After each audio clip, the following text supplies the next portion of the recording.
Welcome back to Solynod Hex, everyone. Today we're holding session number 388, and today's session is sponsored by our patrons and donors. Thank you very much, patrons and donors, for generous pledges and donations. Thank you. We wouldn't have dynamic lighting without you, as well as access to pro stuff, which I haven't started using yet. I probably should do that one of these days. Make some quality of life API to make things a little easier on finding tokens and whatnot when it's someone's initiative or things like that. Which would be a little bit of reinventing the wheel because some of that's already been done, but I do want to at least streamline the code so it doesn't take up as much RAM. Okay, so when we last left the Order of the Superior Star, it's been a few weeks. They were traveling through central Panoplia.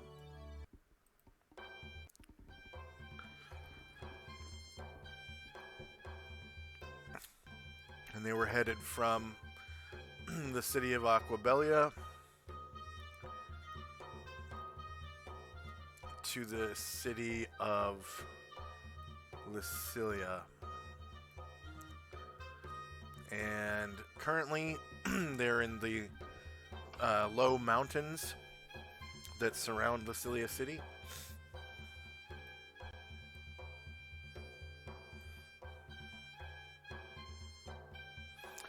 Known as the Gray Mesas.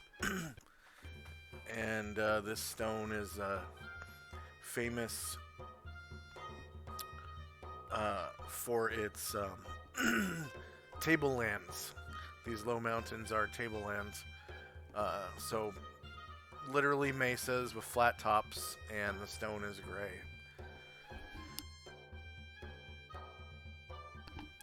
And the last encounter you guys had was the last encounter on July the 13th. So now we're rolling into the 14th of July.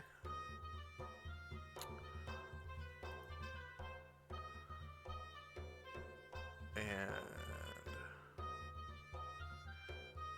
we're in Temperate Wilderness Mountains.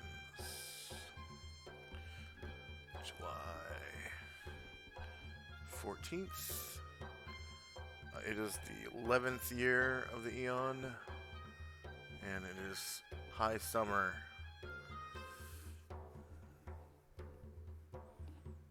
Alright. And there was someone... Oh, right. It was that other player. Okay. So who is the slowest member of the party right now?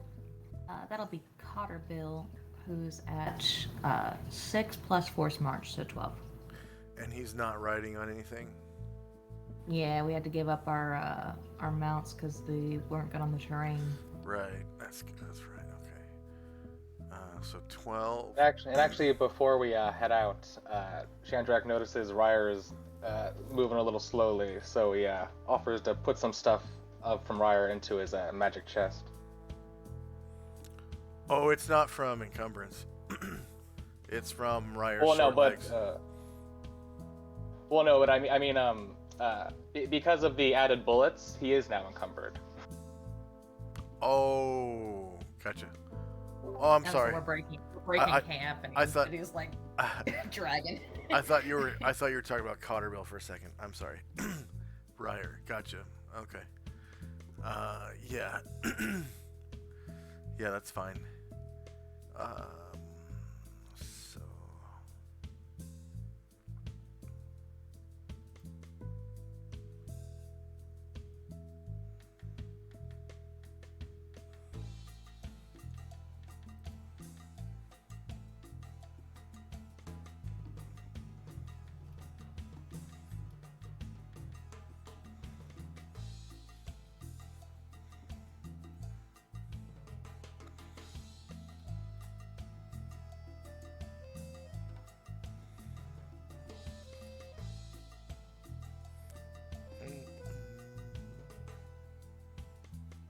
All right, you guys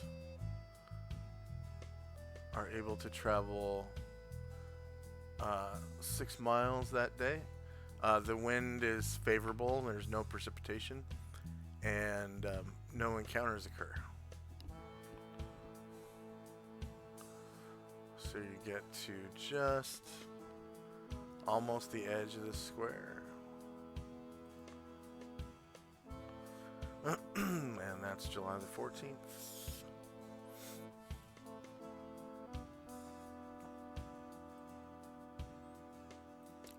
Temperate Mountains. July 15th.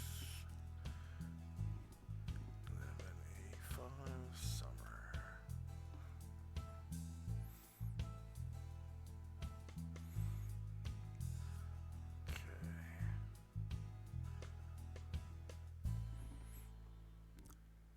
And no encounters on the 15th as well. So you're able to get another 6 miles closer.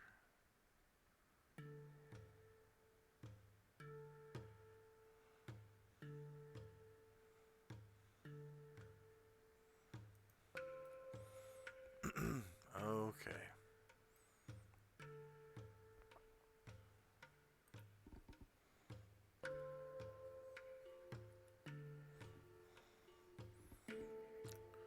So 15th goes by without a hitch.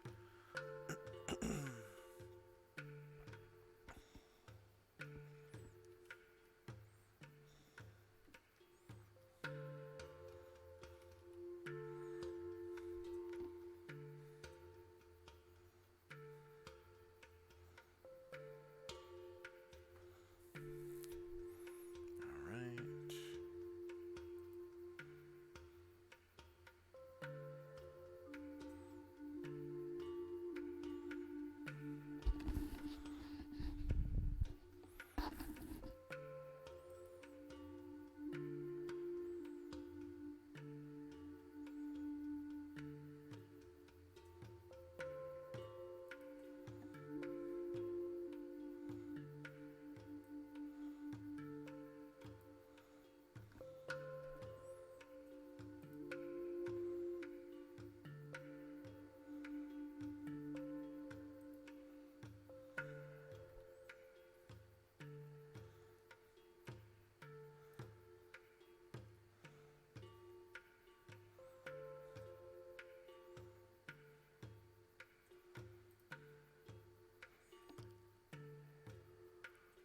And the 16th rolls around.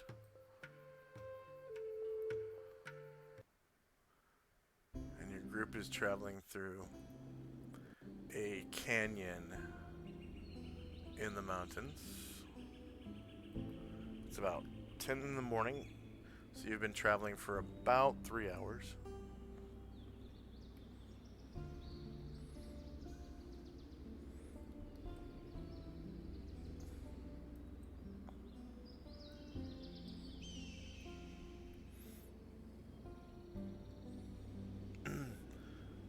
And when you can, go ahead and roll me a base size initiative for the PCs.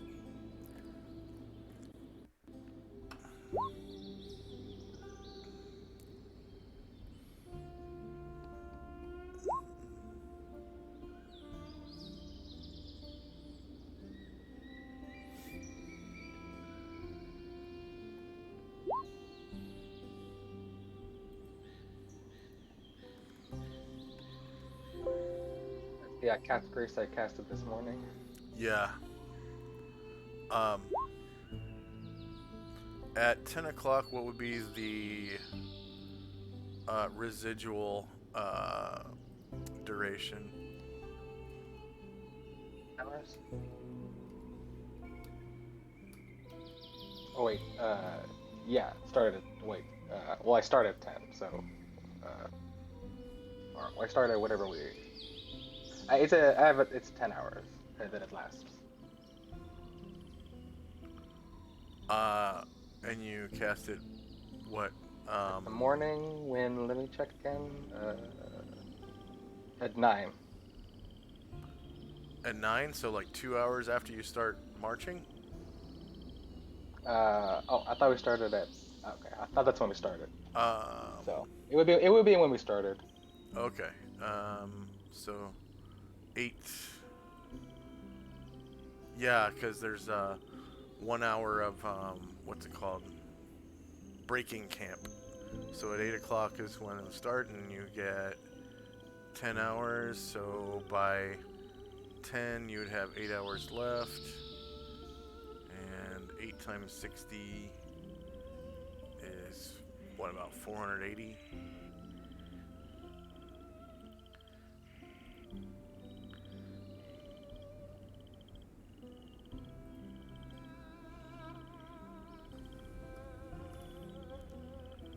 And any spells for Tenzi as well? Blessed Watchfulness. Okay.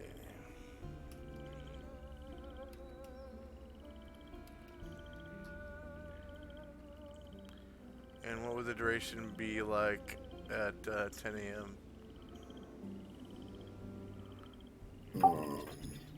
6 hours, so it'll be 3,600.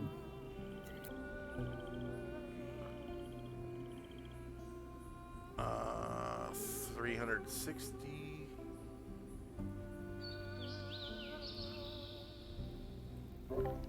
And before I forget, Karenblor has 1 read magic and 1 copy prepared. So tonight he wants to pay Anatar to copy down the Stone Skin spell, and then tomorrow he wants to pay Anatar to copy down the Hold Monster spell. Nice. Yeah. So we'll roleplay those encounters. Alright.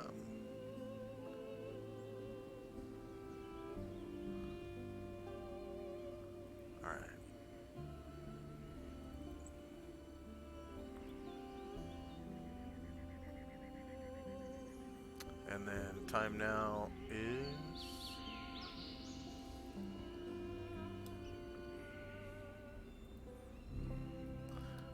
July, let's see, 10 a.m. July 16th, 11 AE 5.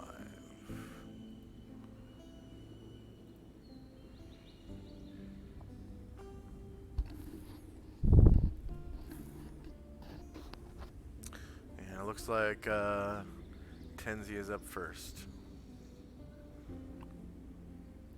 So this mountain, it's kind of like a mountain pass almost. It's a canyon going through the mountains, but it's from west to east, and it's gonna, open up a little bit of like speed in your travel once you get to the east side of it. So the terrain is basically snow, and then there's like some rocks in the way. Yeah.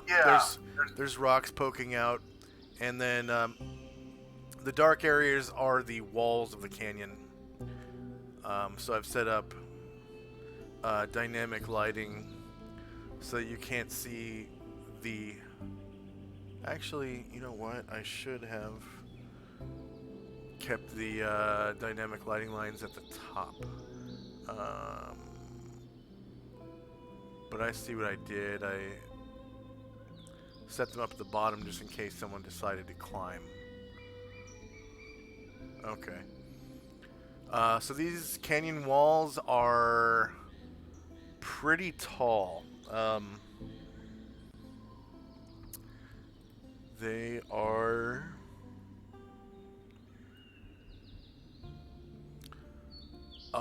about 130 feet, I think, on both sides, pretty much. It's not going to be exactly 130 feet everywhere. Okay, so on the south side, it's about 110 feet-ish. It's not going to be exactly uniform everywhere. Because that's just how cliff faces work. Go ahead. So we'll just continue walk, but we're going to keep our eyes up on the cliff face to see if we see anybody peeking their head over or anything like that. Yeah.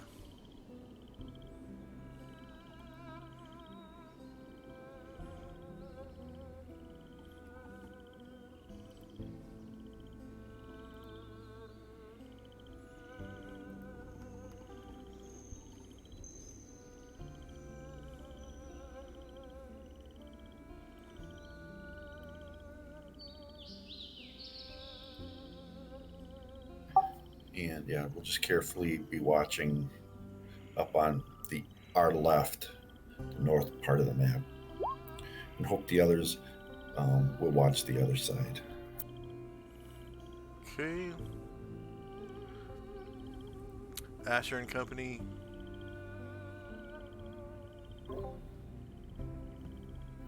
Yeah, we will proceed that direction.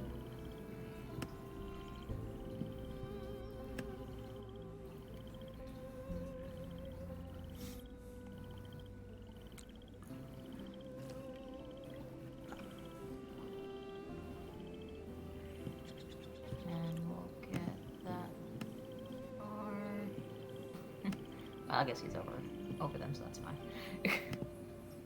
Okay. And Chandrak and Company.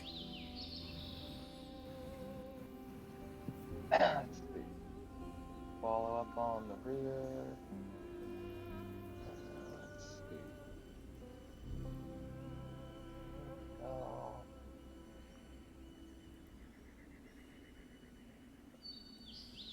Stop there, and Chandrak will look up at the cliffside and try to hear if he hears anybody or anything up on the cliffs at the top.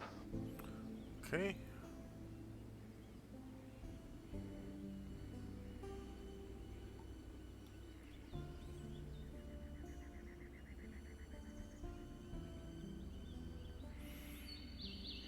All right. So, looks like you've managed to get the drop on some strange creatures you can see up ahead.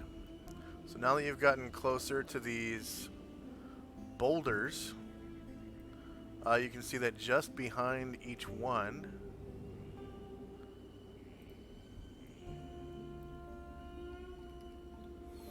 is a creature that looks like this. A massive, hulking, stony creature. And each one is sort of gnawing on each of those boulders. And they don't seem to notice you. You can't really see any sensory organs on them, but whatever sensory organs they have don't seem to notice you. I kind of motion everybody to just kind of like stop moving. And I point over by the rocks. Oh, it's sorry, that's the end of your turn. Okay. So technically it's a surprise round. Now you can roll initiative for whatever your actions are. And you can take one action. So one attack, one spell, one magic item, one jog. Whatever. That's me.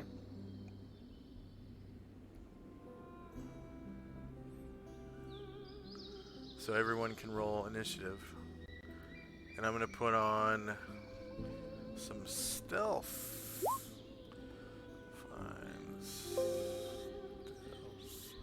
Yeah, stealth music.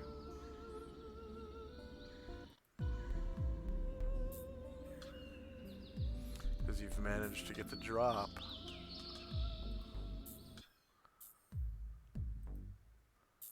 On whatever these things are.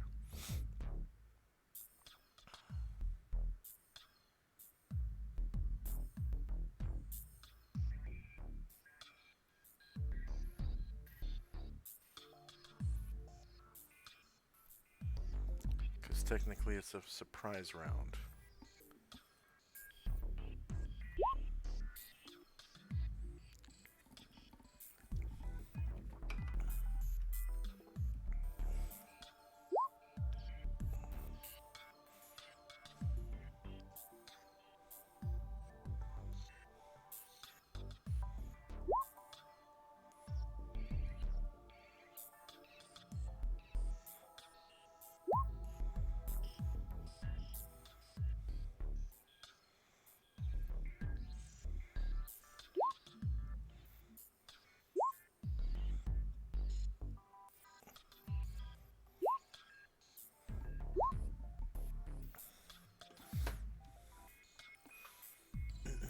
So are these creatures? Are they have cover with these boulders they're munching on? Pretty much. The boulders are about the same size as they are. So each creature uh, is about.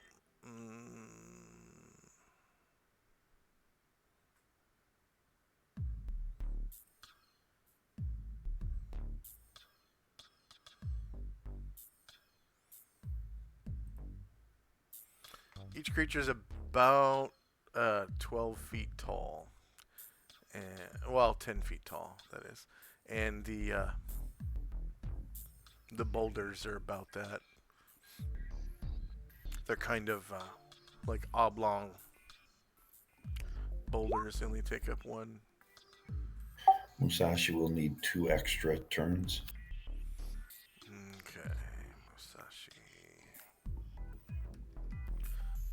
Not during a surprise round. He won't. I'm sorry, that's right. Okay.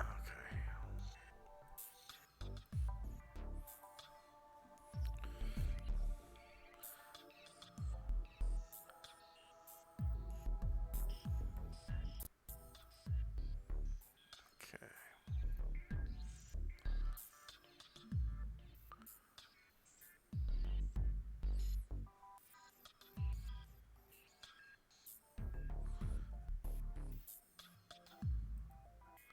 So, time now is 10:01 a.m.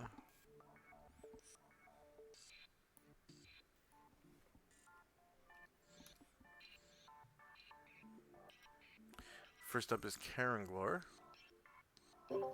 Casts improved invisibility. The spell is similar to an invisibility spell, but the recipient is able to attack. Okay, 11 rounds.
Okay. So that was Karanglor. Next up is Shandrak. Launches a fireball. Okay.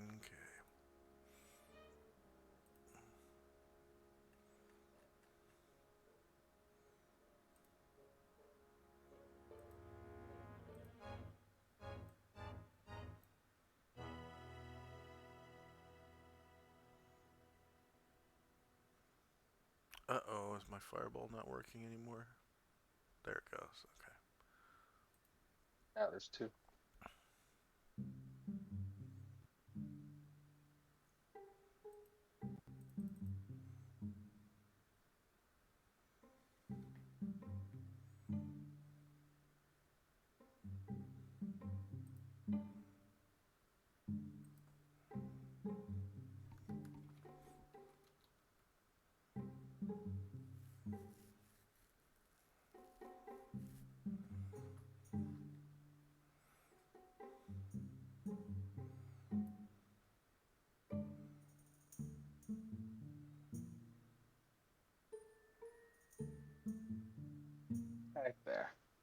Okay.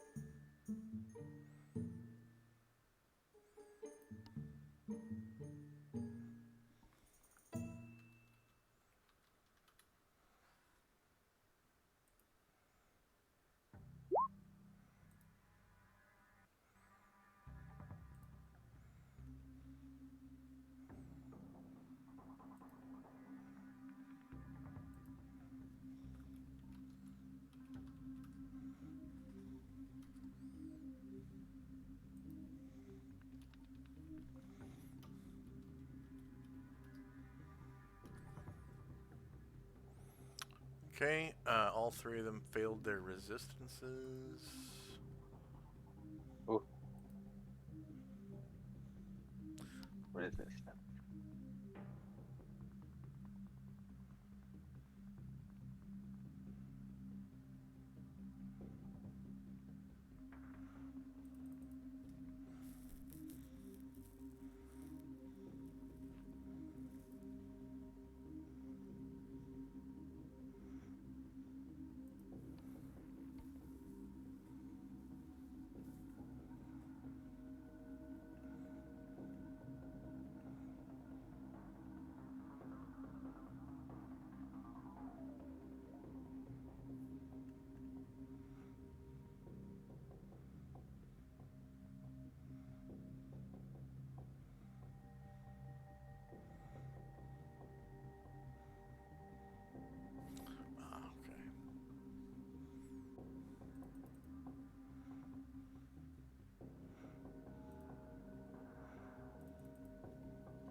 All right.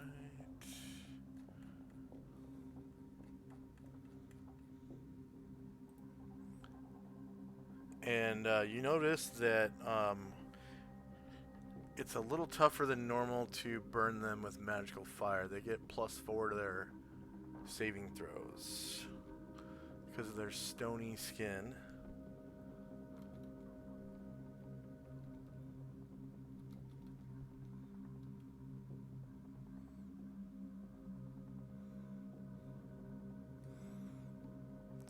The first one fails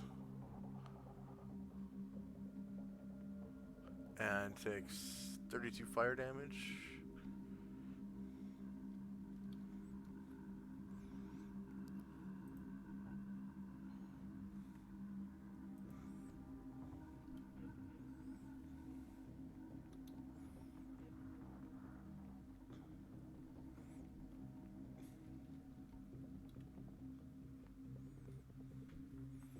Second one succeeds and takes 16 fire damage. And the third one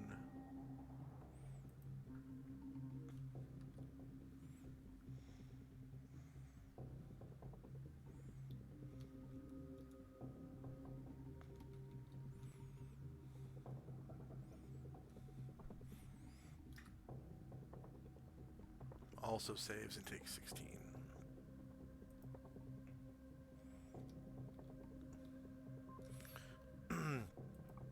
And with that, each one of them lets out this strange sound that sounds a little bit like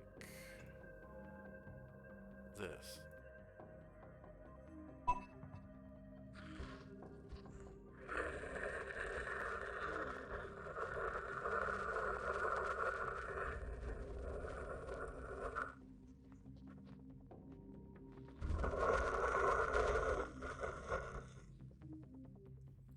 It's like this gravelly, stony moan of pain. And Chandrak gains 150 points for the use of Fireball. Okay, Brine Druid. Brine Druid looks over his shoulder at Ashrael, who always seems to know if things are good or bad, and tries to discern if he looks like he's about to attack or cast a spell or something.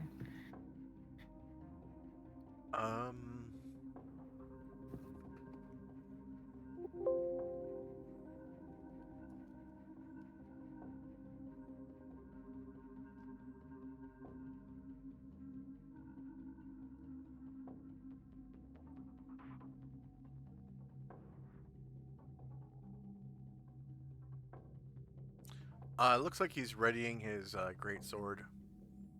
Cool. All right, so Brine Druid will go 1, 2, 4,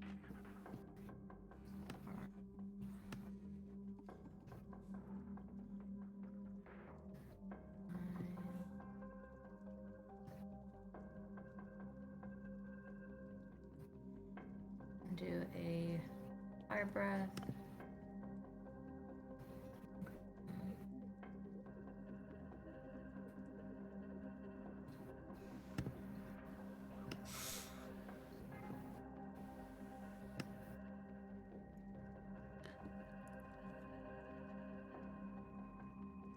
Always forget how to turn it directions. So hold shift and push something. No, you hold the E key and you rotate the mouse wheel. And then if you want to, that's for the 8 cardinal directions. Okay, and then if you want to spin it finely, you also hold the Alt key. Okay. And it's not exactly 360 degrees. It's like 120 increments of 3 degrees or something like that.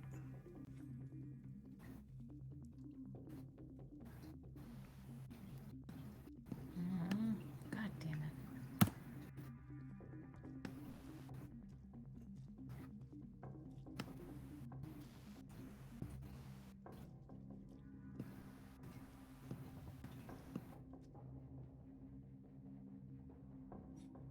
So usually the easiest way to do it is if you put the center of the template directly over the dragon.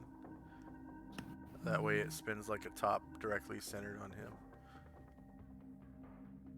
Just got this touchpad, so wait up. Oh. Maybe they don't have a mouse. Yeah. Okay, I'll help you out then. Oh, thanks. So you want to put these bars kind of parallel to where his square is, and then you can rotate.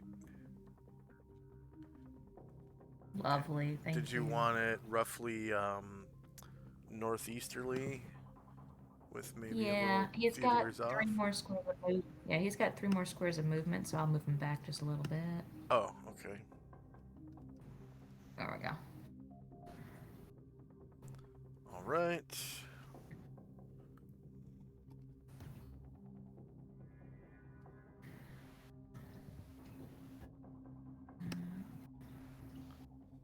Sorry. My bad.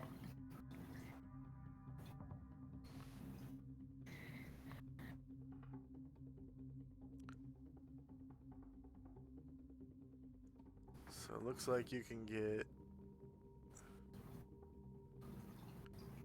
all 3 of them with Terrific. this angle. Yep. Okay. So I'll just put that on the map layer. Roll that damage.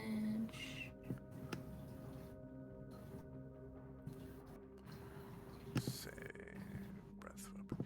And again, it looks like their rocky skin is helping them to save somewhat. Yeah.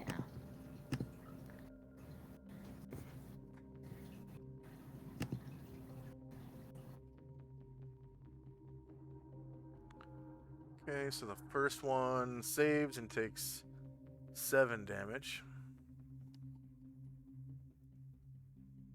So that one is the most injured. The second one.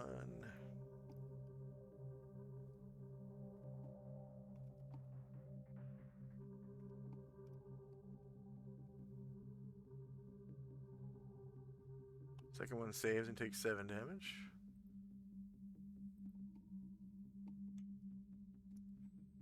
And the third one.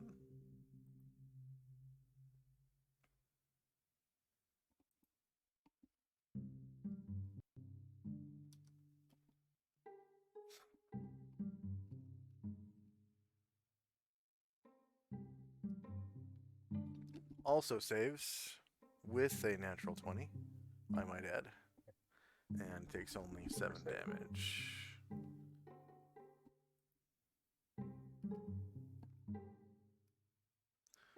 Alright. Anatar. He's gonna cast Hold Monster. That's a 40-foot cube. Okay.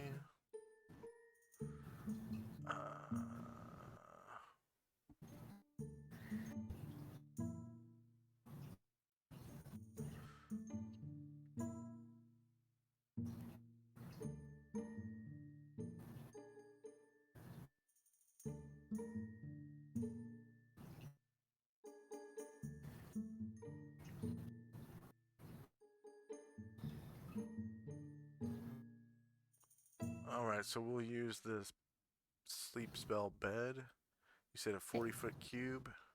So I just have to expand this a little bit. Okay.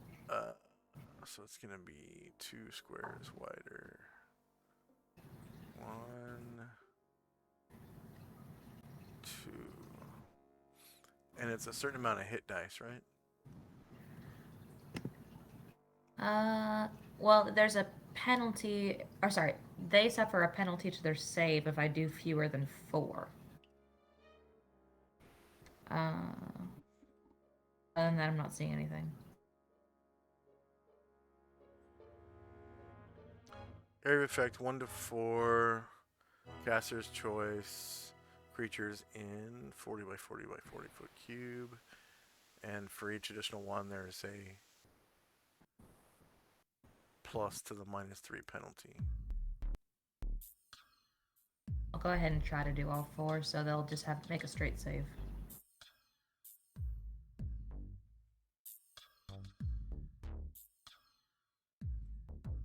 Yep, looks like a straight save will have to be made for all of them. The spell immobilizes from 1 to 4 creatures of any type within spell range and inside the spellcaster. You can opt to hold 1, 2, or 3. 2, 3, or 4 creatures.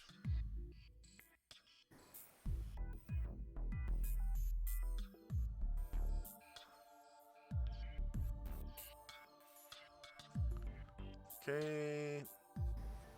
Got a save versus spell. At normal chances.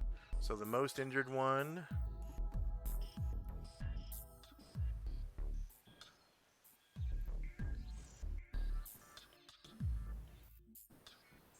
fails and is immobilized.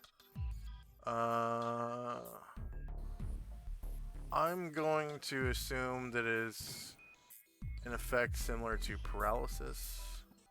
So I'm just going to put paralyzed. Okay, the next one.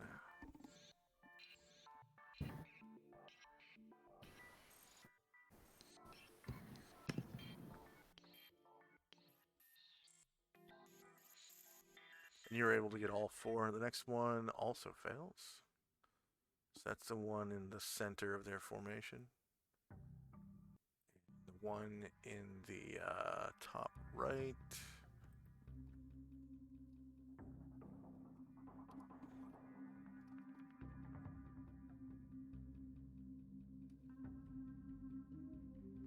That one passes.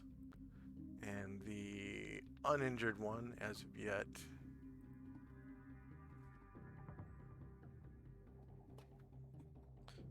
Stranger Things started a couple days ago, and I still have yet to finish the first episode. This song reminds me of that show. Yeah, that'll probably be what I do tomorrow. Another season? Yeah, season 4 opened, and then Oh wow. Boba Fett opened the same day, I think. So the first episode of Boba Fett. I'm not Boba Fett. Obi-Wan Kenobi. Oh. Yeah. Okay. The last one also failed. So there's one that is still mobile. And the duration on that is 9 rounds.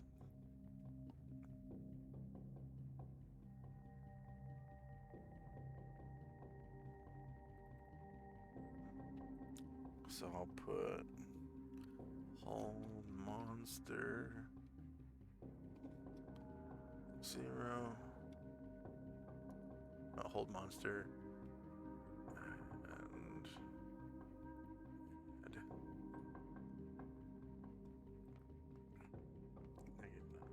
enter.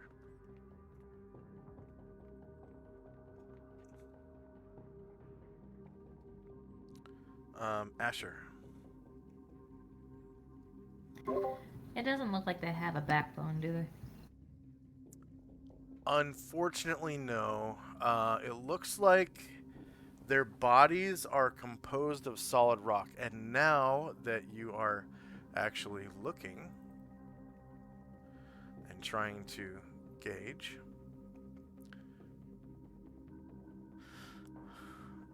they are a curious boulder-like creature with appendages that act as hands and feet. They're obviously intelligent beings because they are feeding on rocks, and you can now see their sensory organs. They have 2 eyes, a face, and a mouth with which they are grinding on these rocks. They're very large and obviously slow moving, and live in mountainous areas where they can feel the earth power around them. These ones are 10 feet tall. And when they weren't moving, they looked like part of the terrain they live in. So they kind of looked like, other boulders until you got close enough to see that they were eating the boulders. And She is going to use her ring and hold her attack to the end. okay.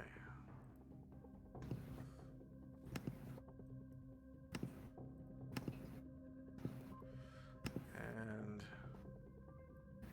they're still not letting me there we go.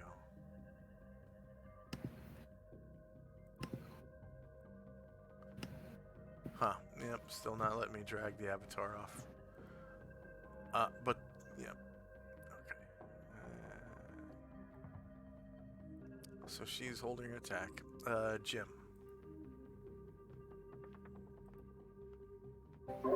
Cast prayer.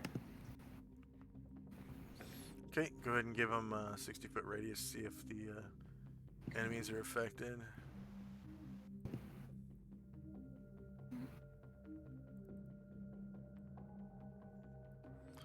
A 60-foot radius aura, that is. I'm pretty sure it's 60 feet. It's a pretty good distance in D&D. 12 squares is a bit of a ways. Okay, you affect all of them except for the back one. Alright. But if he takes a 5-foot step, he can get that back one, right? Yes, he can. Ha ha. There he goes. So you get the back one, and then you just go right back. And the back one will be, I guess, what would be the opposite of prayer? Curse, right? Well, it's bless curse. Oh. Prayer.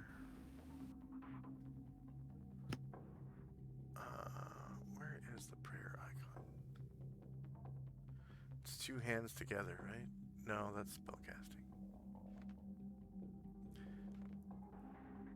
It's a little man with his hands together. Yeah, the little blue. Yeah, the little blue guy. Okay.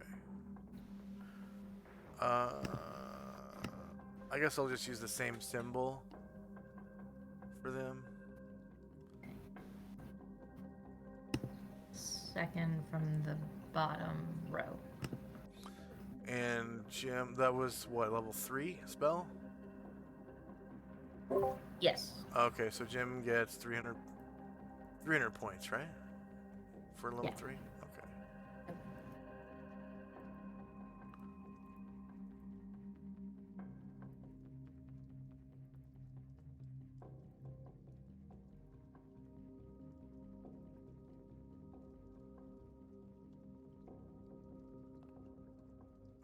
Where'd it go?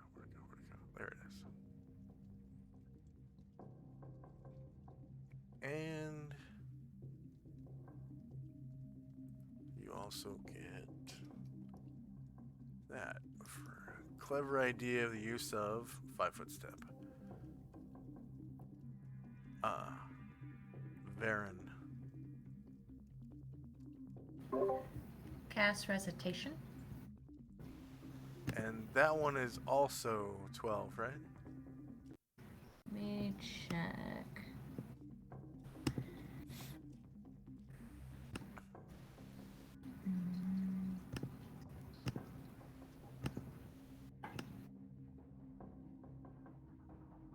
That's not here.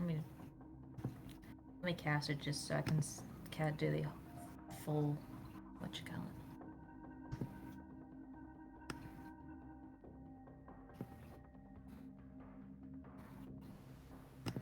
Recitation. Yes.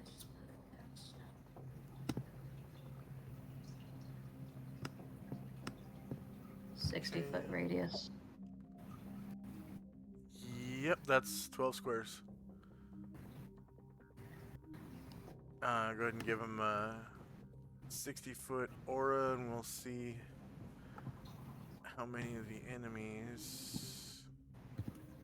So I'm pretty sure that gets the whole player party. Looks like a 5-foot step will get you this one up here. Yep, got him. But not this one. Yeah. That's okay. fine. So I'm going to switch the prayer to prayer 3 for -3 to stuff.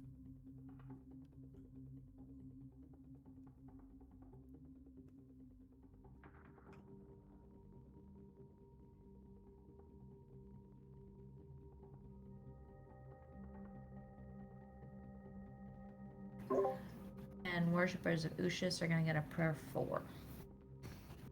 Yeah.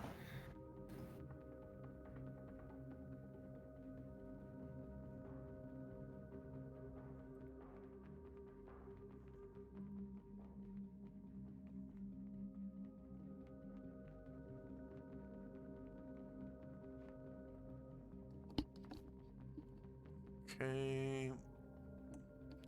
Musashi.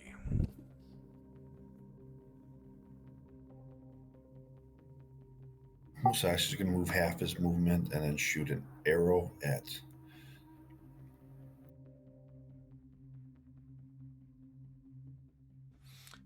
Now, did you give him missile weapon style?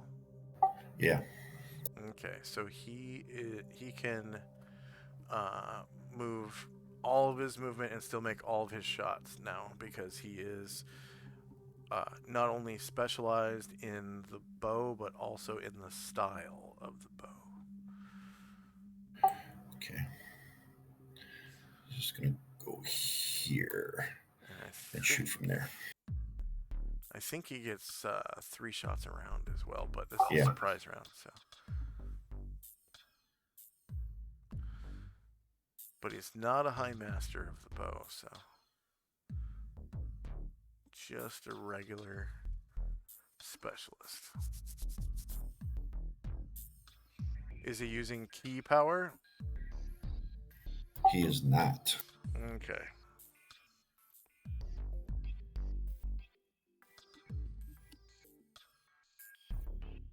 Sorry.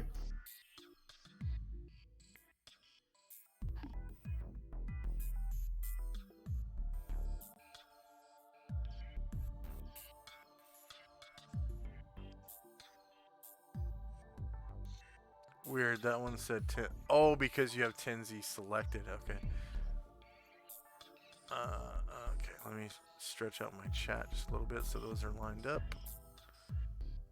Technically, they are shieldless. So you crit. That was the one right here, right? In here. Okay. So that one's not point blank, right? Because point blank is 6 squares. Right. 1, 2, 3, 4, 5, 6. So not point blank. But it is short range.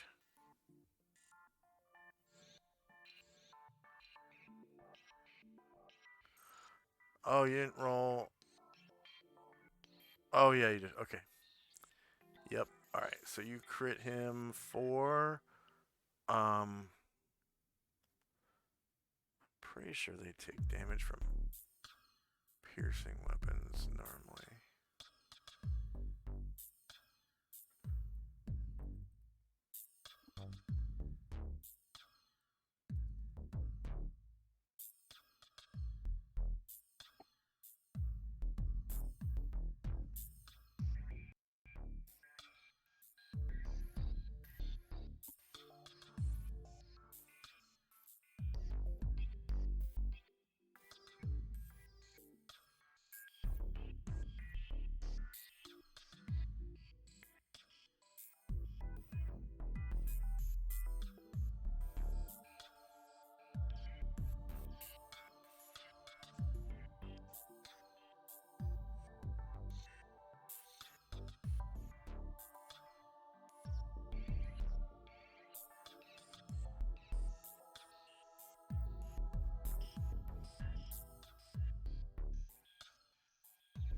Yeah.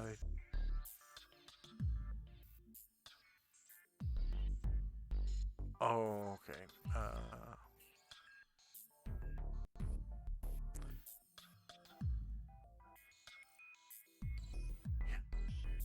They just take damage normally. So go ahead and describe how you take that one out.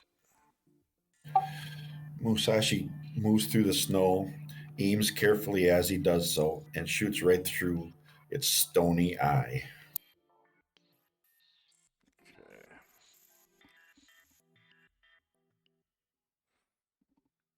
And as it perishes, it lets out a stonily, like, gravelly growl.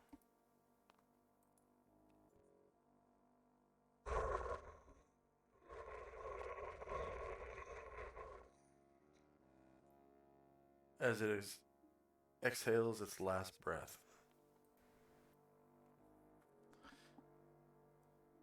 Ryer. Ryer will just get a little closer. As you get closer, you notice the one that just expired.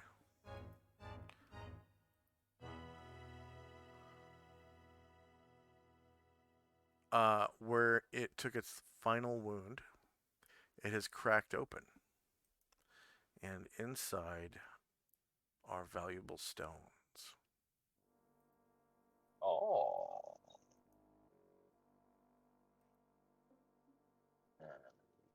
Oh. And can I take a half moon and attack? I always forget. Ryer can, yeah. Okay, yeah. So it'll be at the very end of his range, but he's gonna take a long range shot at the one in the middle.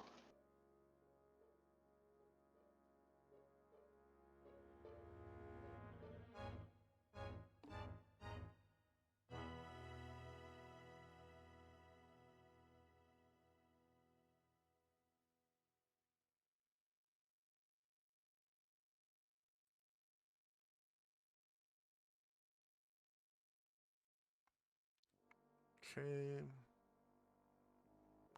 The one in the center Shieldless 17 versus AC -2 is not going to hit. Nope. Okay. You also notice that inside of the wound, it looks like there are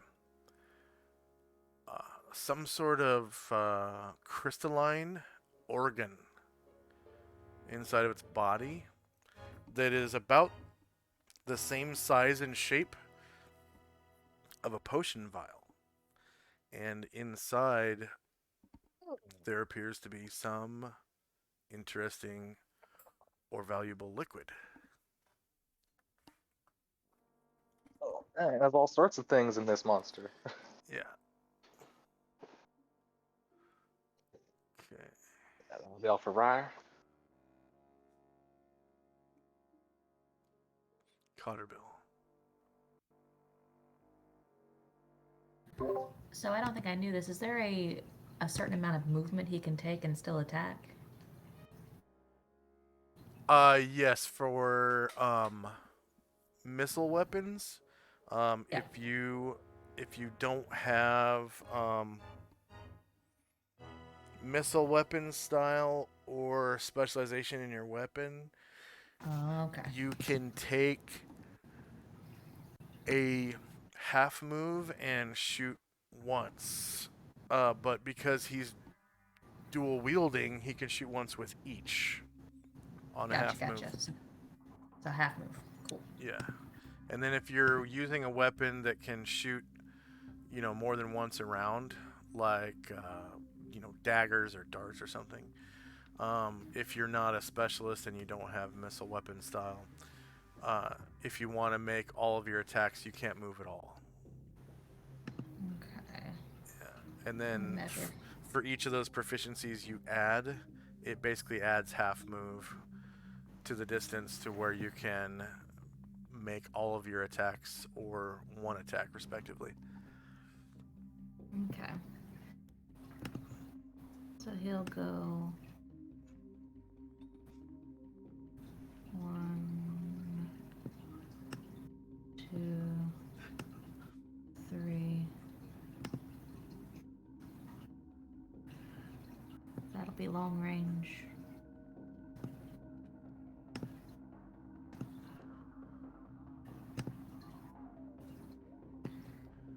Pow, pow. Got my lunchbox. Big bully trying to tell me. Stick a finger in my chest. I guess it's a +6 to hit. Got my lunchbox and I'm all real well. And I got my lunchbox and I'm 2 all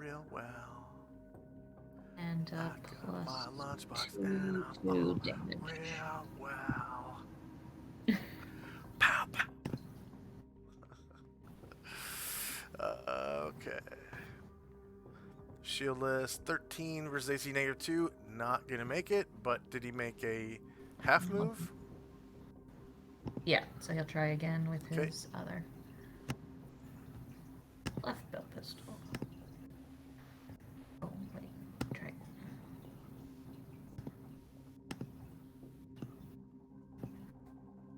Okay. Long range. Same elevation. Plus hit. Damage. Good enough.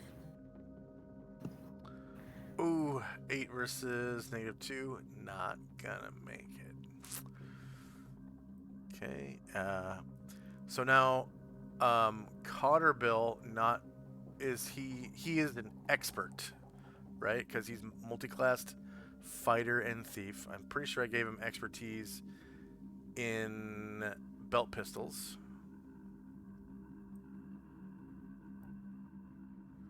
Which means he can shoot every round. But he can only reload one pistol round. So his offhand pistol, he'll have to put back in the holster to reload his main pistol, and then he can shoot. Yeah. Check me on this, but I'm not seeing expert on his proficiencies. So I've got Ambidexterity and 2-weapon style. Let's see. Counterbell. Is he fighter thief? Yeah. Yeah, okay.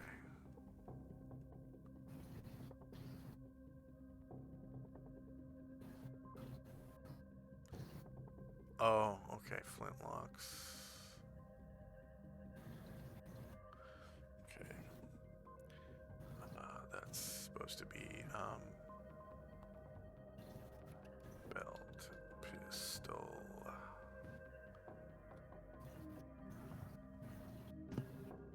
Okay. So it does look like I did not give him expertise. So that is something that you can do later on down the line when he gets a weapon slot. Which Sure. should have been at level 3, right? Or was he already level 3 when I gave him to you? I think he was already level 3. I think he's only leveled up once since I've had him. Okay. So he can reload 1 pistol per round? It takes him an entire round to reload 1 pistol. Gotcha. So okay. next round he would not be able to shoot, but he does have a knife. That is true. And when I want to reload, then I'll just roll base size initiative. If he is just reloading, then yes. Cool. Gotcha. Thank you. And technically, you are supposed to be able to use a melee weapon and reload at the same time, like in your offhand or whatever. So he could use a knife while reloading his gun. But like use a knife at melee range, not throw a knife and reload. Either one actually. Okay, cool. So he can throw his knife if he wants to. Lots of options. Thank you. Yep. All right. Tenzi. Tenzi is casting Vengeful Strike. Oh, nice. That's the one that whenever you get hits, it's damage reflection. Yep. Okay. And what's the duration on that? 100 rounds or until the 10 motes are used.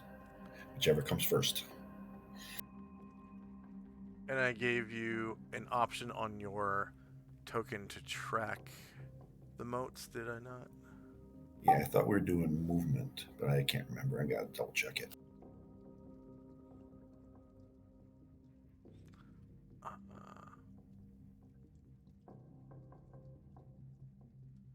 Or maybe it's... Yeah, it is movement. Red is your eminence. Okay. And you can somehow build eminence, right? Yep. Okay. And lose it. And you said how many rounds for Vengeful Strike? 100. 100.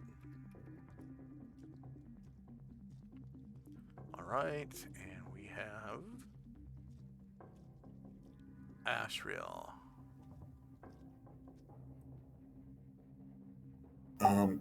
So he's mounted on Ushat. Can he fly off it, or does he have to do a regular dismount? He can just fly off it without having to check. Okay.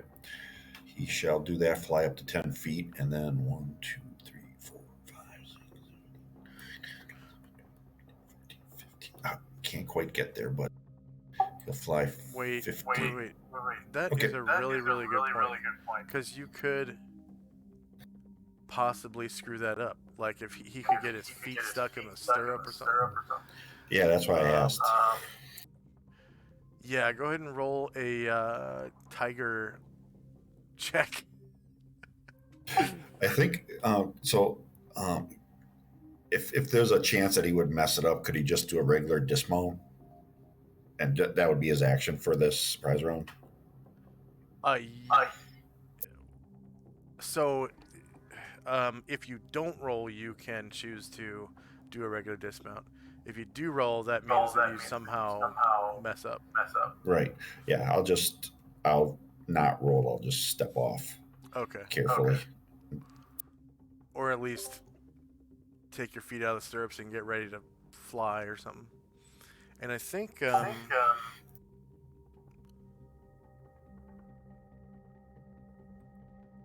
Smilodon's a great cat, so his proficiency should say great cat riding.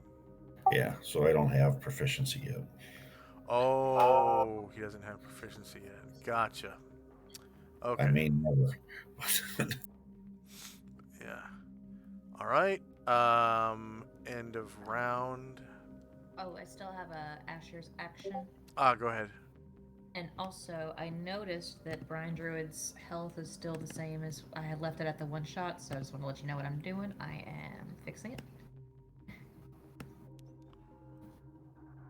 Oh, yeah. Forgot about that. One shot. Alright, So now you can do multiple attacks and stuff like that. Yeah. So Asher will go. So here's one for Tinsy. Here's one for Anatar. Here's two for Varen. And Musashi's using his bow, right? So he gets 2 as well. Yep.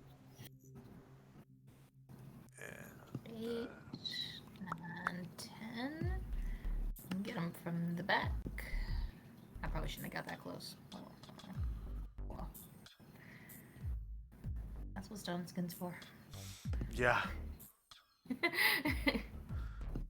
So you're attempting a backstab, but they don't have Oh yeah, she's just gonna backbones. Yeah, it's gonna be a regular. Yeah. But from the back. Yeah. As is her way. Yep. Old habits and all.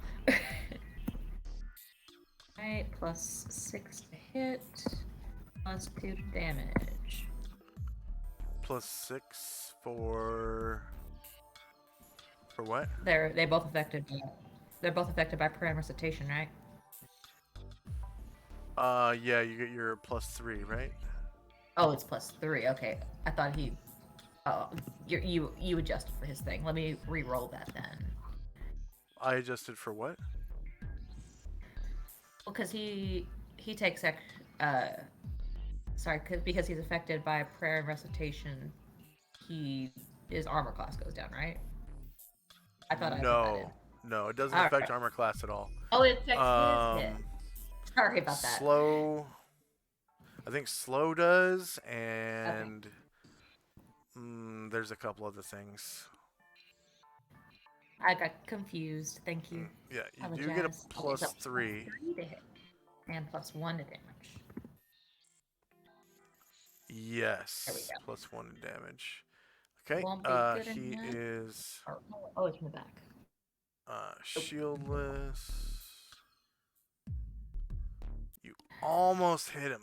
Oh wait. Yeah, you're right. So that is a flank. Shieldless flank. Your -2 hits his -2. And I thought it was. Oh no, he's turned the other way. Oh, I'll take it. yeah, he's this one. Oh right, yeah, he should be facing the rock because he's munching on it. Yeah. Okay, so back 3 versus -2 would not hit. Yeah. Right. Yeah, so that's a miss. That's fine. All right, so now the gig is up, and they've noticed you, and you can see they all sort of like raise their heads to the sky, and they let out this howl, like so. Can the paralyzed ones do that, or just the unparalyzed one? Yeah, I'm sorry, it's the one unparalyzed one. That should be the top right. Raises his head to the sky and howls out like so.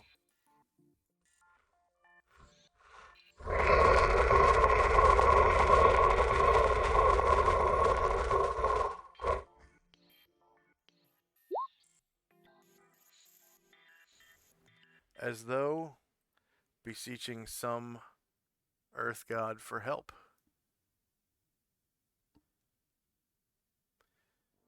Go ahead and roll initiative. If there is anyone who has not already done so.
Can I get a second for Ashriel? Yes, And I did also forget extras Ashriel. for Anatar and Varen, please. I'm almost certain I did Anatar and Varen already. Sorry, I didn't check yet. Thank you.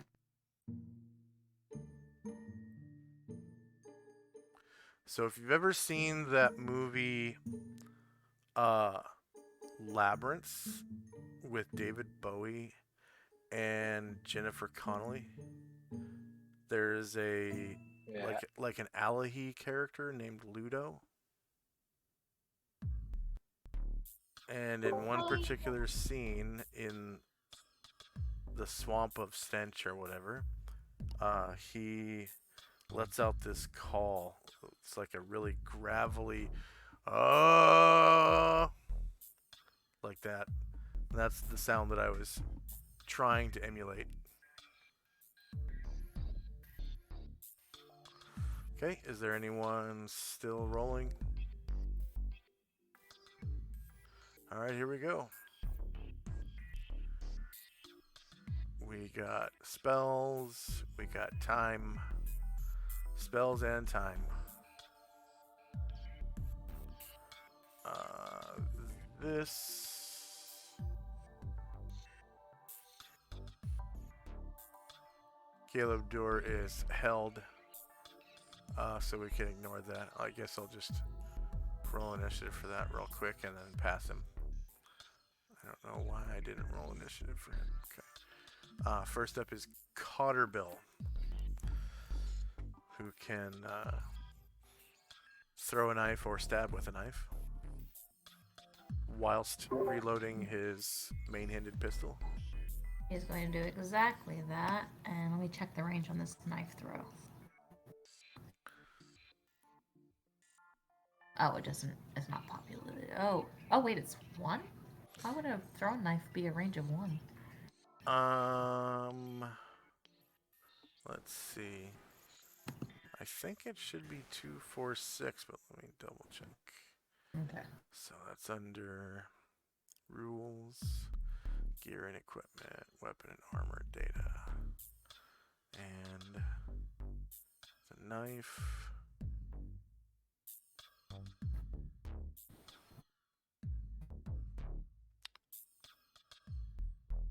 Is 246, so that's just a mistake. Yeah, that's fine. 2, 4, 6. At least it's not 234. That's the worst one. 234. That's like if you want to throw a lantern or something that's totally not aerodynamic. All right, so with a half move, that should get him in range. Nope, it's not gonna do it. Well, we have Excel with us Hi, Excel. today, Hello. and Watch Your Pants. Hey, Pants. And then So he will not. I think oh, the other sorry, go ahead. person is me. He will not throw it, right? Is that what you're saying? A half move. Wait, if he could throw a knife with a full move, right? No, it's a missile weapon. It's missile. So no, he is not going to be With a able half to do move. that. Yeah. Yep. So he'll just stop here and reload. Okay. If something gets, I'll put a soon action on him, and if something gets in his range, then he'll throw. Stab it or something. Yeah. Anatar. All right, he'll go 1, 2, 4, yes. 1, 12, 13, 14, 15, 16, 17. And that's the one that's not held. He will turn to face. Okay. So he now has his back to the boulder. And you can see him still calling to the sky. Oh!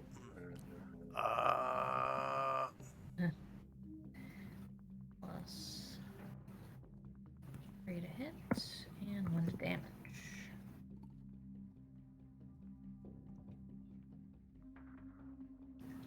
Shield is crit. Very nice. Natural crit. Natural 20. You cause 29 damage to this Galeb Doer. Go ahead and describe how you slay your enemy. Oh, for real? Okay. Yeah. uh, uh, so yeah, he pierces him right through like his stony gut, and the thing starts to fall over, almost like it's gonna fall on him. But he makes a swift step to the side and just like uses his sword to leverage the thing down with all of his might, and it cracks into several pieces. Yeah, and where it cracks, you can see shiny gemstones inside. Well, not necessarily gemstones, but some sort of valuable stones, and several crystalline organs holding interesting looking liquids. All right, so I should have had combat music going, but technically, because the other two are held, for the time being, combat is over.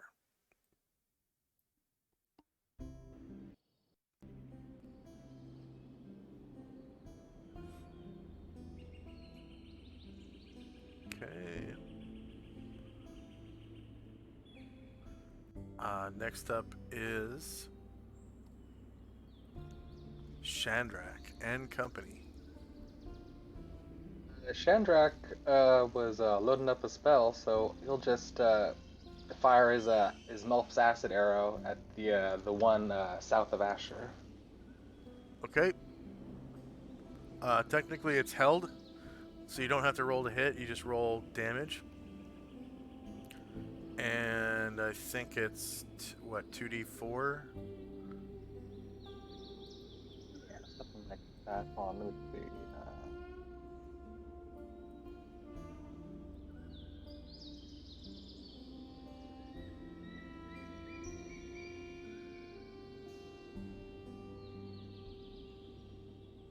There we go. Okay. So he takes 6 acid. And then 5 acid for 3 more rounds, it looks like.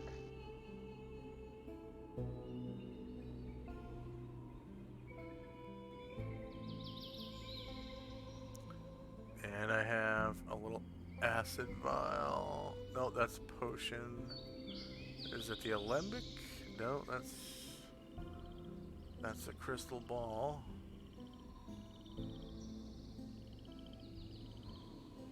There's the alembic. Acid is immune to, capable of using, or is now affected by acid. And you said damage per additional round is 5. Okay. And it's supposed to be 2 rounds. It says +3 rounds. Initial +3 on the spell. Ah, because of your level. Okay.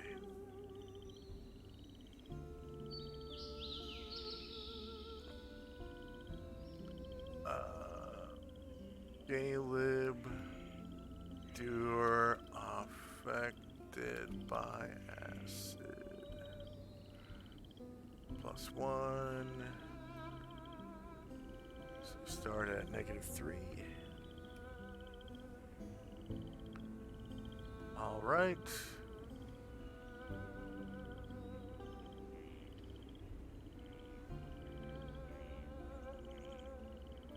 Anything else from Shandrak and company? Ryer is just going to be looking around and reloading his gun. Okay. Tenzi and company. Tenzi will look up the kind of in the direction of how the Gala or that creature did to see if there's any other creatures coming or anything answering his call. And Musashi is going to put his bow away. He's not going to shoot at these defenseless creatures. And Ashriel doesn't detect evil on them, does he? No. So the same. He'll take this turn to remount Ushat, and that'll be it for us. Okay. Other than Tenzi sees something or not. He doesn't see anything. And the creature's voice was silenced when Anatar ended its life. So whatever it was doing, it did not succeed. Asher and company. Seeing that Musashi has put his Musashi and Tenzi have apparently decided to let these things live. Like, she like looks a little conflicted, looking at the jewels in the other one, but she's kind of hangs her head and and walks away from it. And she's gonna come to this one and start searching for the through the gems and potion things that you mentioned. Ah, okay.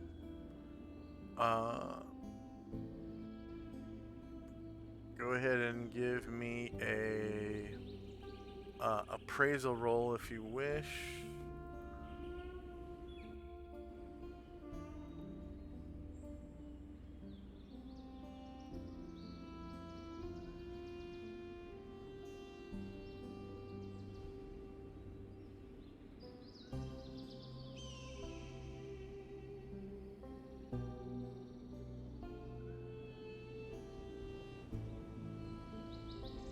All right, so in that particular one,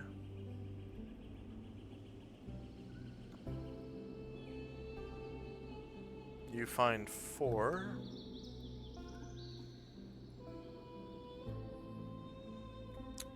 Oriental topaz. They're a fiery yellow color, and you determine their worth to be approximately 1,000 gold coins each. There were 4 of them. And then the organelles inside that appear to be crystalline in nature. You find, well, you're able to detach 2 of them.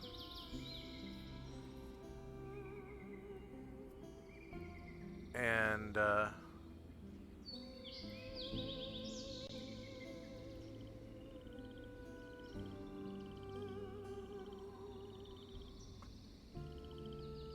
that's yeah, you're able to detach 2 of them, along with those four gems. And it doesn't look like any of its guts contain anything else of value. Anatar is going to loot the creature in front of him similarly. Okay. Of course, he can't appraise, but yeah.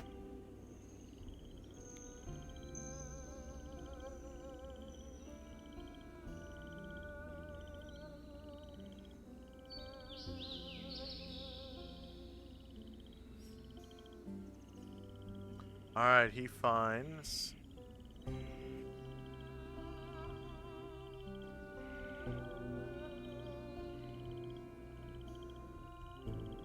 eight stones that are white color.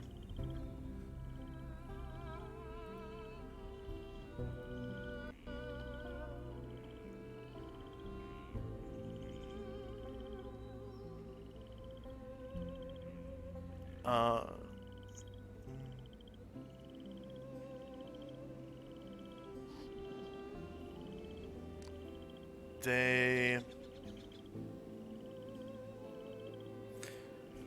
appear to be like the shape of eggs, almost, and they're kind of like pearlescent, but definitely not pearls. They're something formed in the earth, and there are 8 of them. And he also finds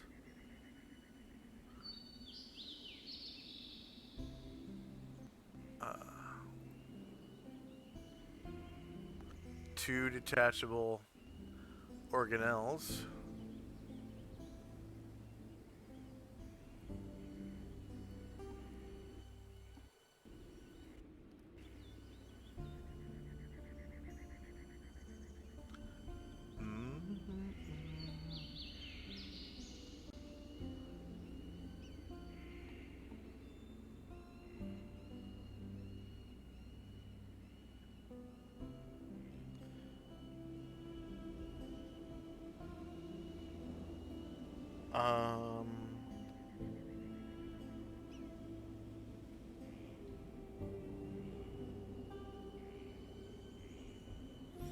Yep, and that's all I can do to describe it.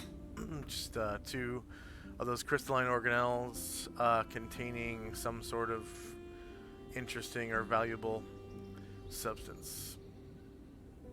And the other 2 are still living, though held. One of which is currently being melted by acid. So. Okay. So Asher looks over and says, I'll have a look at those in a minute. And the rest of her party just starts heading toward the canyon exit. Cotterbill at a jog, which is how he got so far. Okay. So end of round. We got spells time.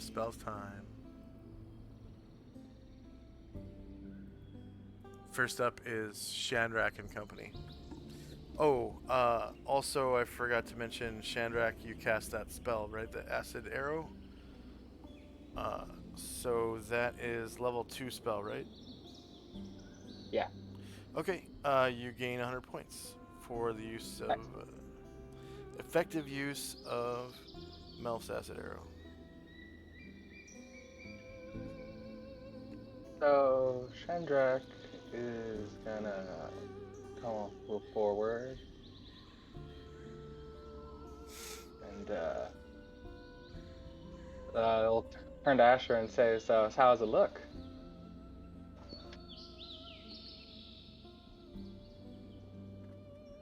Anything good? She tells him about the crystalline potion-looking thingies and holds out the oriental topaz and tells him about the worth and says, Anatar's got something too. I'll have a look at it in a minute. Wow, that looks really good. Hmm. And Chandra kind of looks over at the other stone guy next to him. Yeah, rolls up on him, and he takes a stab. Okay, just go ahead and roll the damage and ignore the 2-hit roll. Held creatures are automatically damaged. And actually, if you want to just slay the creature, because there is no combat right now, you can, just by essentially cutting into its neck, or whatever its most vulnerable point is, and you can kill it in one shot if you want to. Chandrak got his eyes got a little wide seeing all those gems, and he's just trying to carve a big old hole in his chest. Okay, yeah, you carve a big old hole in its chest, and as the creature expires, several valuable stones fall out, and also the hole bears 2 organelles. Chandrak will motion Ryer to come over, and he'll grab those. The gems. Well, whatever. I don't know if Chandrak can act still, but he'll take whatever Chandrak can't. Okay, so there are 4 gems that fall out.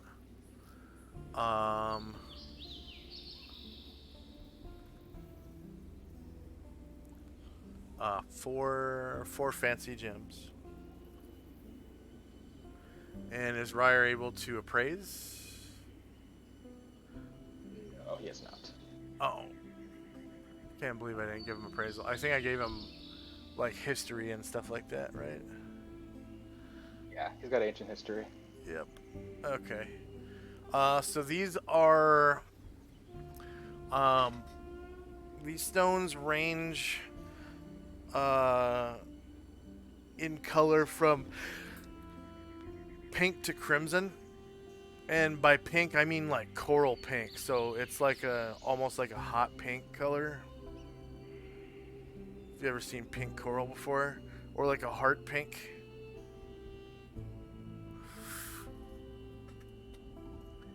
And...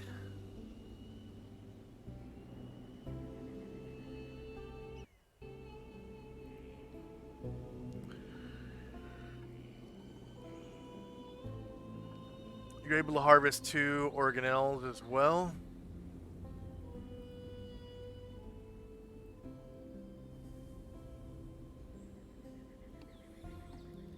The crystalline organelles containing interesting liquids. And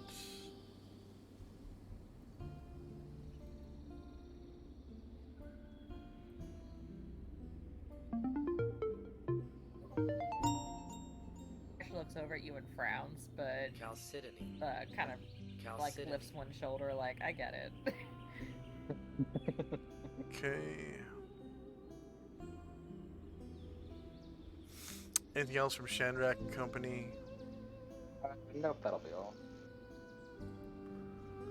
Tenzi and Company. We're just gonna move forward. Thaco Tuesday is here. How's it going, Thaco Hey, Tuesday? Hey, welcome back. So you said Tenzi and Company are moving forward. Yep, I'm moving them now. All right, and Asher and Company. Alright, Asher will stop by where Anatar is on her way to make an appraisal on white gems. Okay, appraisal. You determine that they are white chalcedony. And their value is 50 GP each. White chalcedony.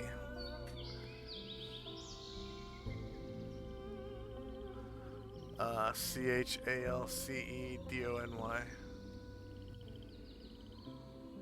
And she'll just head on with the rest of her people.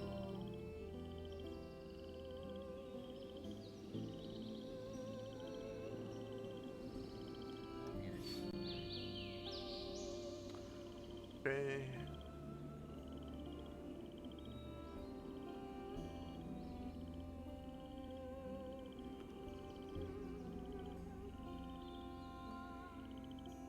Stop there. And end of round. Spells in time. It's 10:04 in the morning, and it is Chandrak and company. So this Gale of Dirt takes 5 more damage from acid.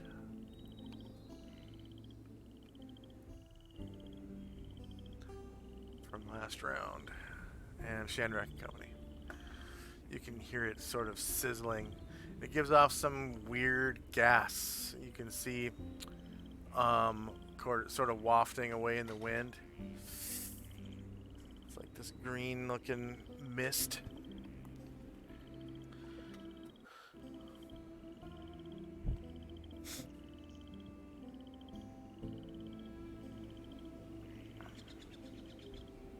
You there, Chandrak?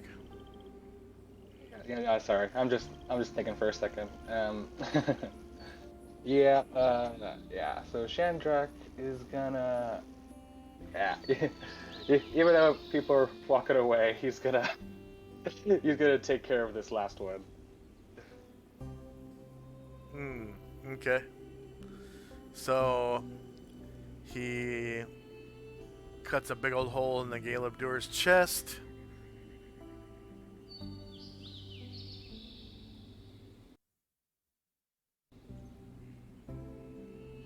And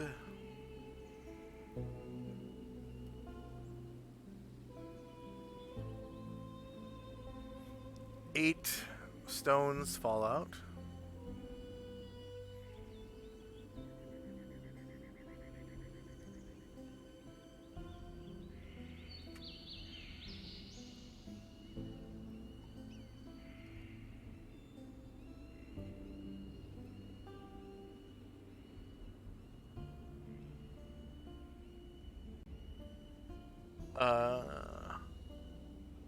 They are brown, blue, red, and white stripes. I think you guys have encountered these recently.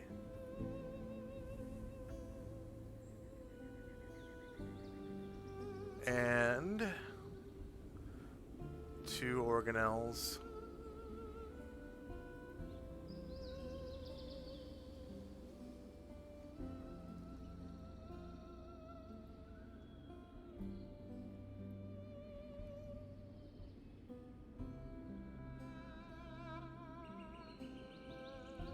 Containing suspicious liquids.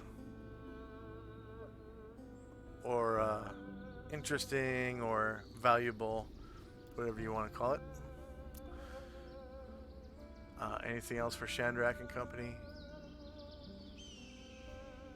Meyer will come on up and I'll say, here you go. Can you take a look at these? And hand his gems that he found to Asher. I think those ones were the 4 pink and coral gems. He sighs, but takes a look at them.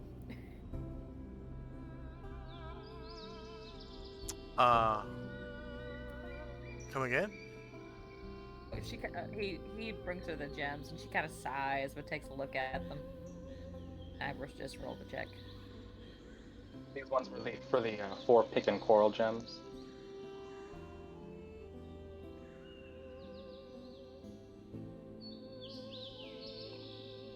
Oh, Asher can appraise on her turn. So it's Shandrak and Company right now. Oh yeah, cool. So Ryer just he's given her the gems to Asher for her to look at, and Chandrak will take the gems and stuff from this one, and he'll join the group.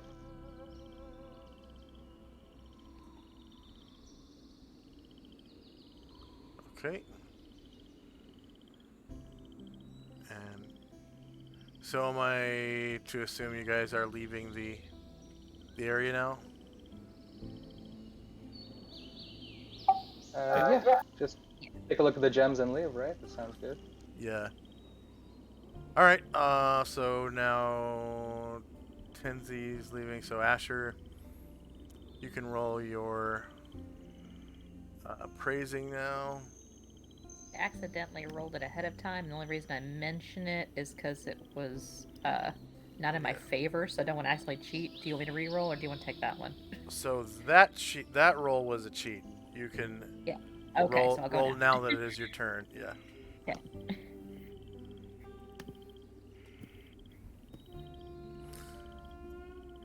I mean, not your turn, your move. It's your move. Okay, you are able to determine that they are banded agates worth 10 GP each.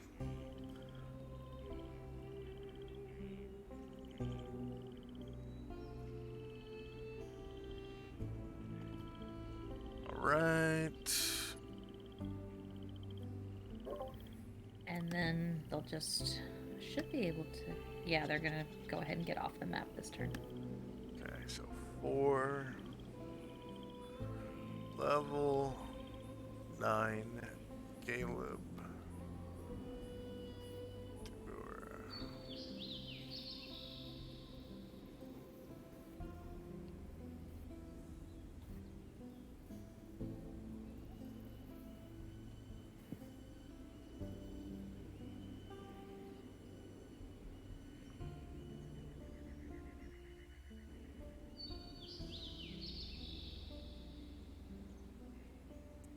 And level 9 ones are worth 9,000. Player characters 3. NPCs 8.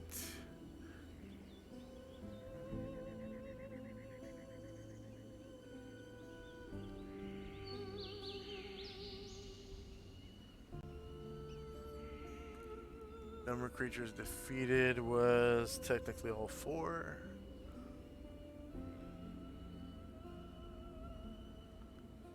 Hit dice per creature is 9.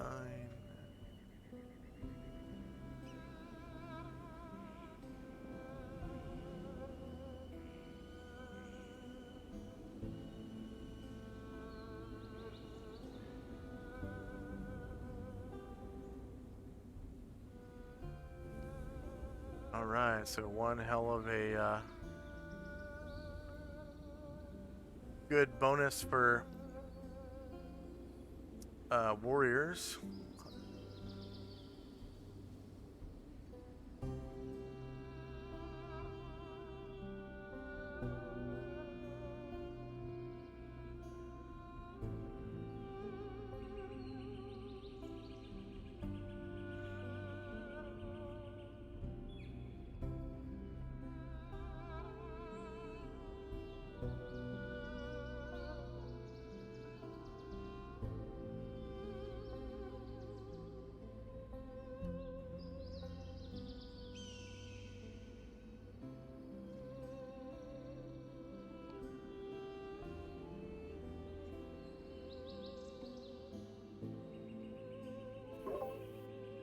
Just past 1 million XP.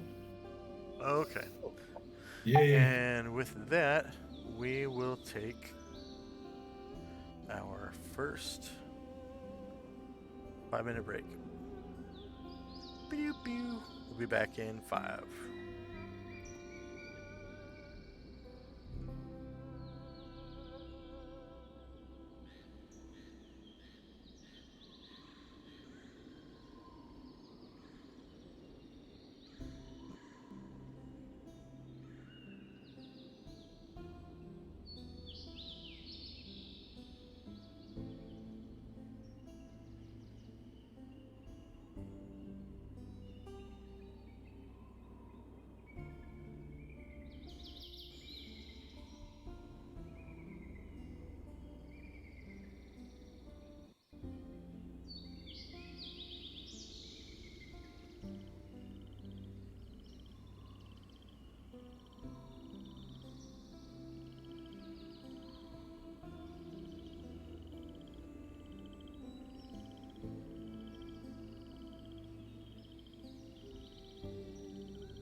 And I'm back.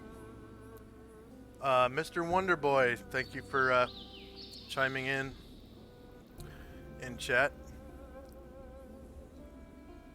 Mr. Wonderboy. Welcome.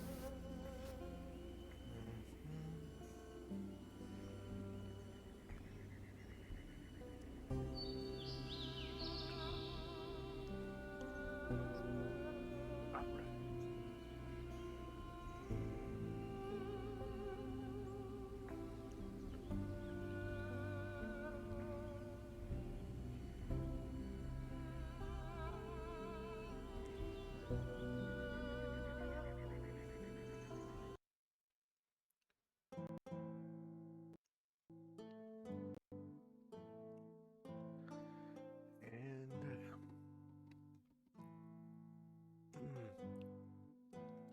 the rest of the day goes without a hitch, and you're able to get 6 I do have a little bit of miles. business tonight.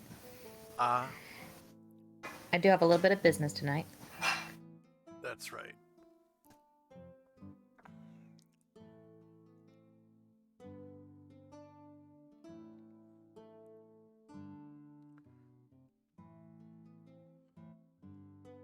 Okay,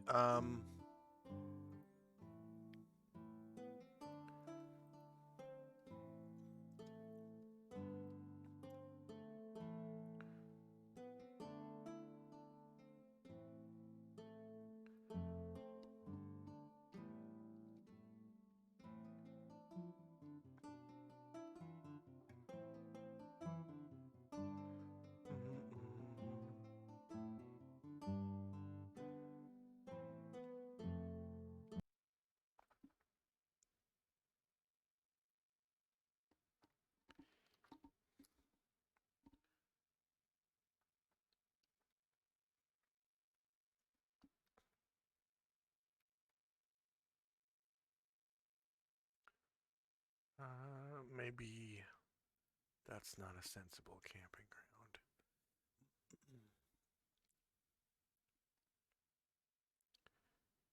This one is.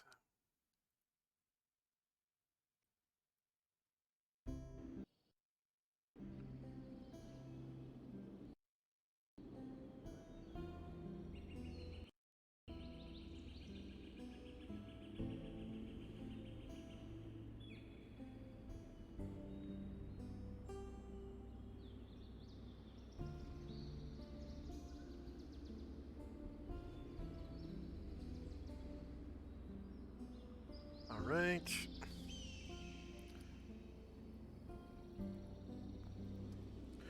So, it's nighttime. Well, near nighttime. Let me turn daylight on. The sun is going down. I'll put it about half. So it's like twilight. And you found a sensible campground.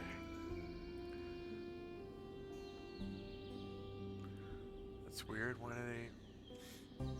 There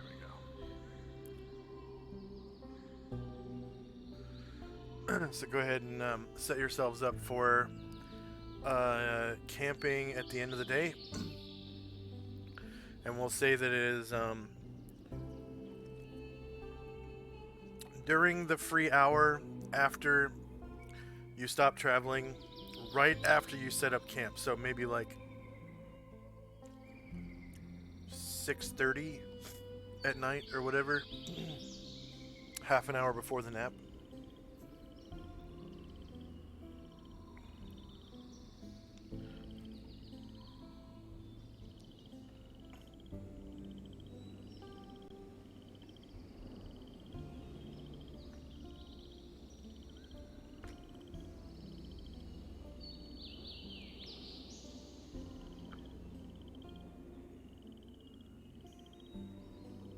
And you're able to find enough wood and brush in most temperate areas to build campfires.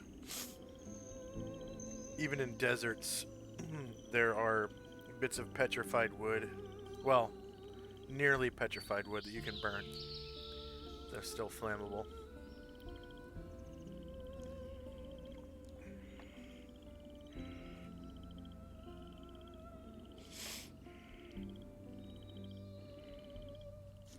Temperate deserts, that is.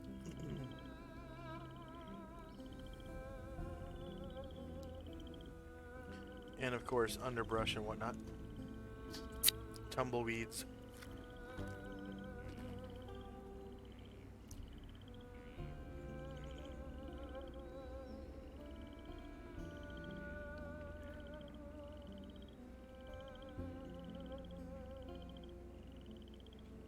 Okay, is there anyone still setting up?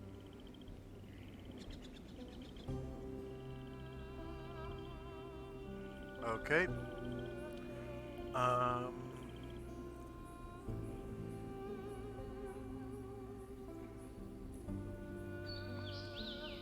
Go ahead and give me base size initiative.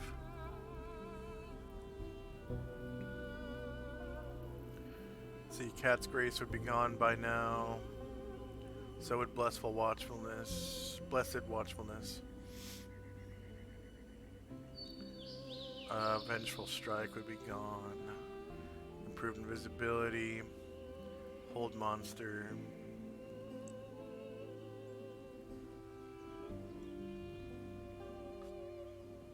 Okay.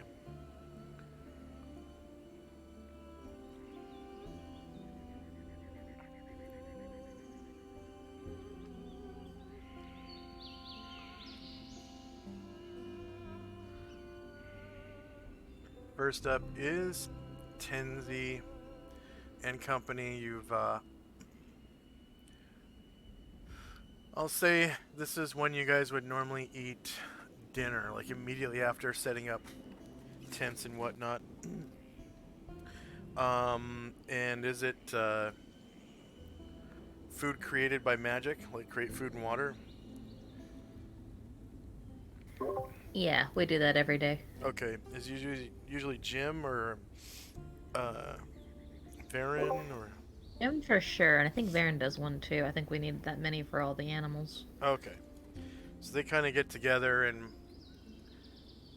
create this like patch of mana on the ground or whatever that everyone can kind of scoop up and eat, including the animals. And the water is like pure holy water or something like that.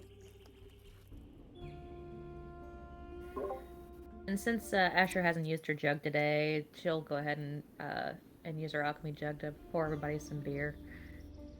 Nice. Or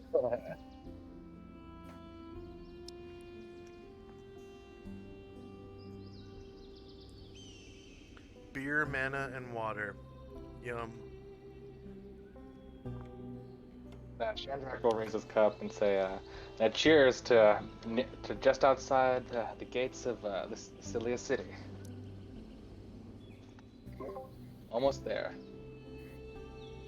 Asher gives a tight smile and says, "Yep, almost there."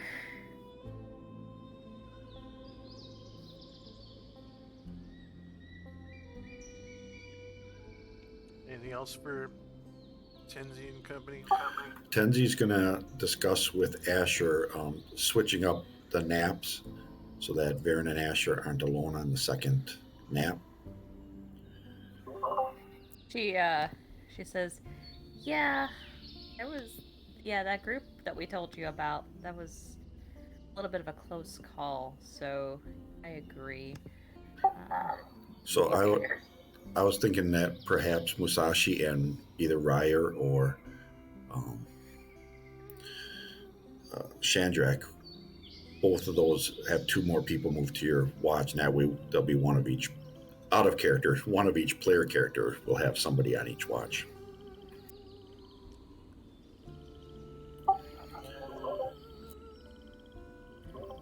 Asher says, "Yeah, those that help would be much appreciated if they all prefer to be on that watch."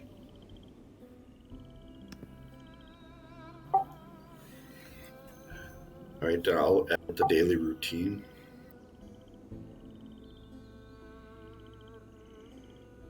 Can Shandrak and Ryer get on that, or no? You can.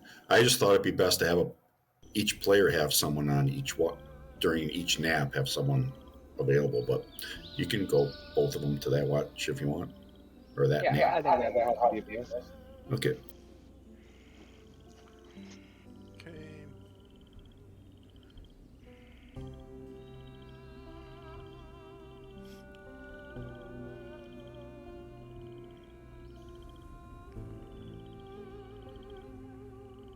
All right. Shandrak and company.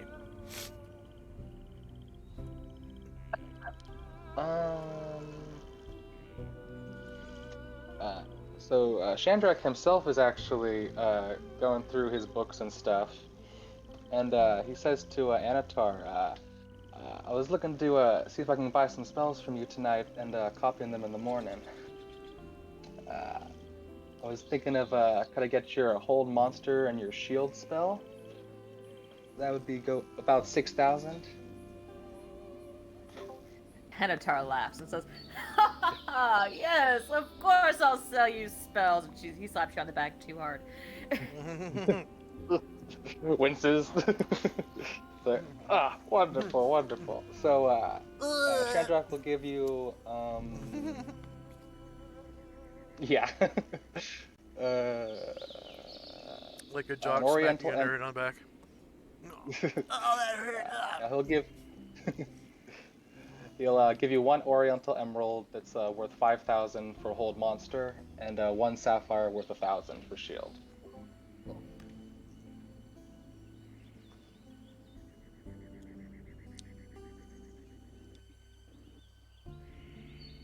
So if those thousands match up with the spell levels, keys down.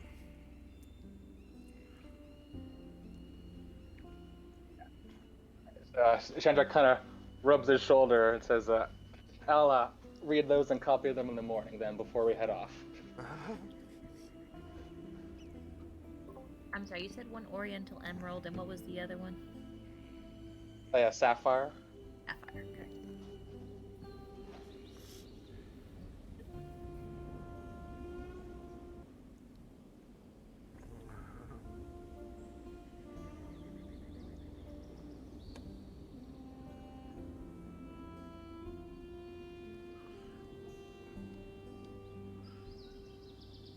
Okay, anything else for Shandrak and company? Nope, that'll be all.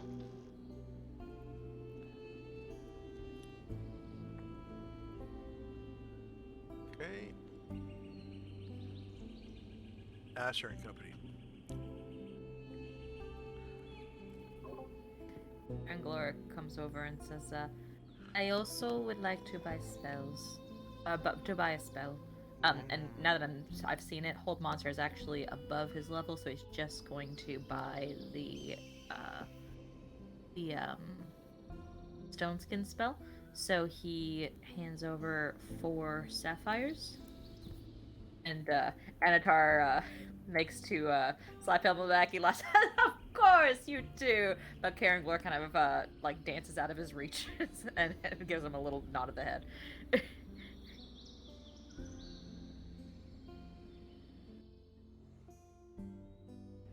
And Anatar hands his spellbook over to Karen Glor.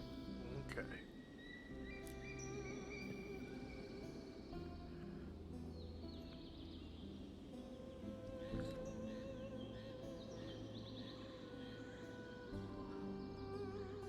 Anything else for Asher and Company?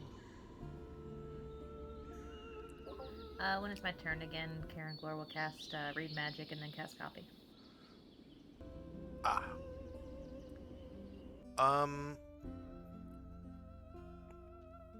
Oh. Right. Okay. He hasn't read the spells yet.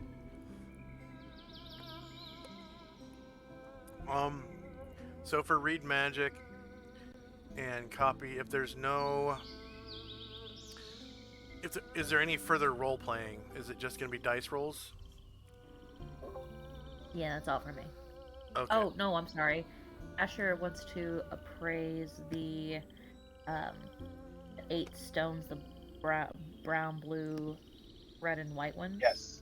Yeah, I almost forgot about that. Yeah, sorry And about she that. wants to divvy up the loot from that last encounter.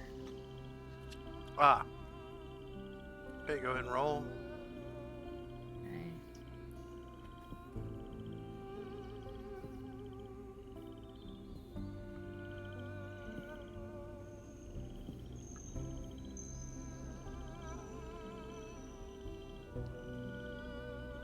Bandit Agate.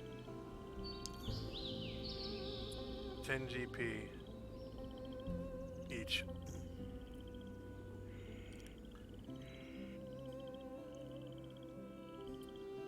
Pretty sure you guys encountered that lately, but I don't remember which session.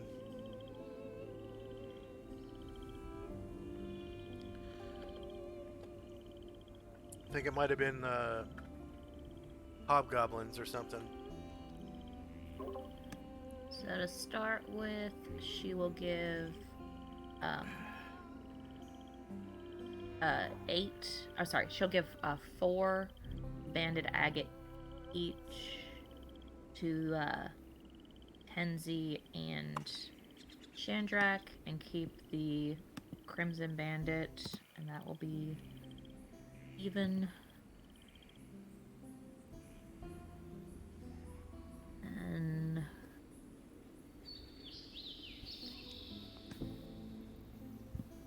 she'll give 1 Oriental Topaz to each. And that leaves 1 extra.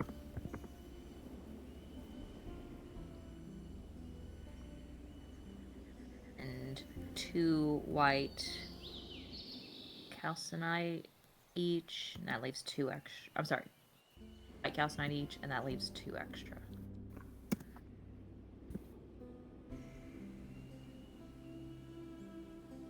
Oh, Chalcedony? Sydney, yeah. That's how you pronounce it. Okay.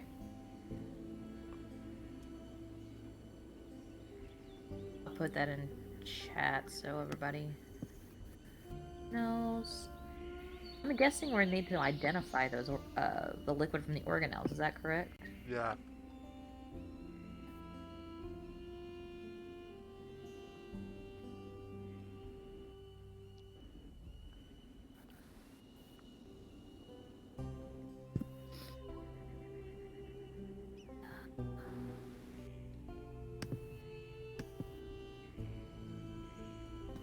We have like a general like just like party fund for like when we have like extra. The extra. Yeah. You said no. Not officially. Okay. What you can do is, if someone wants to buy the gem from the party, you can buy the gem and then split the cash equally that way.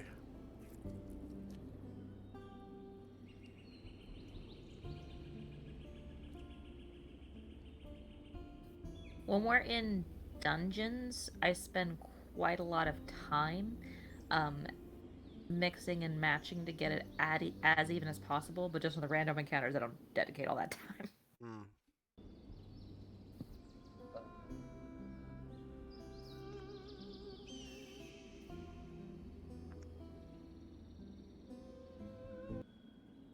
Do you guys want to identify the potions tonight? I think I have an identify available. Do either of you? I didn't I'll prepare double it. check and see if that's right. It's usually not something someone would prepare in the wild. Unless you were really confident. Do we know for sure they're magical? No one has detected magic. So Ashriel can do that. Minotaur does have an identify prepared for some reason. It's from the last time and you didn't take it off. I'm sure that's it.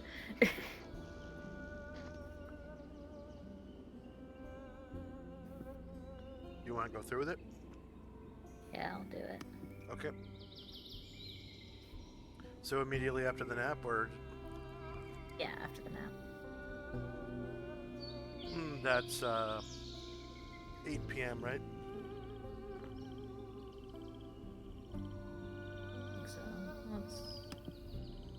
It'd be 9. Let's see.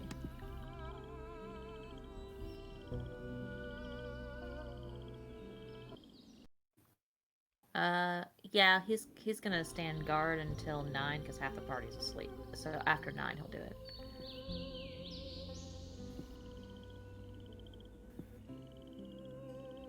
Okay. That'll leave him cleaning until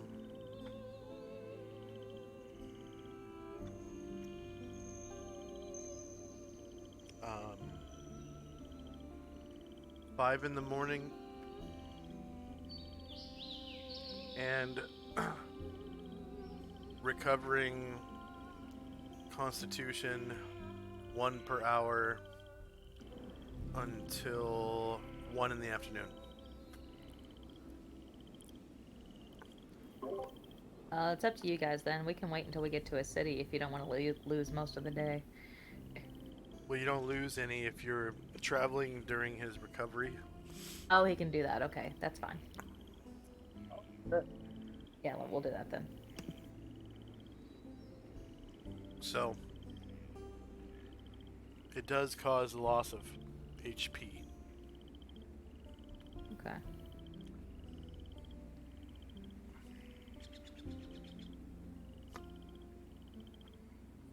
I'm sorry, is he doing this tonight or in the morning? It's a combination of both because it takes so long. Okay, yeah. Well, once it hits morning, Chandrak will be, he'll read magic on those spells and copy them. Yeah. And tonight, Karen Glora is going to read magic and copy. Okay. Go ahead and give me your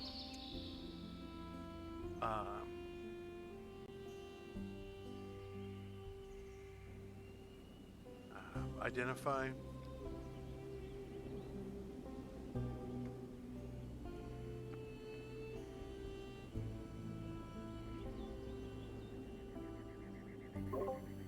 What level is that one? But it's universal. Yes, good.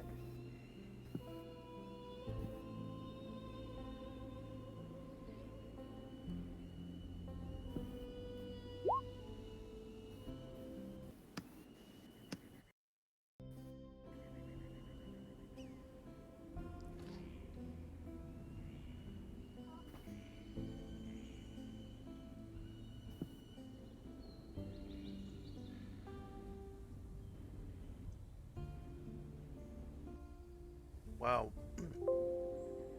1 month ago, you guys were out in the desert.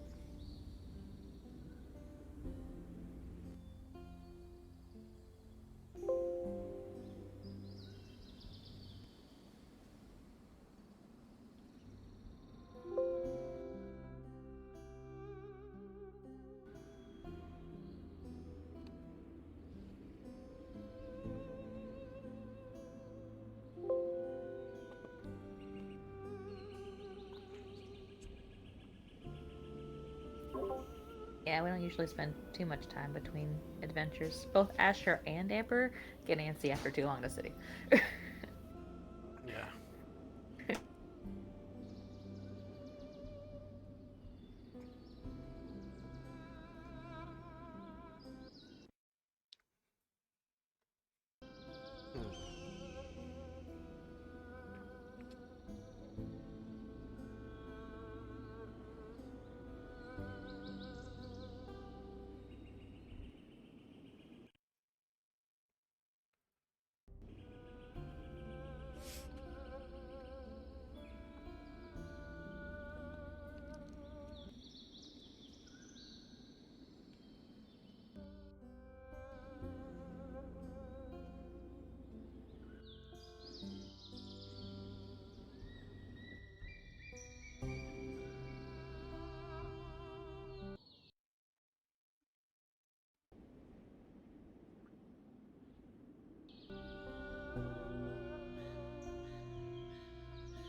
We've got mountains. July 17th.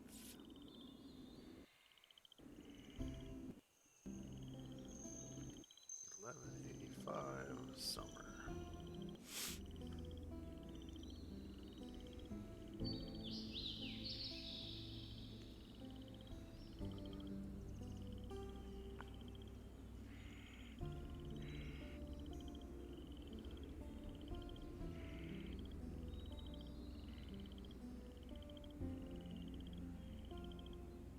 Right.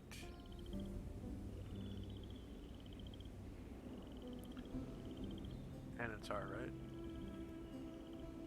Yeah. Yeah.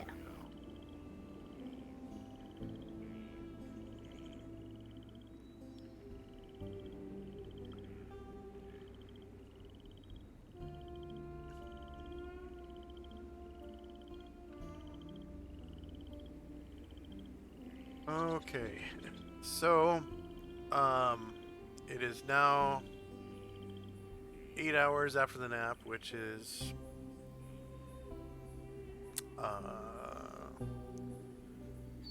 and when does Anatar's nap end? You said 9? So his nap ends at 8, Okay. but then there's an hour-long period where like half the party is asleep. So I don't think he would be dedicating himself to anything other than just watching. Okay. So, then at 9, when everyone wakes up, he would be able to start cleansing the items. All right. Right. So he cleanses the items until 5 in the morning. So it's now 5 in the morning.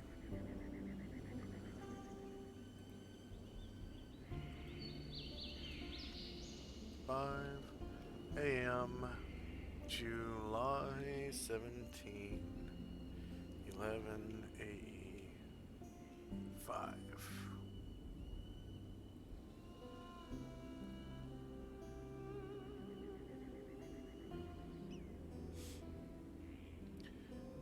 And he has cleansed all 8 of the vial-like organelles.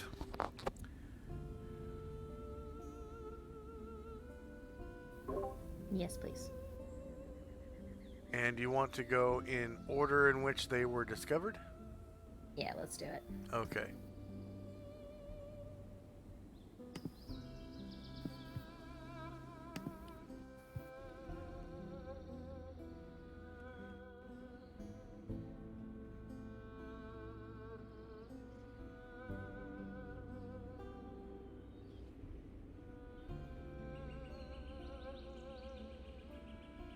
All right.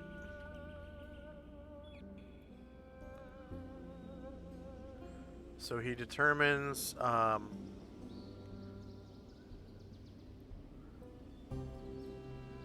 that the first and second potion are potions of diminution, which are worth 300 experience points each. And if I remember correctly, those shrink a character. Sounds like it. So you can, pass through spaces which you normally can't pass through.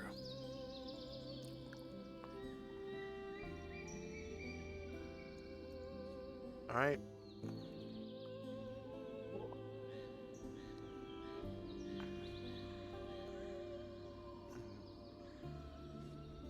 The next two, he determines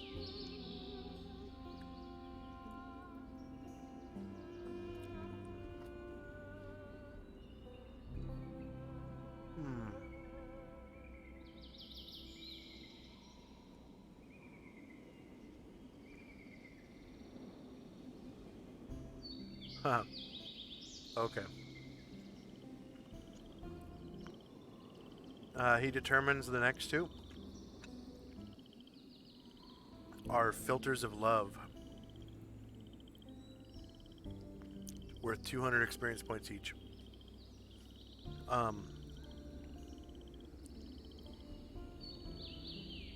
They cause the person drinking it to become charmed with the first creature seen after consuming the draught, and they may become enamored if the creature is of similar race and of the opposite sex. So, a breedable race. Or,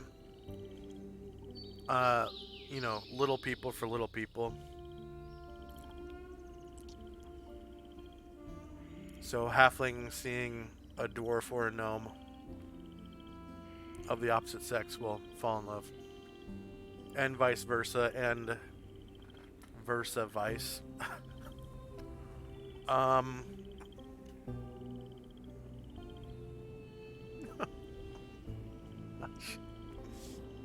That was dumb. Anyways,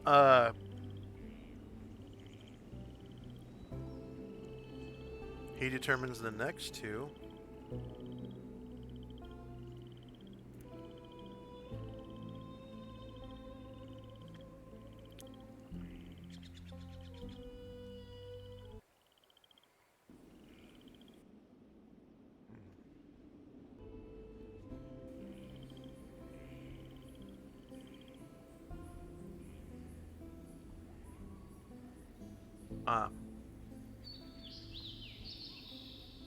On the 5th round of the spell, he tests this potion for identification, and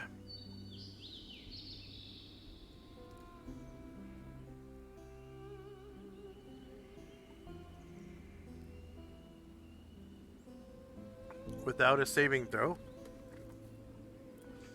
he is affected by the 4th level wizard spell Confusion.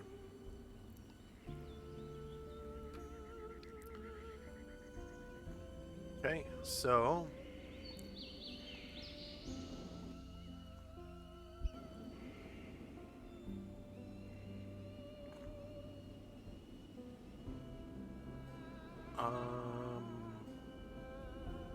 spells and powers, wizard, 4th level, confusion.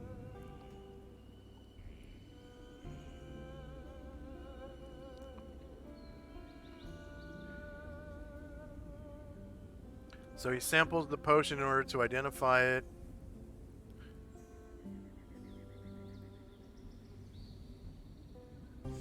And he stands confused for 1 round. What does the rest of the party do? Because this is 5 a.m. This is like during the final guard shift. I think everybody's awake at that time, right? Asher's standing in front of him, like snapping her fingers in front of his dazed eyes. And Shandrak says, Karen Glor says, I believe I know this spell. He is confused. He shall recover.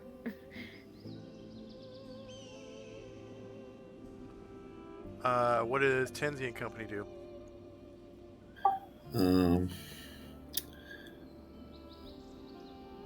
We're staying away from him. Does he have magic resistance? It doesn't matter. He had to lower the magic resistance in order to sample the potion. Okay, yeah, we're staying away from Anatar. Okay, go ahead and move your tokens. Shandrak and company. So at this point, would I have finished reading and copying my new spells? Yeah, a long time ago. Okay. Like immediately after the nap, right? Okay, that's good.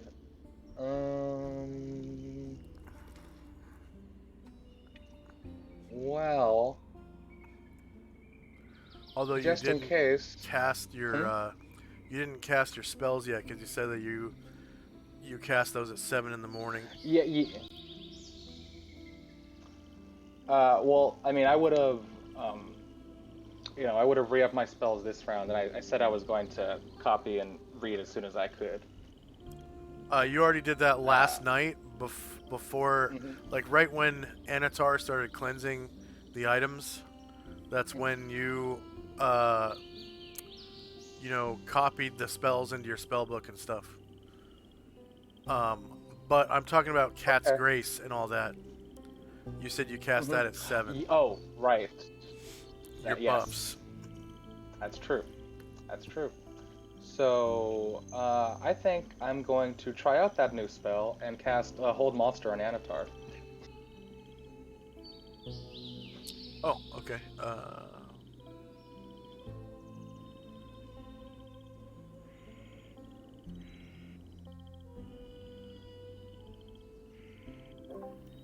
I was thinking that too, but he's the one who's got it for me. He resists it. Anything else from Asher and company? We'll get away too. Well, hold on. Yeah, we'll get away too. Okay.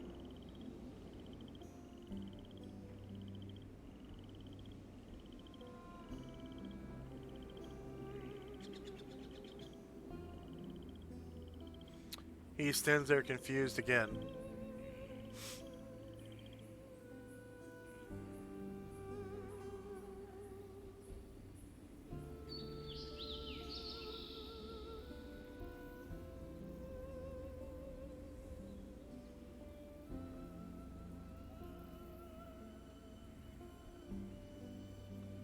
And Tenzi and company.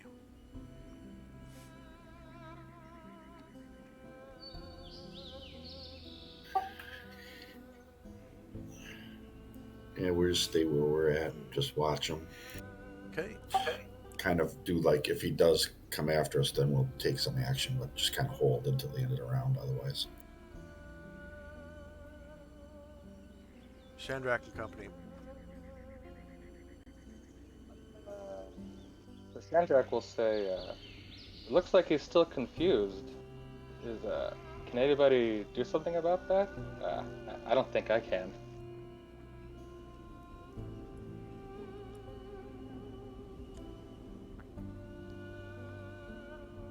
So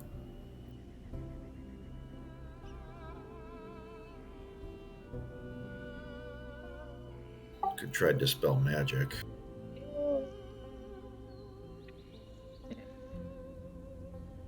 Worth a try. And just in case, since it is early in the morning, time to cast Stone Skin.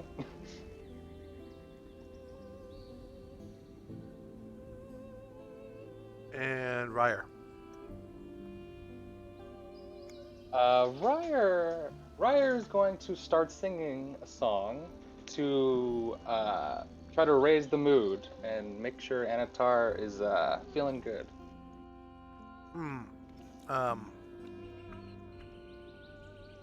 The kind that changes encounter reactions. Yes. Okay. Asher and company. At Tenzi's suggestion, Varen will cast Spell Magic.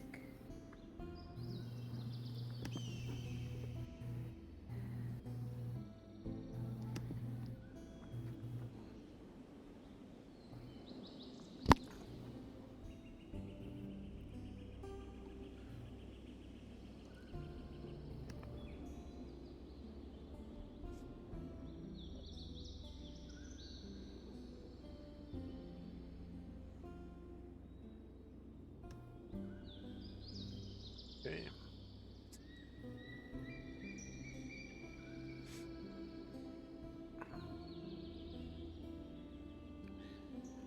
And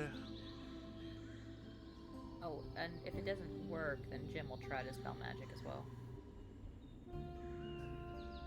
okay, neither one of them work. Neither one gets XP. Okay. And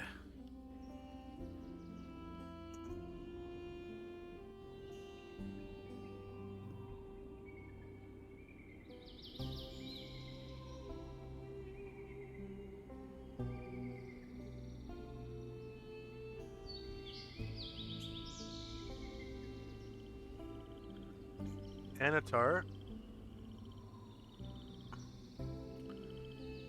comes over and attacks the shit out of Arahil.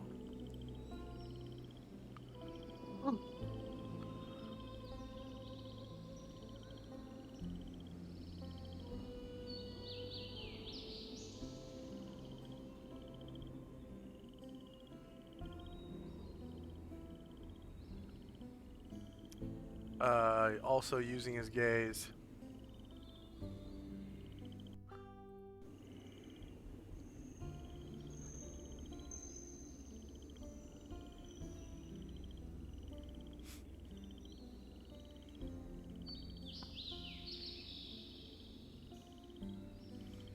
Oh, he's unaffected because he's not evil. But Anatar does attack the shit out of Arahil with his longsword.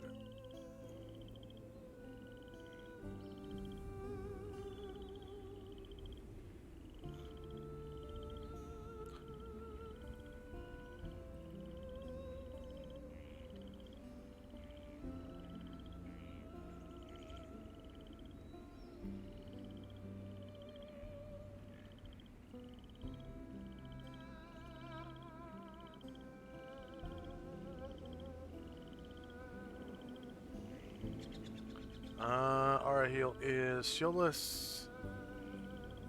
So he gets his -3 versus AC 7. Arahil takes 15 damage.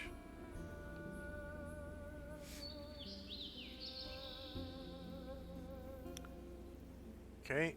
Anybody wanna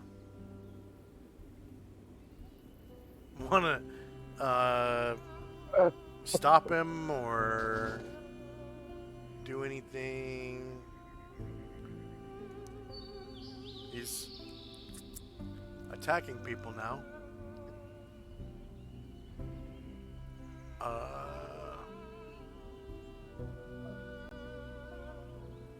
Anybody? On Asher's turn, Jim will. I don't know if he's a person or a monster, but Jim will try hold person. Alright, go ahead and roll initiative.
And let's see. Asher should still have stone skin, so she's gonna go get the job. Yeah, so she.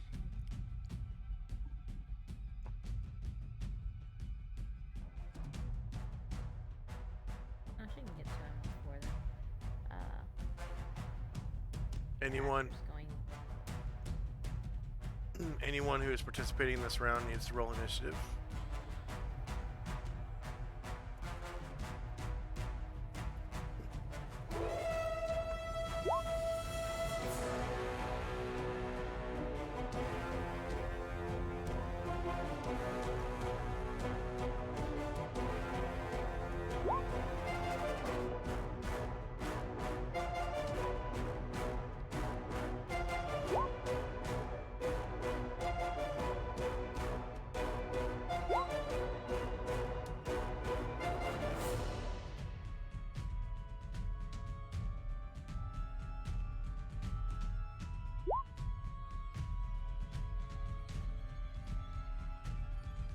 Actually, everyone needs to roll initiative because it's a combat round.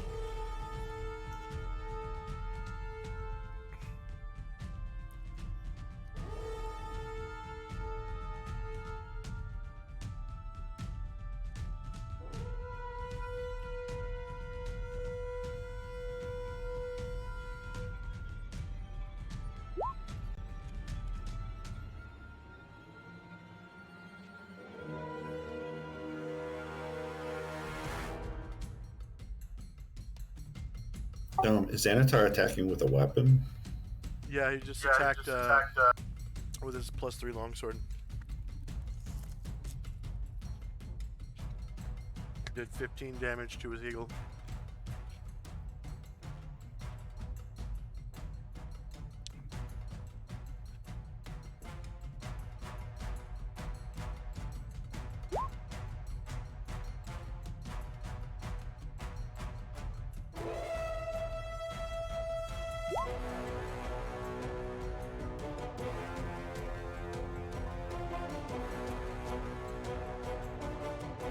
Is anyone still rolling?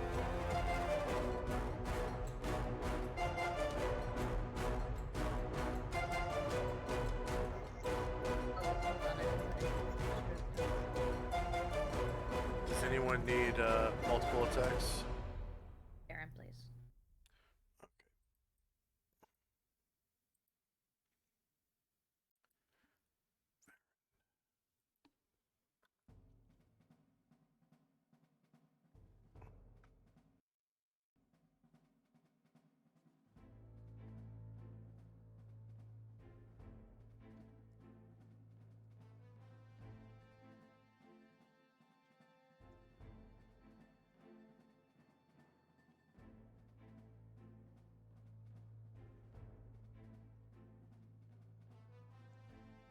Is anyone still rolling? Okay, here we go.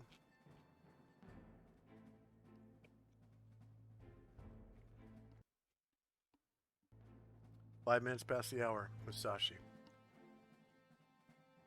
Musashi's just moving away. Chandrak.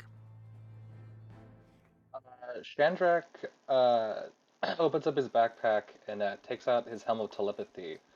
And then he says out, Asher or Karanglor, one of you take this and suggest hit Anatar to calm down.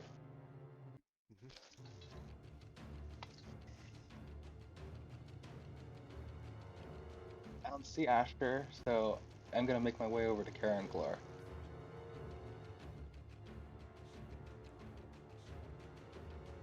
And hold it out to him.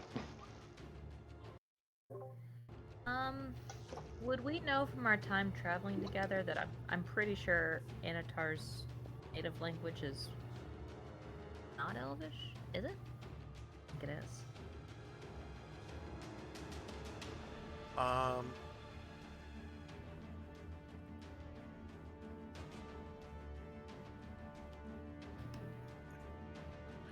It shouldn't be Elvish. I wouldn't think so. Okay. And would we probably know that by now? Yeah, you know that he's not an elf. Yeah, okay. So Karanglor shakes his head and says, "This will do no good."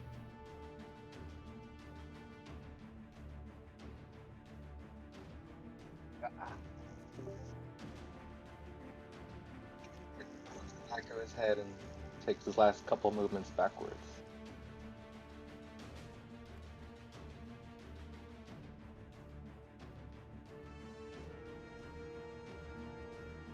Asher.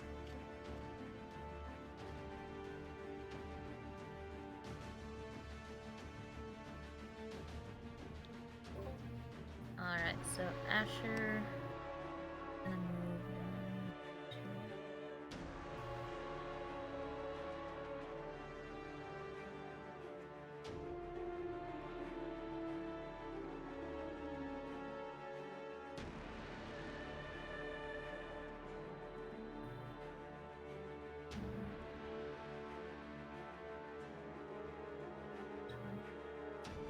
She can't reach him, so she'll hold her attack, but she shouts and says, "Hey, why are you messing with that bird when I'm right over here?"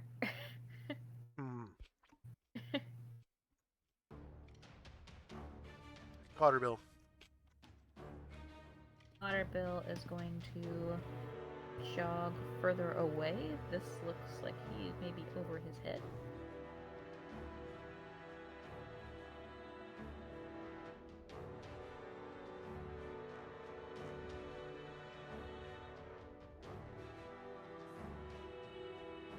Asriel. Dispel magic on Anatar. No effect. Arahil.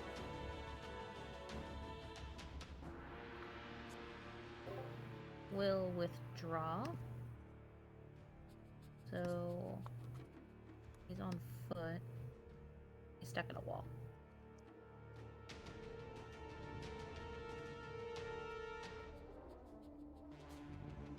Thank you.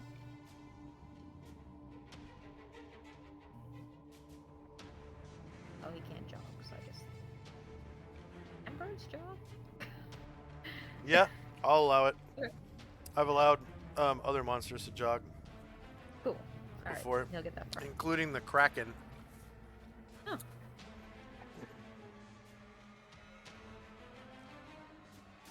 Which was almost 6 years ago. One more idea.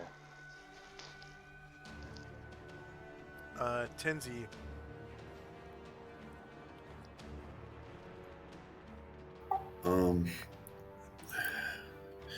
I'm waiting. If Anatar comes at me, I will disarm him and then block any other attacks. Okay. Brian Druid.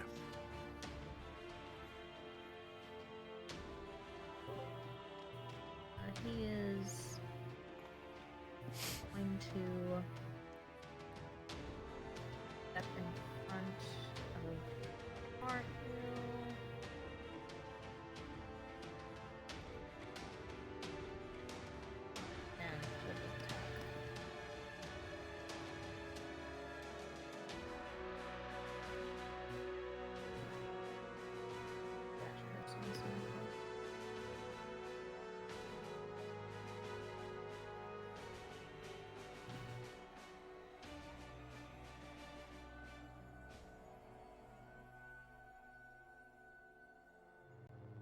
Anything else for Brian Druid? No, not unless Sanitar tries to attack him. Okay. Ryer. Ryer is going to come back away, seeing his song is not affecting right now.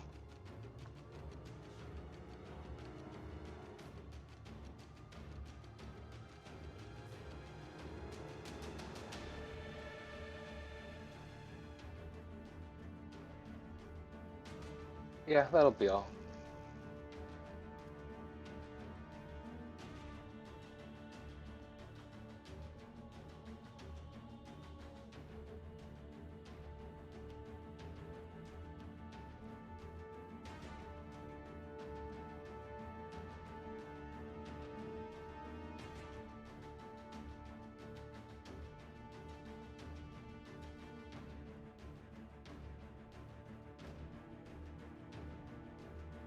Okay, Anatar.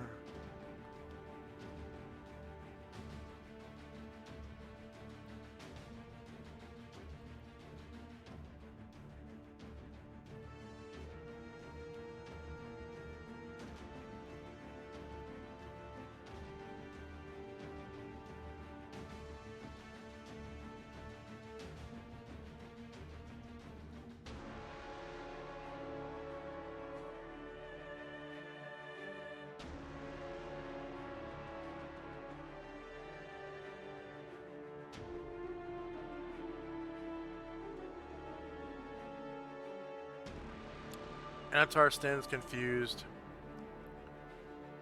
Karen Glor.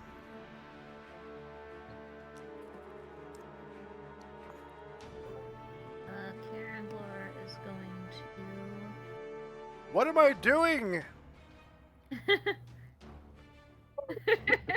to. What did I Asher just says do?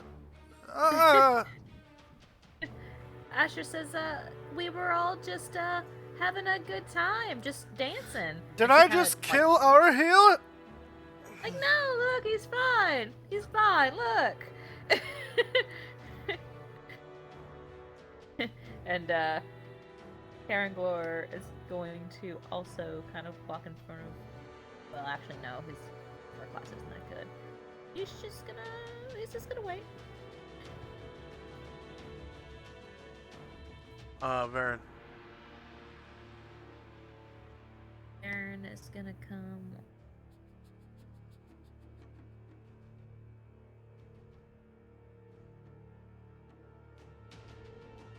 Jim. Jim is gonna come closer too.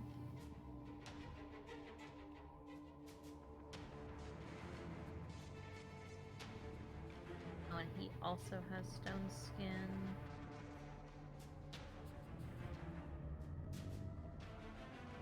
Surrounding him with targets he can try to hit and probably not hurt.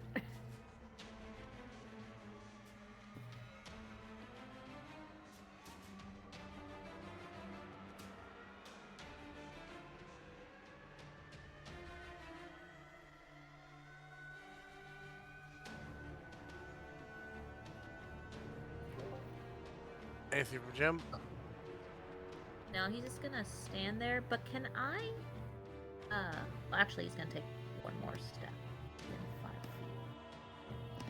feet. Can I roll Orison just to remind myself what all it can do? Yeah, that's fine, yeah. Thank you. And in fact, I think you don't even have to go through with casting the spell because there's a drop down, and once you look at the options, you can cancel it. Alright. Cool.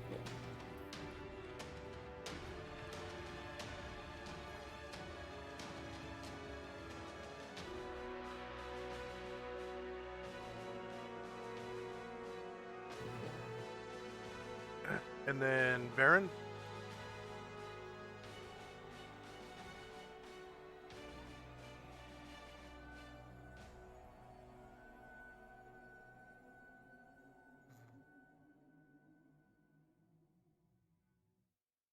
and Varen.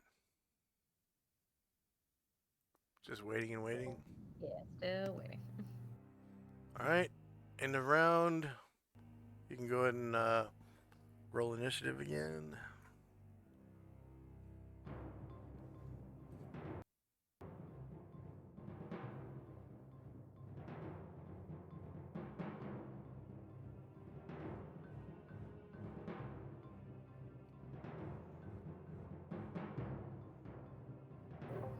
What does clarity do? Is that what would probably counteract confusion?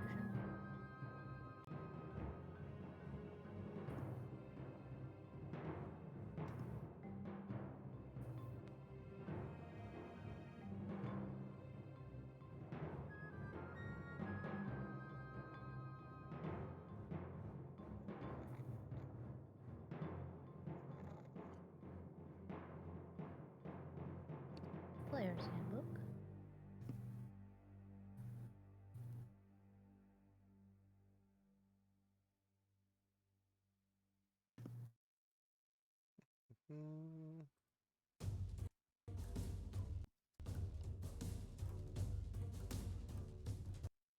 Magic. We got new follows from Rustling Tentacles and Smoky Seed. Welcome. Hey guys, this is my cat.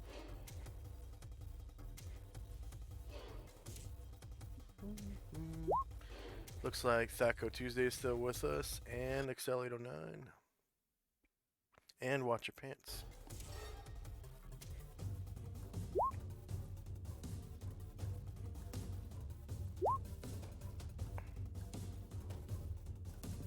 I'm gonna roll initiative any minute, as soon as I find out what this Orison stuff does. Clarity in particular is what I'm looking for.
Okay, is there anyone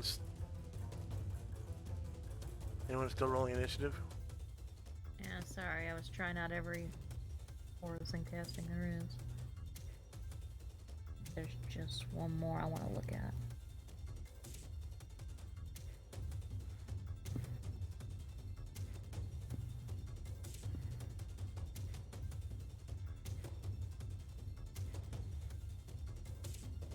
Yeah, nope, nothing I can do. Okay. Yeah, finish this up. Alright.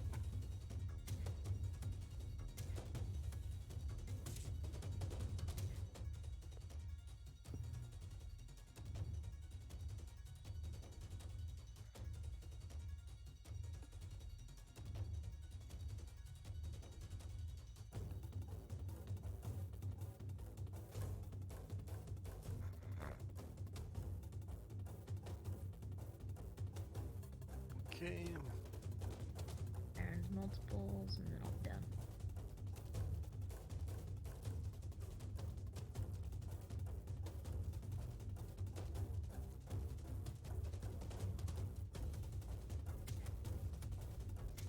And thank you for your patience. Alright. First up is Baron.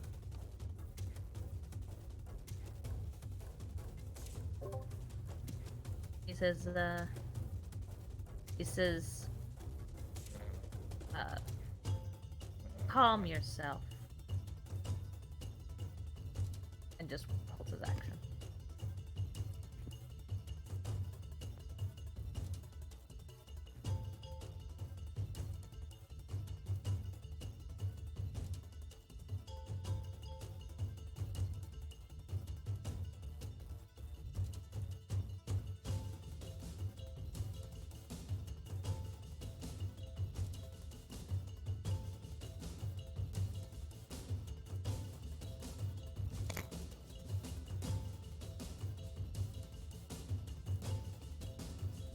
Anything from Baron?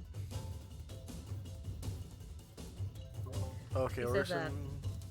yeah, well, no, I looked through all the orisons and didn't see anything that would help, so I just put him back to his, alabaster. So he just says, calm yourself. And he holds his action.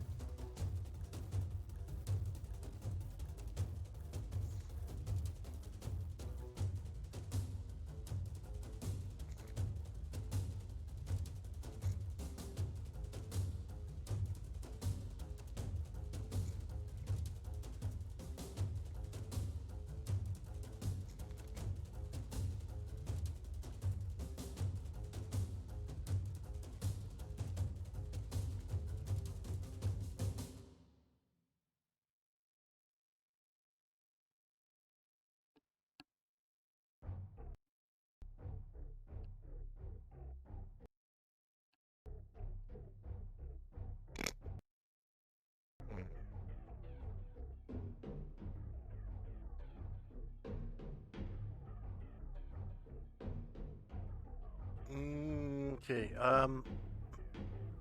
so you cast the Calm Orison? Oh no, he doesn't cast any orison. I looked through all the different orisons and I didn't see anything that would help confusion. Calm is mainly for fear.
Okay, anything else for Vern? Asher. Alright, Asher is going to around this way, still staying out of reach.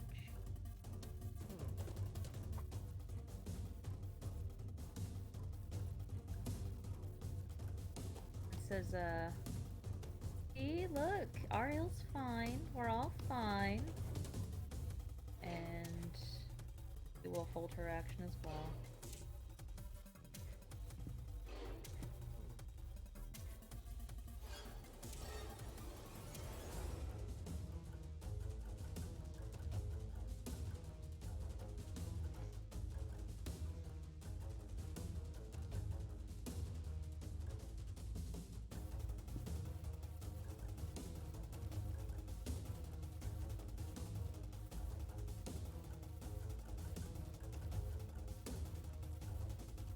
Anything for Asher?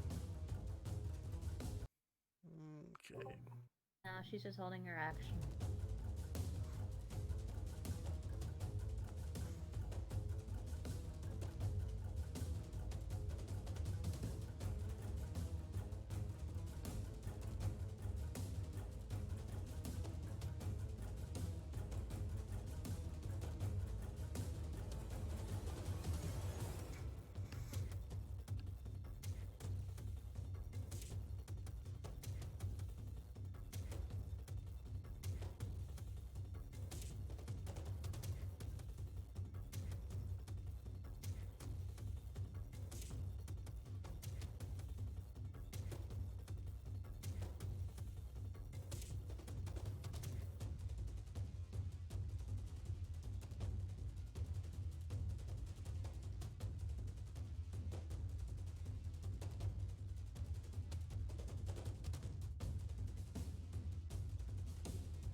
Cotterbilt?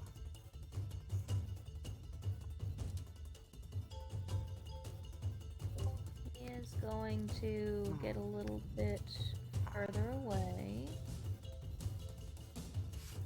And when he gets to this kind of darkened area, he's going to attempt to hide in shadows.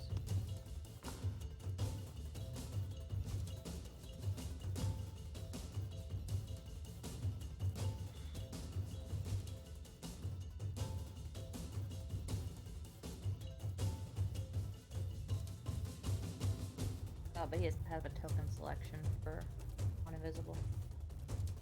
Oh, right.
Hey, Jim.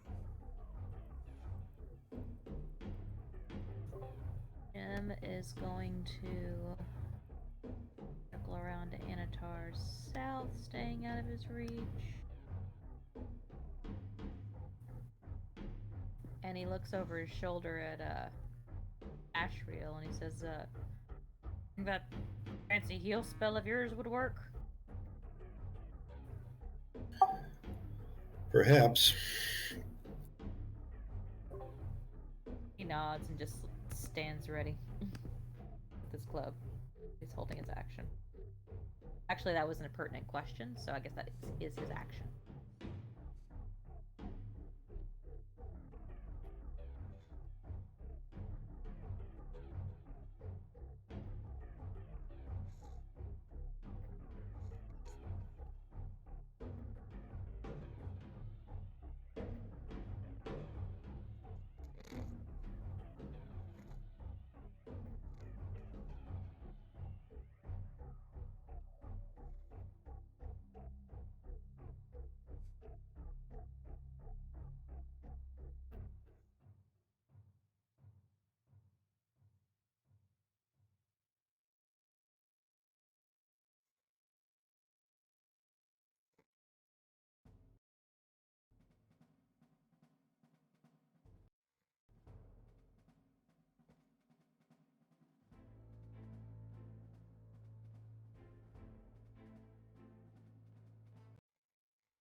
Anatar.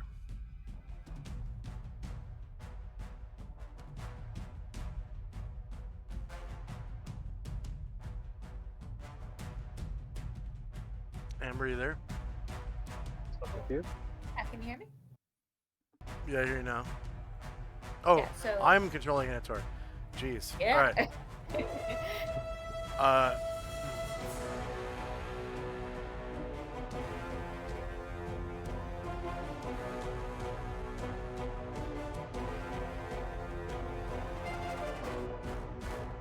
Sure.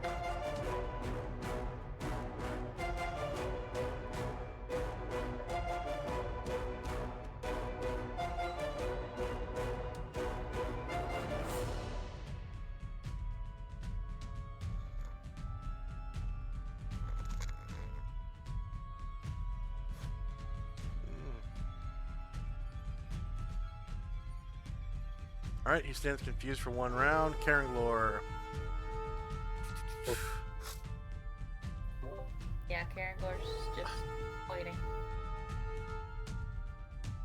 Okay. Arahil. He will jog further away. Okay.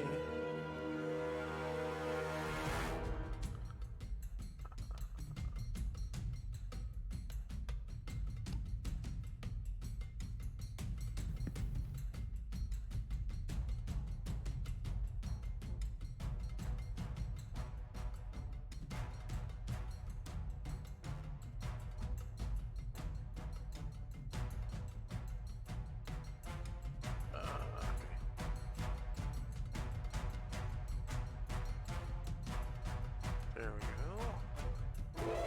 And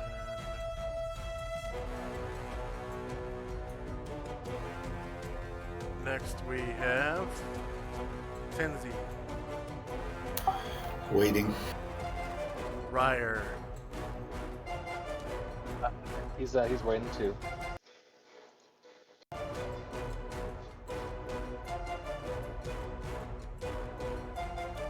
Shandrak, Chandrak fiddles around through his backpack again and pulls out his wand. And but he did hear the exchange between Jim and Ashrael, so he holds it out to Anatar and is just gonna wait. okay.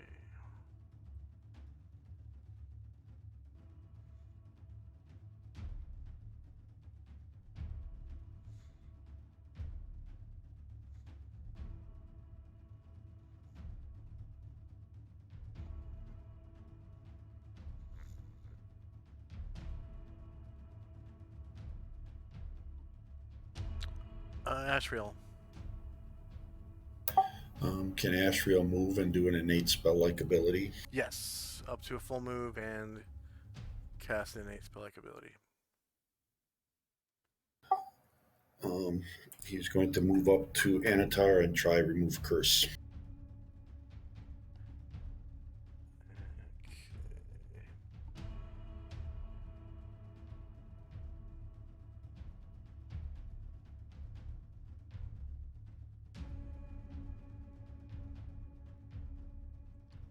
To no avail. Musashi. Staying where he is. And Brendred. And where he is. And then Varen's multiple attacks. Won't take him. We're all just trying to wait this out. Okay. New round.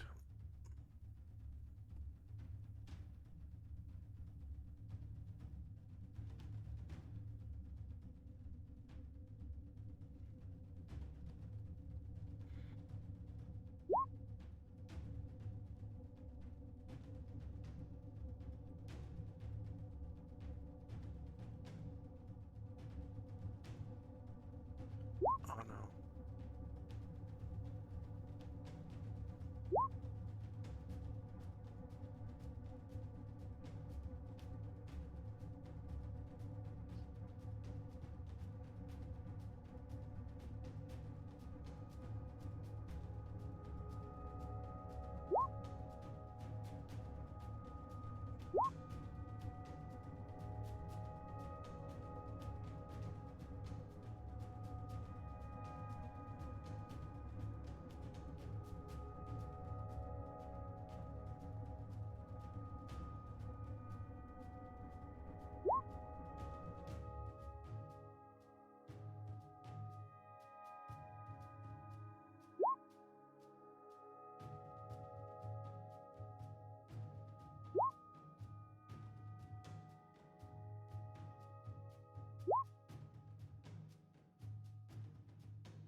Oh, I probably won't use them, but I forgot to ask for Caranglor's multiple attack.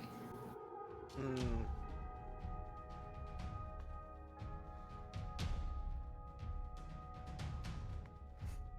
There you go.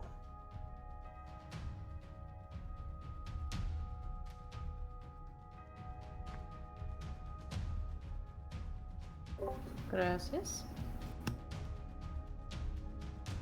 De nada.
got the new Cotterville token ready to go. Whoops.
Okay, sorry, you can turn him invisible again.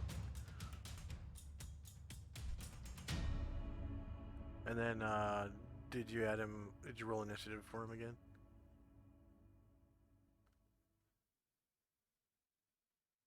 I did not. Thank you for the reminder.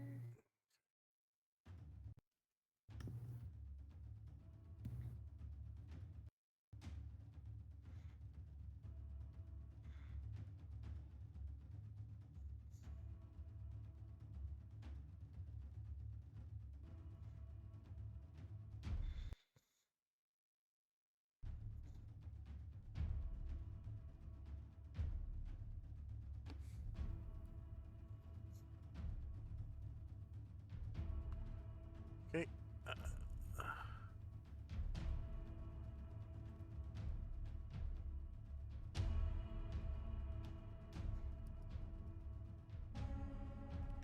First up is Musashi. Waiting. Baron. Waiting. And Asher. Waiting. Okay.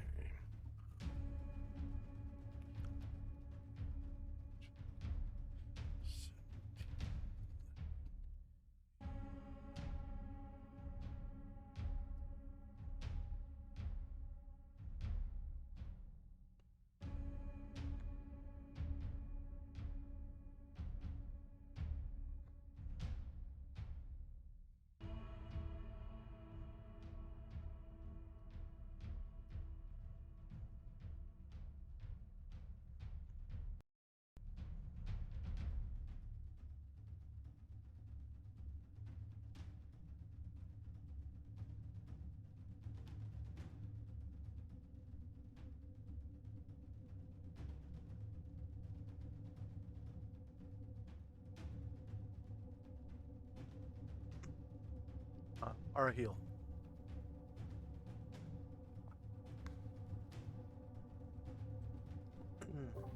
Are some of these shaded areas higher than others?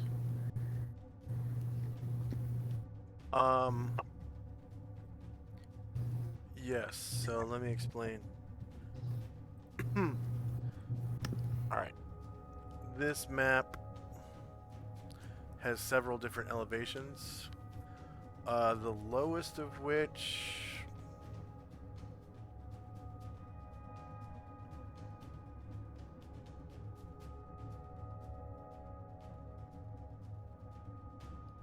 The lowest of which appears to be...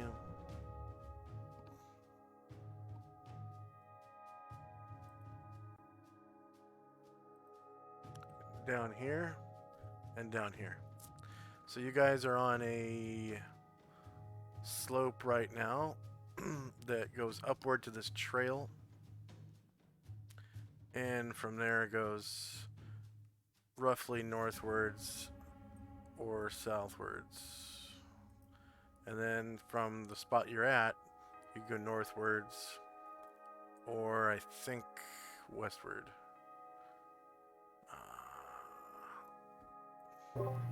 Alright, so now that Arhill's got a little distance, he's gonna go ahead and fly to 40 feet in the air. 8 squares. Gotta take at least 20.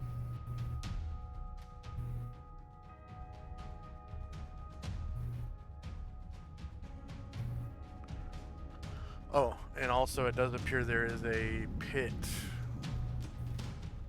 right over here in this area. Okay. Alright, so Arhill is has taken his movement. He's good. Okay, Chandrak. Chandrak is going to advance by this rock next to Brian Druid and hide in shadows next to it.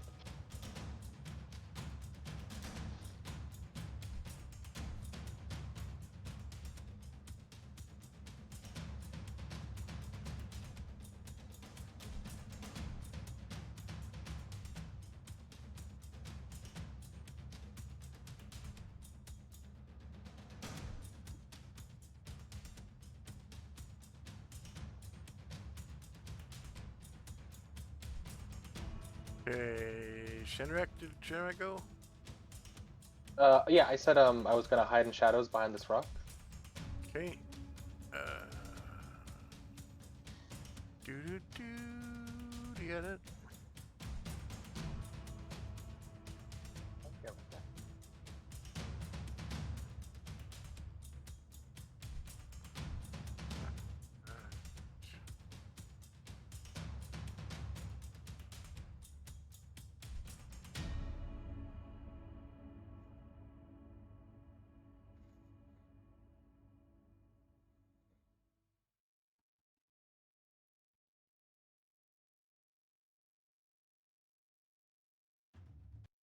Waterbill.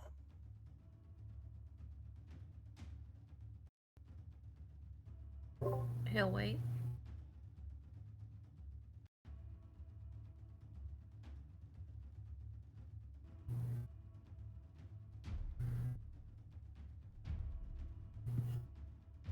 And Tenzi.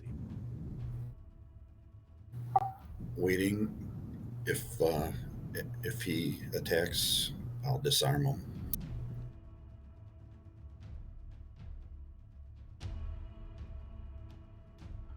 Okay, Karen Glor. Waiting. Ashril. Cast heal. Outstanding. Okay, so you have solved the puzzle. Kablam. You get this. And Anatar kind of snaps out of it and is like, What? What did I do? Oh god, I don't remember!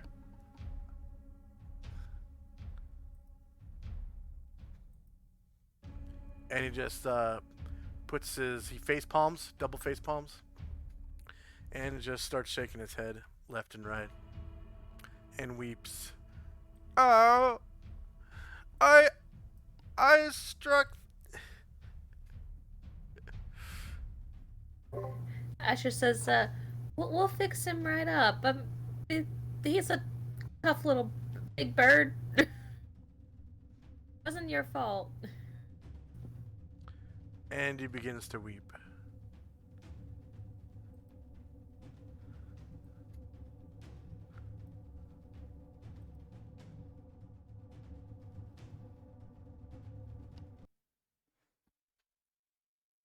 Okay. That's the end of combat. I am going to give you guys XP for a Tulani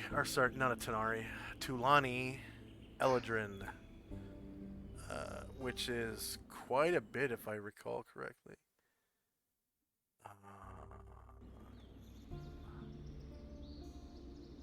Probably somewhere in the 25,000 range.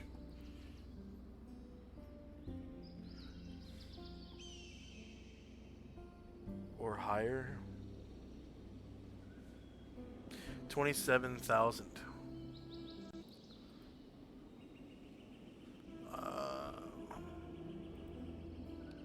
1 Tulani 27,000. 3 8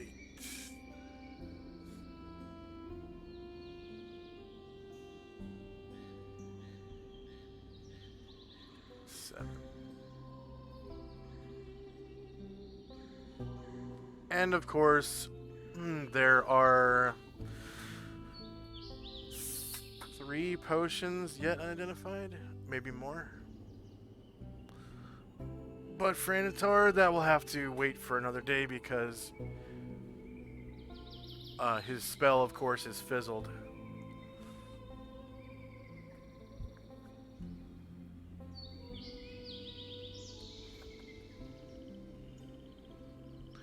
All right.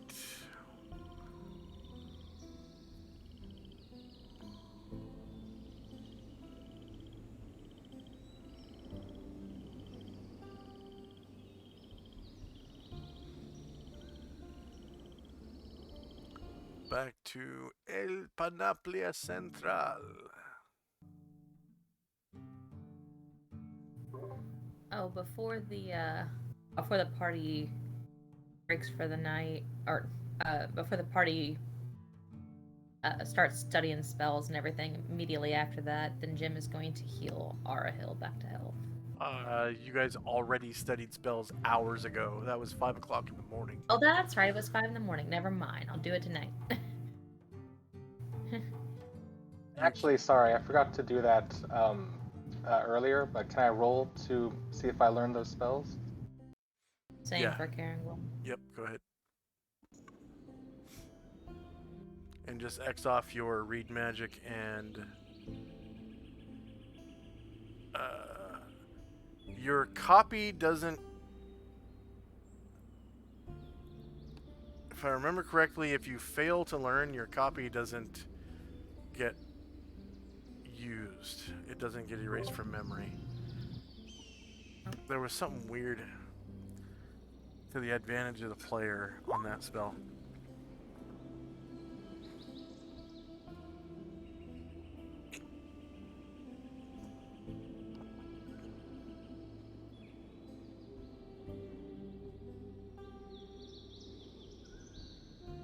All right.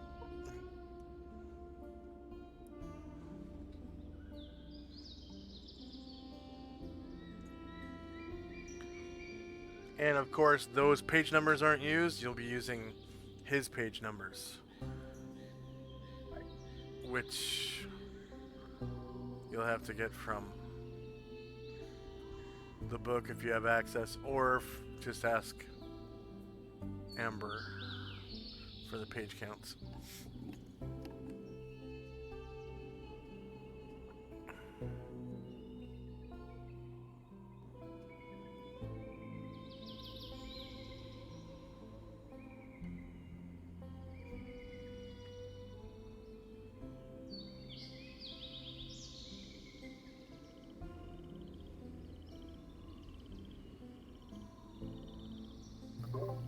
Do you have those, Shandrak, or do you need them? Oh, no, I'm good. It was 1 page for shield and 10 for hold monster.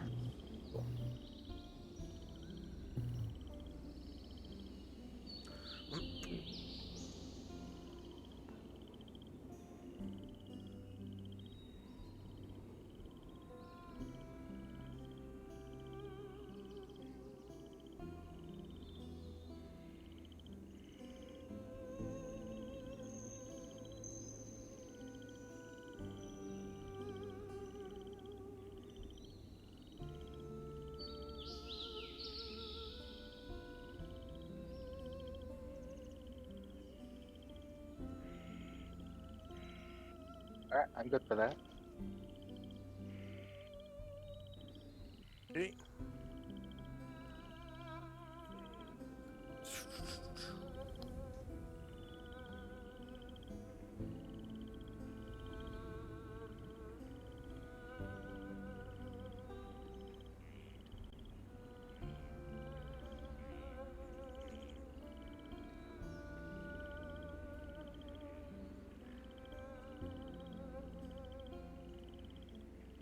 All right.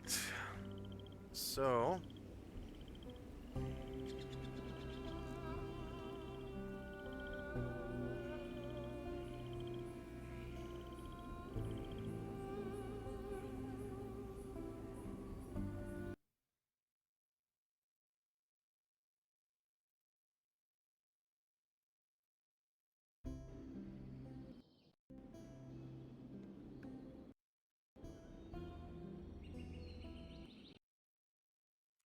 a couple hours later, at about 7 in the morning, you guys just barely get started. Traveling.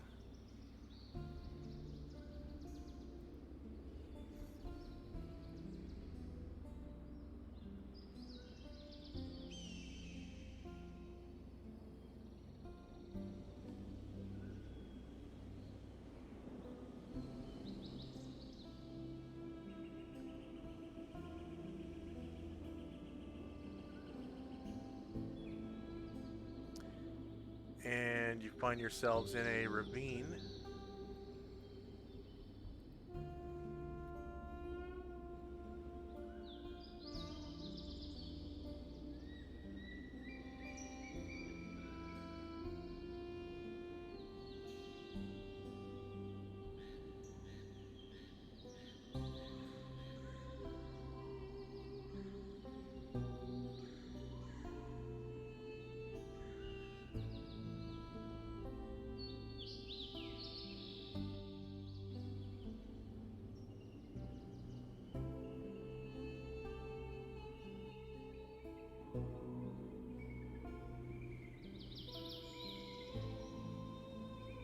Seven a.m.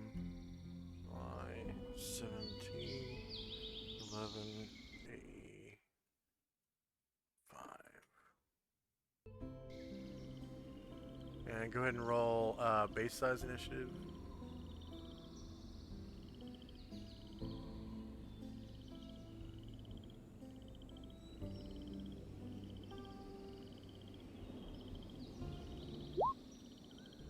Seeing 2 copies of the party.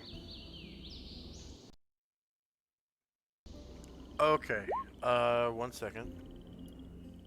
Okay, delete all the tokens you can see. Click on the board, hit Control A, and then backspace. All right, yep, it's black now. Can anyone else see any tokens?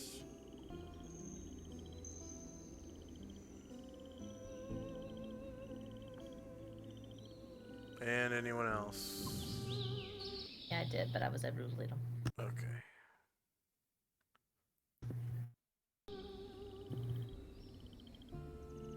Okay, can you see 2 parties now or any other characters? Just the party. One. Okay.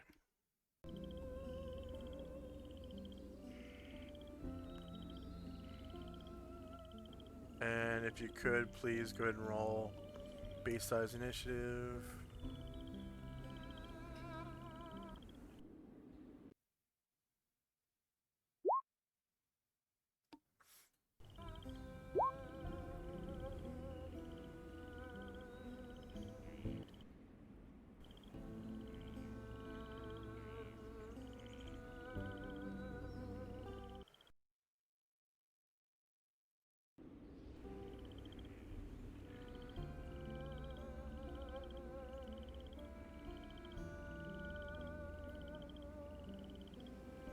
Okay. The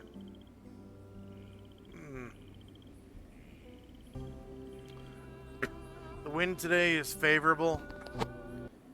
There's no precipitation. and everyone is able to fly. You're in this deep ravine in the mountains. You can see it goes off in several different directions. There's a small box canyon to the north of you. And in order to move through here, it looks like you need to keep going off to the right there. There are two high cliffs, one to the north and one to the south.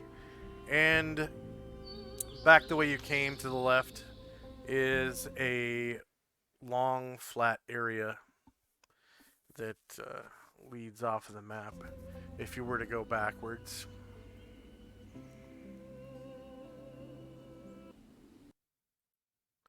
And first up is Tenzi. The road through these, or the way through mountains is long and windy like this. Trying to stay to the low ground as much as possible. Sort of leaves you through a weaving trail through the mountains without actually having to climb very much. Of course, there are spots where you do have to climb, and that's why horses and elephants are pretty much out of the question. But I think a great cat would be almost ideal for this type of terrain. So, did we pass the passageway to the north and decide that's not that we should still continue to go forward? You're kind of at it right now. I mean, you could explore that if you wanted to.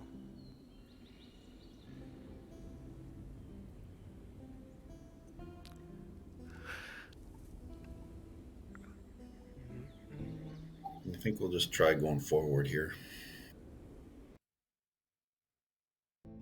Good. While I'm walking along, I'll ask Asher if we should go on. Probably in a couple days, we should go and visit Calamar and see how he's doing.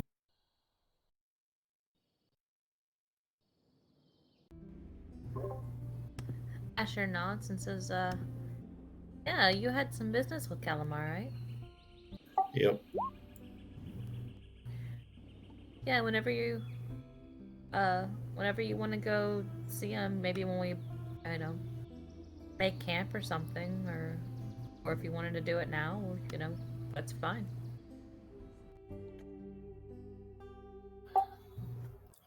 I'd like to really make Lacilia City before we do it, but we'll see how things go. Asher nods and looks a little grim and says, part of me will be glad to be back, and part of me ran away for a reason, Well, if you do need a reason, I've got one for you. Thanks. And that'll be it for us. Okay, Shandrak and Company. So I'm sorry, I didn't catch the time. Is this our usual time or is this earlier? This is 7 o'clock in the morning. It's basically right after you leave your campsite. Alright. So I'm gonna cast Cat's Curse.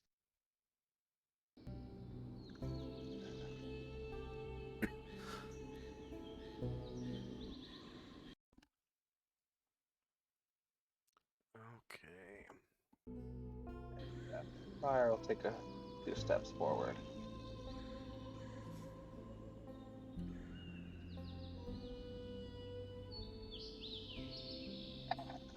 And that'll be all.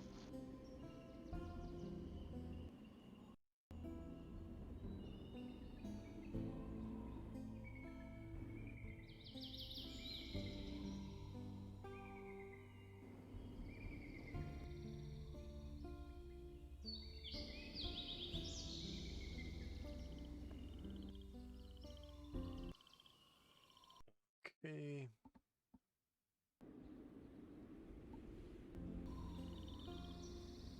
Wow, you got 6 points.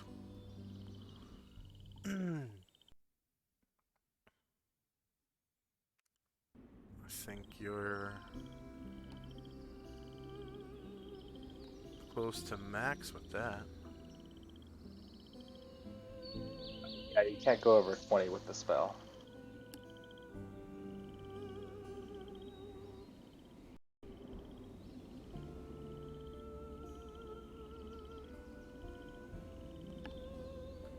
Oh, you can't go over 20, yeah. True.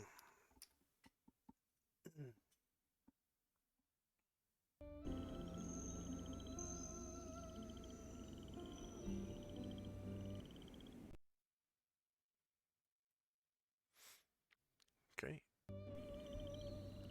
And Asher and Company. They're moving further into the area.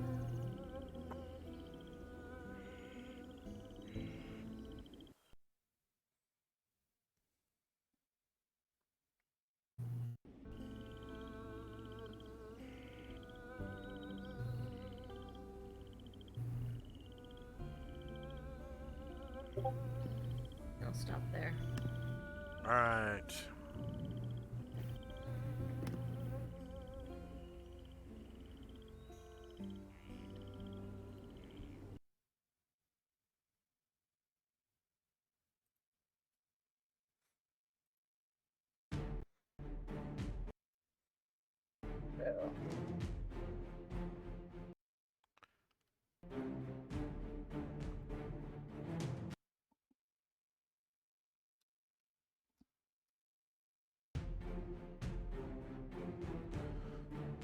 Okay, there's no surprise.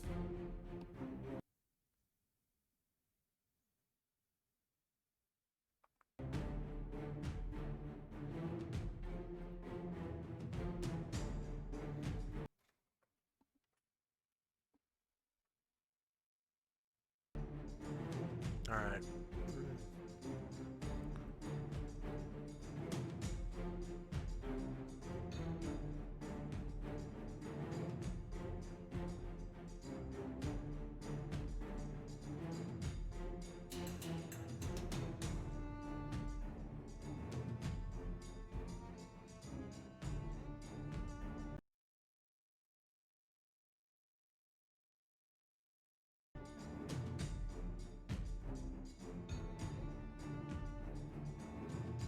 So just ahead, as you guys are coming up to that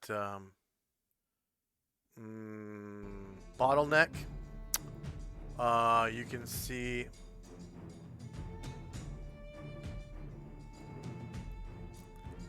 a giant bear.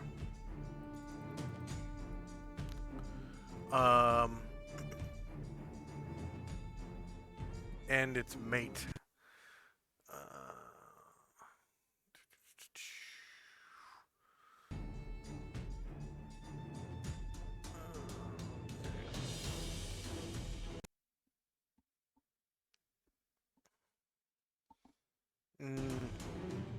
It seems quite aggressive.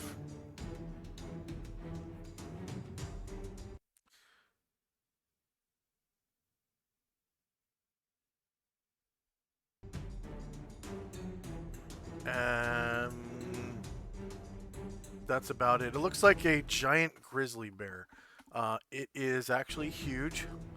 It's 12 feet tall.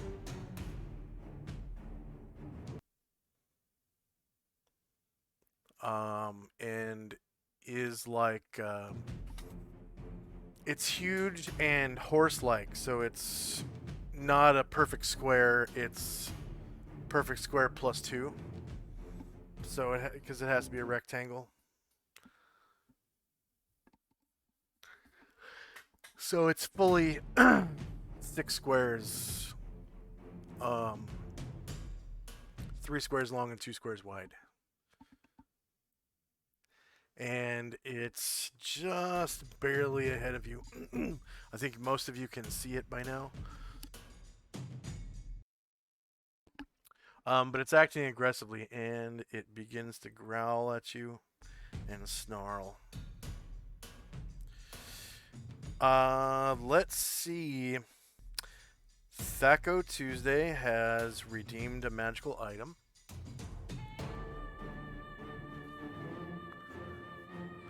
for the next treasure hoard. And I will keep that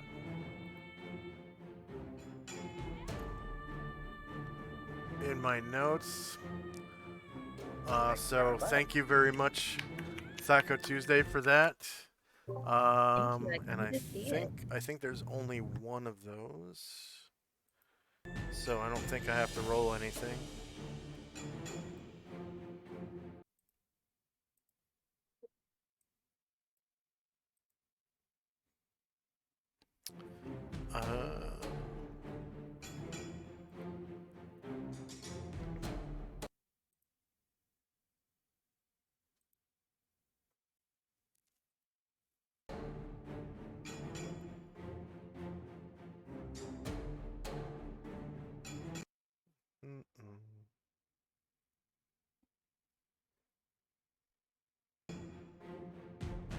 Yep, there's only...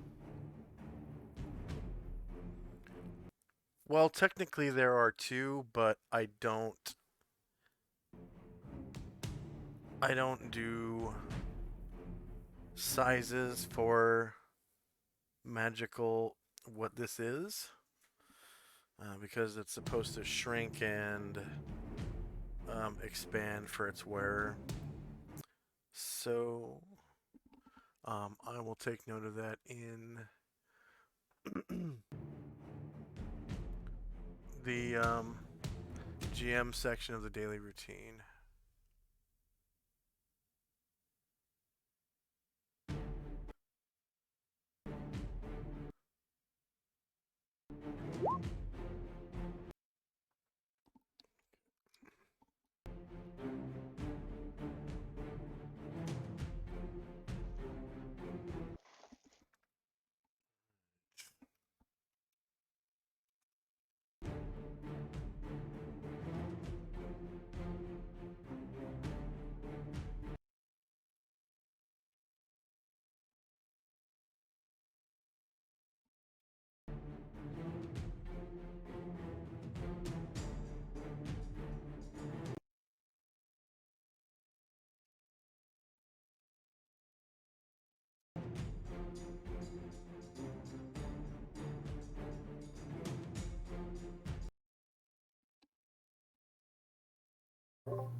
Sorry, are we rolling initiative? Yes. It is initiative phase. They're acting definitely aggressive.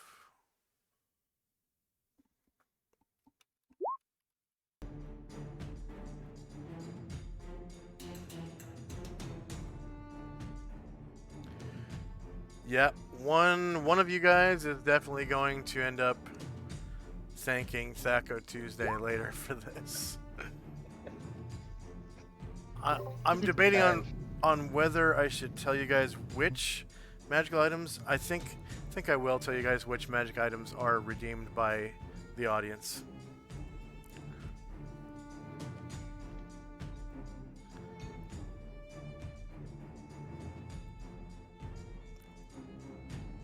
So these are huge bears that are accustomed to the mountains and would make outstanding mounts for large creatures or smaller.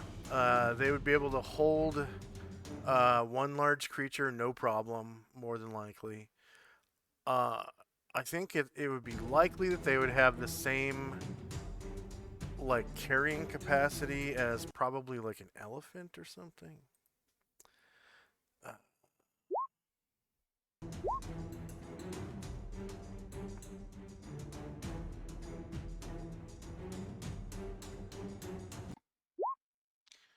Because they are rather slow, and I think...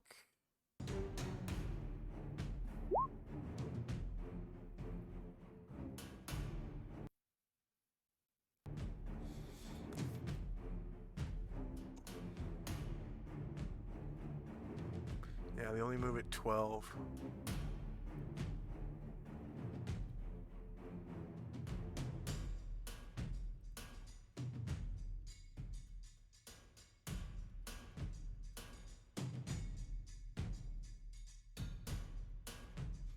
Okay, is anyone still rolling?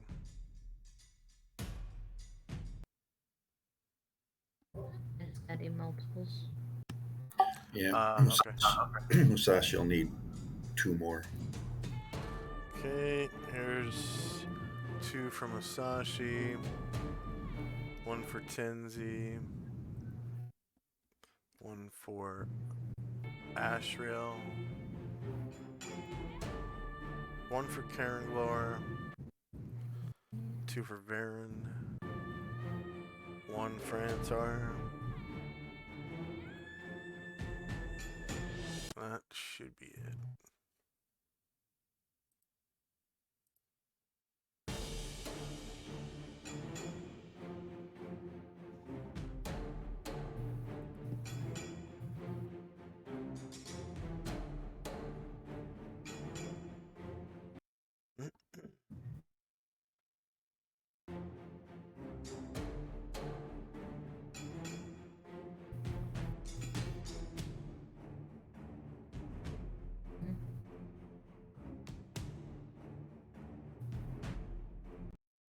And it still isn't taking.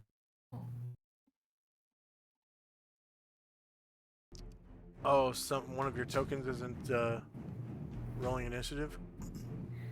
I'm trying to manually input Caranglor's second, and it keeps reverting to 0. Oh, that it looks like other people were entering. Yeah, only one person can enter initiative at a time, unfortunately. And I've actually seen people roll initiative with macros, and one of them wouldn't pop up sometimes.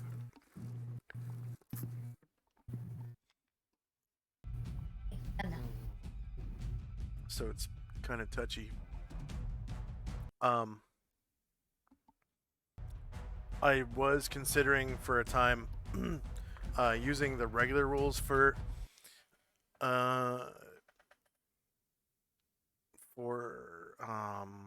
individual initiative, where I'd call out a player's name, and they would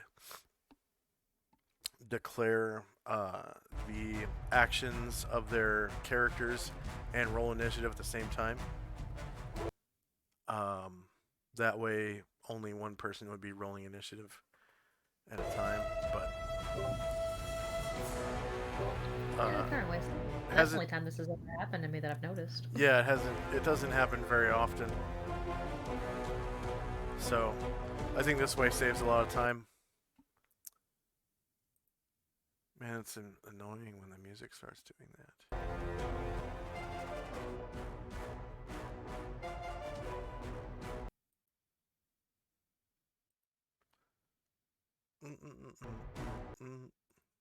It's because all Tenzi's people are going to be badasses with all their multiples. Now we gotta take turns. Yeah.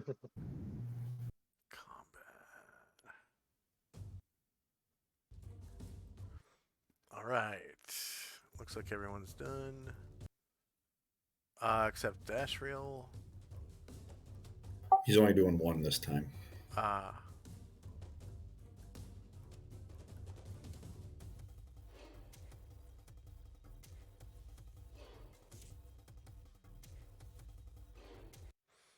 Okay, time now is 7:02 a.m., July the 17th, 11 AE5. First up is Tenzi. Tenzi is ready to attack, but he looks back at Ashriel, and his father gives him a look, so he is going to wait until after Ashriel goes. Okay. Ashriel. He's going to put on the Helm of Telepathy, and I don't know, can he do something after doing that, or does that take his whole action? Where did he get it from? Like, did he pull it out of a backpack? He just has it like hanging from his belt because he doesn't have a backpack.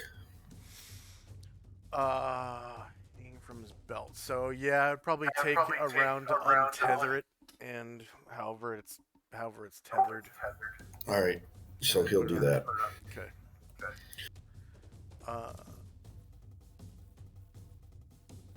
Arahil.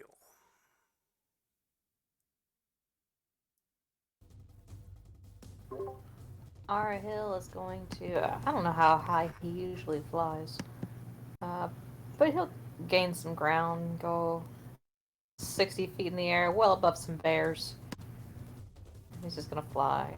Yeah, we'll say he's he's landed at this point and can begin Oh, flying okay. since he doesn't really have an altitude marker, and it looks like he's still really hurt. Yeah, tonight at camp I'm gonna have Jim heal him up. Mm-hmm. Yeah, I'm just gonna get him to the edge of the map. Like, bye guys. Yeah.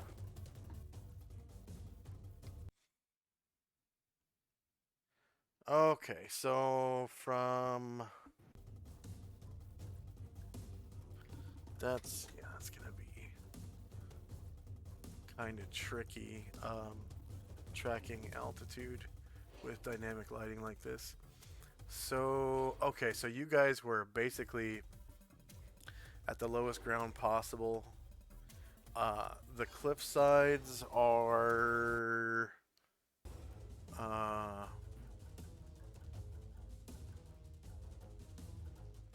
this one right here is about 90 feet over there, and from here up 70, 65.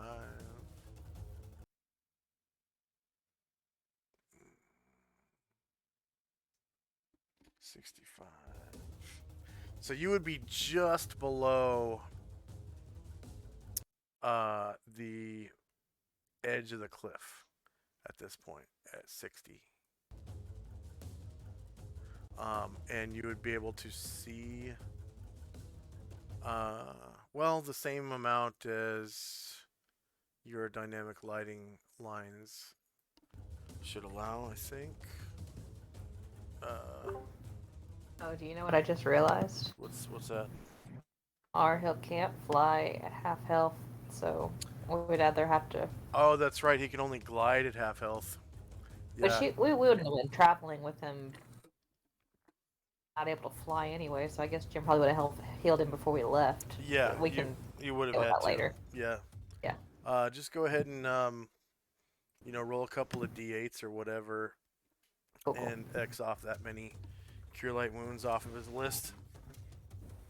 Thank you. Until he's got, half health. Yeah.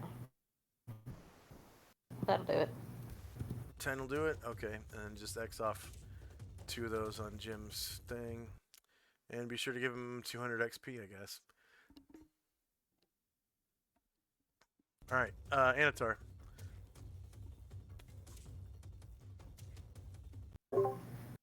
He looks at Asriel and is trying to figure out what he's up to. So he'll, I guess, hold his action. Okay. Ryer. Ryer will get a little closer. And, so I know we've started combat, but nobody's actually fought yet. Can I attempt my, what's it called? His ability to influence reactions? To try to calm the bears down? Yes. You remember that last, it takes 3 rounds, right? Okay. Doesn't it take 3 rounds or 2 rounds? Actually, that was it 2 rounds? Oh, you're trying to change the bear's reactions. Got you. All right. Mm-hmm. So, I'm gonna have to say this one doesn't work on animals because that's what the ranger one is for. If I allowed you to use this on animals, it would deter from the ranger one, and vice versa. So you can't use the ranger one on people. You can't use the bard one on animals. Or, well, I guess you should be able to use the bard one on. Well, I think it says characters. Does it say characters? For an audience, the mood of his listeners. It says audience and listeners. Yeah, so that kind of denotes a performance setting, like you're in a bar or or like in a venue, and you have an audience that are hearkening to your, I feel you. yeah. So that's all for Ryer. Yeah, in a bar setting, it's much more appropriate. Um, At a bear bar. yeah. Uh, Karen Glor, a bearskin bar, yeah. He's also gonna wait to try and see what Astrael's up to. So he's holding his action. All right, Varen. Same. All right, Jim. Casting prayer. Prayer. All right. Let's see that aura.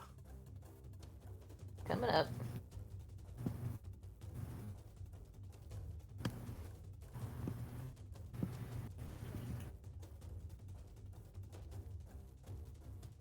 Just the Okay. party. Yeah, just the party and not including Shandrak. Or Oh, how far back is he? Arahil. Shandrak is Oh, way yeah. back there. Okay. I had to cast a spell, so I'm a little far back. Okay.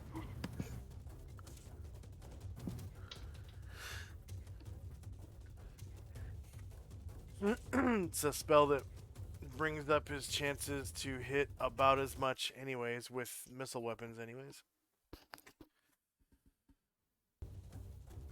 Maybe more. True. And his armor class. Yeah.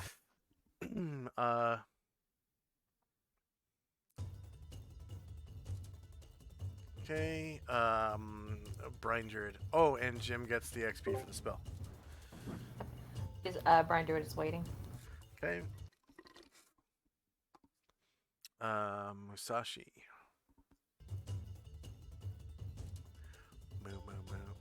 Musashi. Yeah, I don't know what Musashi's. I guess since we're all waiting to see, we'll just wait. Just put a waiting on him too.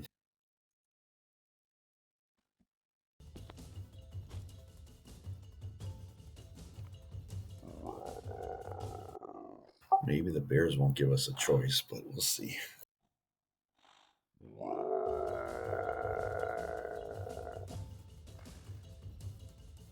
So yeah, did I put the soon on Musashi?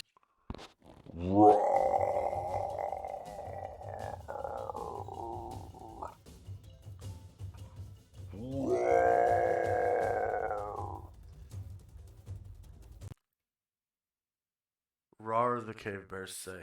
Rar.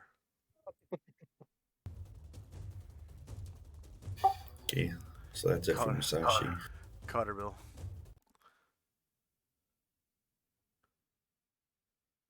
Waiting. Shandrak. Comes a little closer up to the group. And oop, yep. So that's my full movement. And that'll be all. Asher.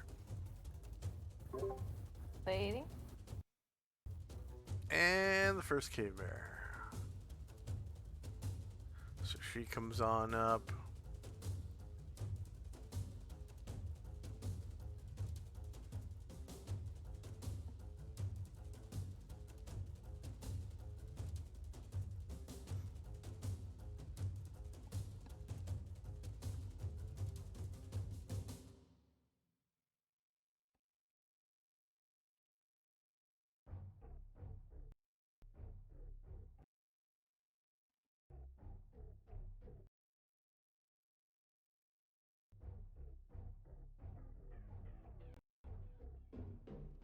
Oh yeah, I gotta turn off, what's it called? Update on token drop. Because it's annoying.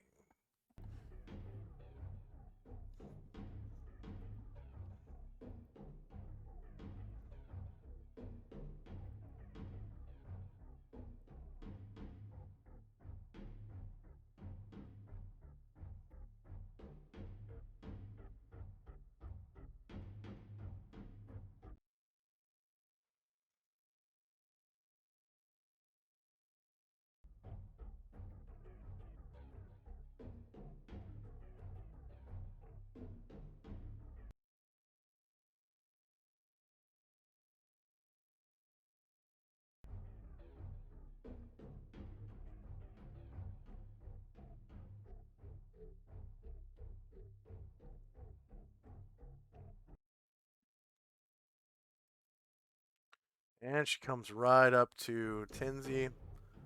And you can do your block if you want. Yeah, I'll do a block if she's going to attack. Yep.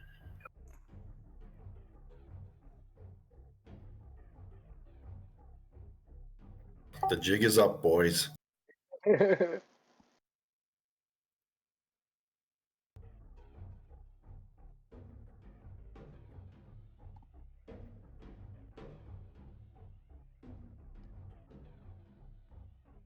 Weird, I don't see it. That's coming up. I have prayer, right? So I get +2.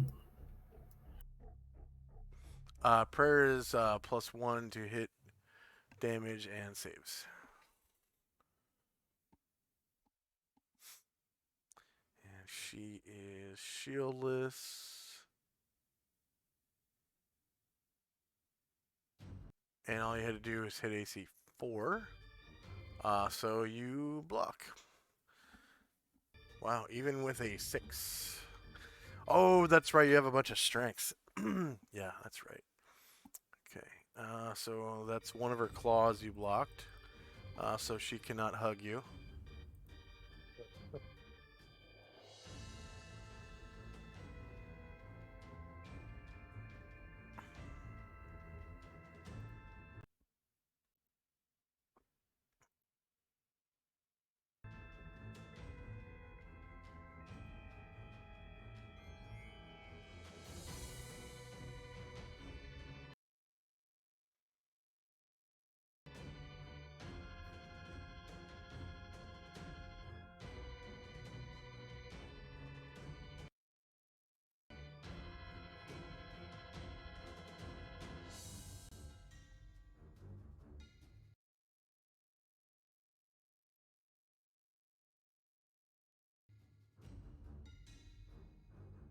She comes around with the left claw. And you are shieldless, correct? Yep. Alright. Yeah. 0 versus AC2. Gets you for 6 points. And she opens her great toothy maw. No, I'm just kidding. Freaking Matt Mercer joke. Higher than you imagined.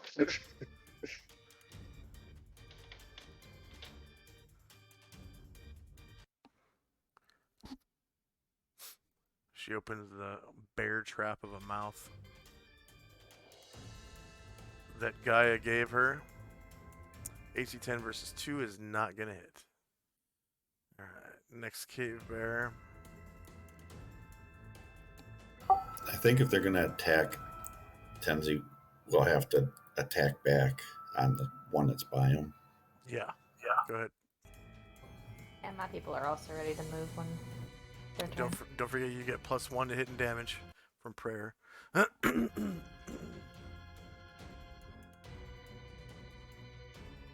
And Musashi can also go because he beat their initiative. Asher can also go. Karen, Glor, Baron, Anatar, Cotterbill, Brian Druid. All those characters can go whenever. In order of their initiative, obviously.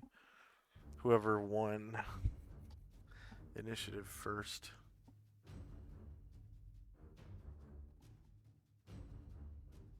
Yeah, so I'm doing a flying kick, so I did a strength check first to make sure I don't fall. Okay. And that allows you to do 2 if you want to, back to back. Out of 5 attempts, you had 5 successes.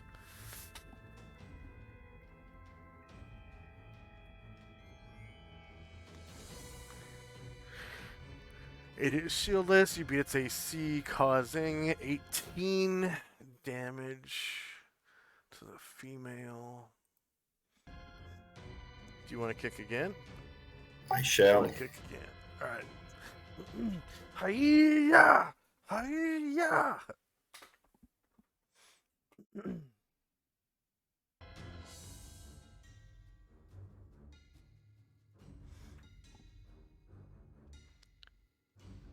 Okay. You didn't roll your strength check.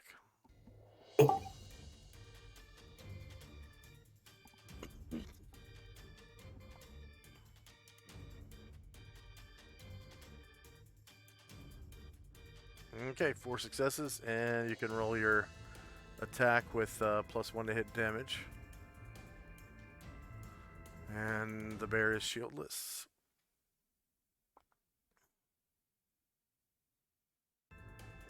-1 beats 6. You cause 17 damage to her. And then he looks back at Astriel and just kind of shrugs. Yeah. Yep. They are just bears after all. But they look hungry. All right, then I'll do Musashi right away. Okay. And you can see her green bar is just a sliver.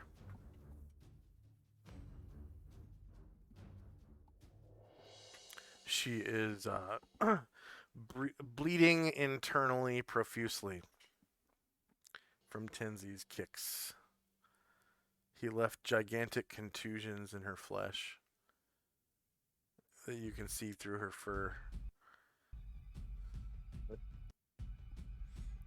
He shoots an arrow at her shieldless AC, -1 versus AC 6, causing 6 damage to her, and she drops. Go ahead and describe how you slay your enemy.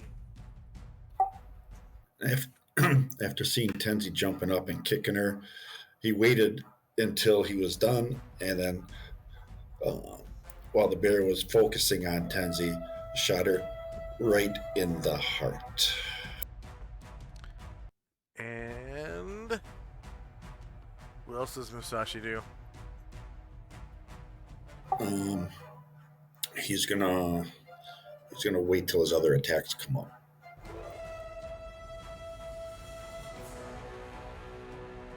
I don't know if anyone else wants to. Yeah, I'll just wait and see if everybody else is going to go after the other bear or what they're going to do. Yeah, I'll send Asher first.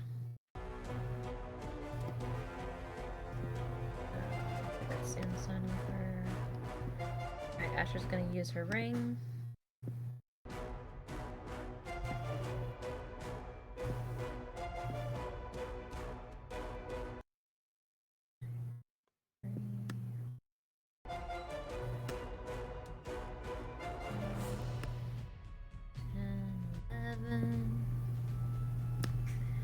Just gonna attempt backstab. Oh yeah, you get a backstab. He definitely has a spine and a liver and a heart and all that stuff. Lungs. He is a corporeal vertebrate. Living corporeal vertebrate. AC 4 beats his AC. 28 damage. And she is visible.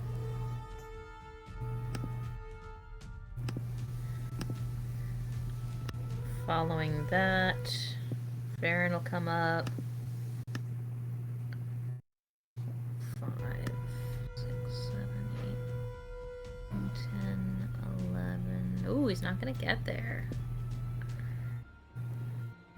Alright, I'll send Anatar.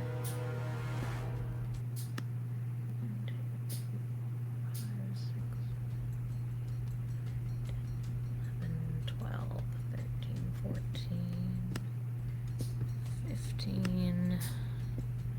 He'll go longsword.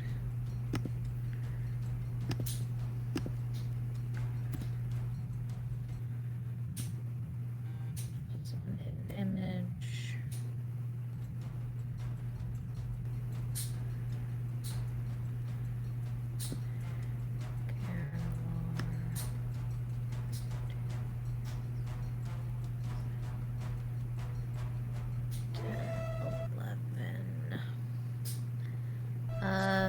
With 12.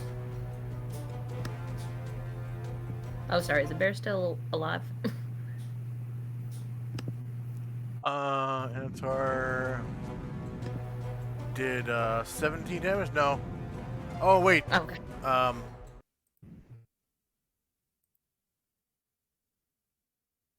No. Describe how Anatar kills him. He, the bear's like with his mouth wide open, and Anatar like cuts his giant tongue out.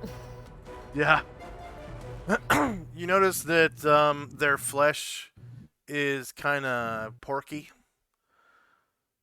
like dog meat, and but their hides are useful for making hide armor. And with this many, this much hide from 2 bears, you could make 2 huge suits of hide armor, or approximately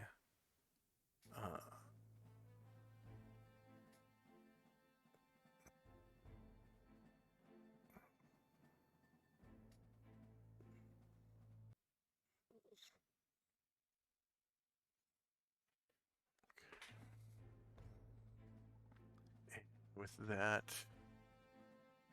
combat is over. Asher thinks that sounds a little bit too much like a job. Musashi actually has leather working, so he was thinking about maybe taking one of the skins and doing something with it. Yeah, with leatherworking, he would be familiar.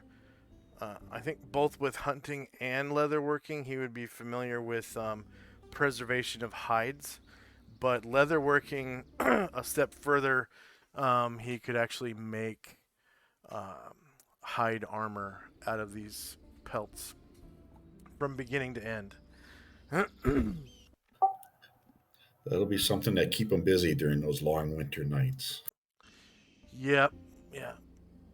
Scraping the insides of the pelts, and then he has to like cover them in some kind of astringent, or I guess usually lye is what was used, but you can use other things. Um, there are several astringents found in nature, including alcohol, but there's also like turpentine from trees and things like that.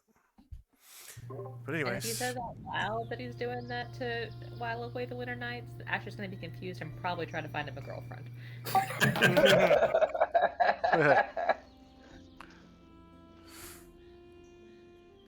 okay, so we've got 2. Okay, bears. They're worth 650 each. Players 3. NPCs. Goran XP 8.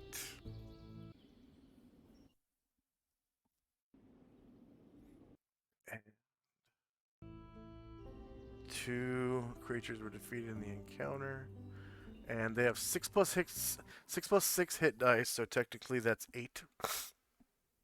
Because every +3 counts as another hit die.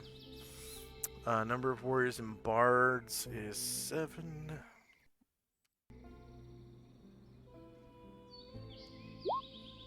And do we have time for one more encounter? I do, but I have to step away. If you guys Want to take a break? if you guys are up for that, yeah.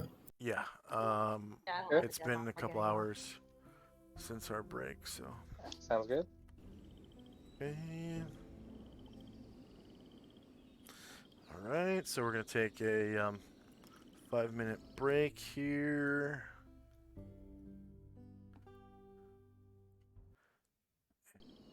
First, I'm gonna take us out to the Central Panoplia map before we go to break.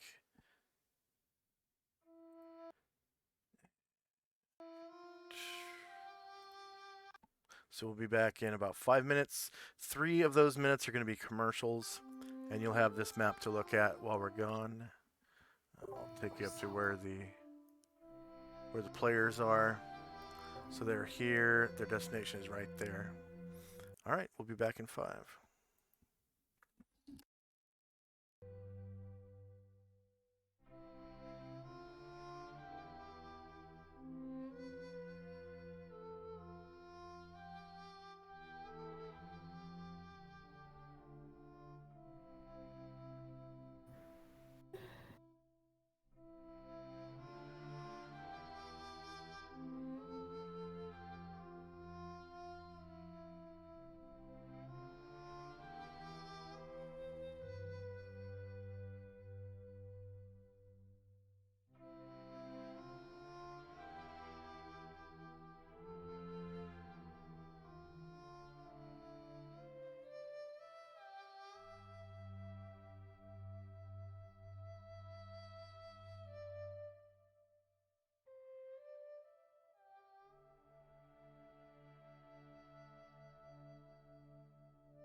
I'm back.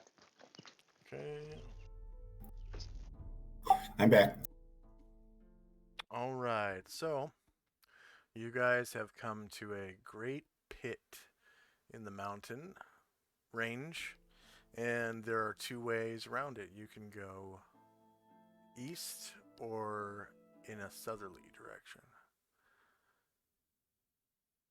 And go ahead and give me some base size initiatives.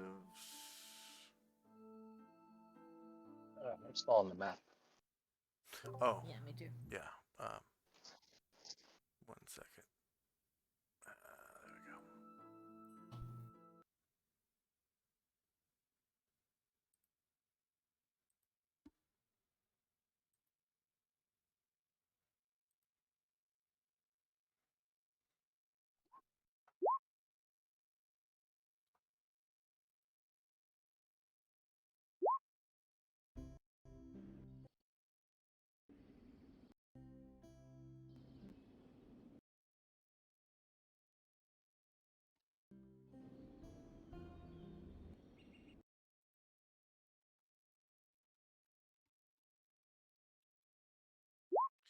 It's been a while since I've used this monster.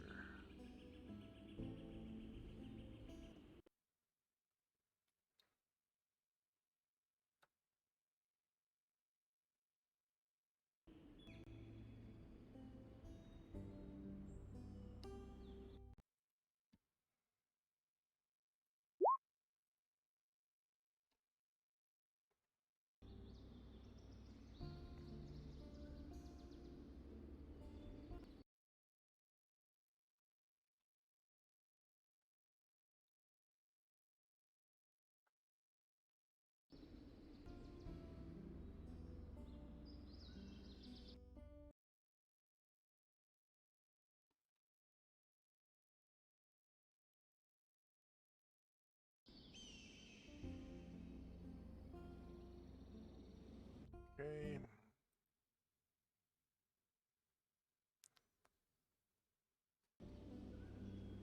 It is.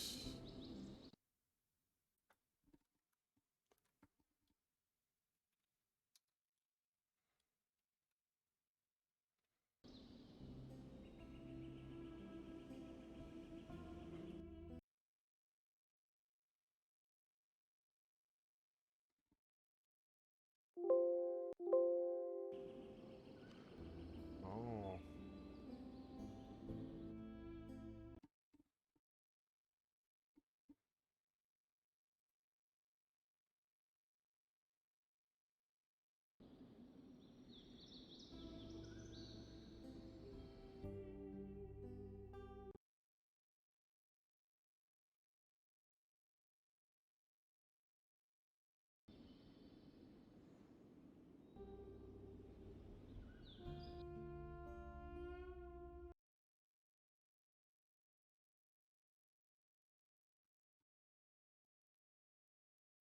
Oh, great.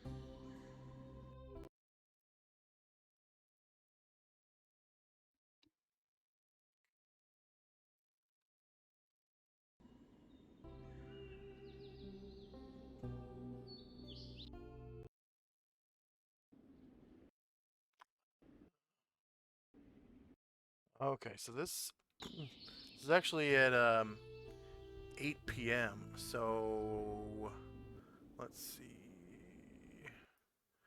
This would be right after the first nap, but before the second. So go ahead and set yourselves up. Let's see. Guys out to here. Oops. Don't want to be over the cliff face. All right.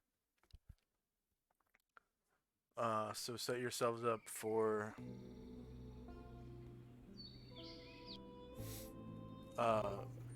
immediately after the first nap.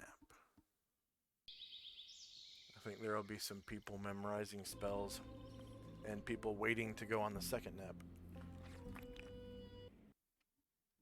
So that should make things interesting. Shandrak's still stuck in the edge of the crevice. Okay. Thank you.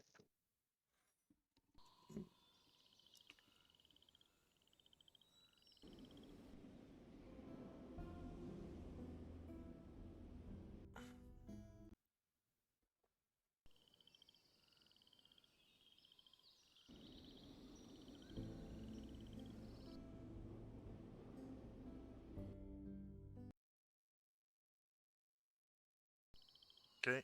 There's no surprise, so you don't have to worry about rolling alertness or anything.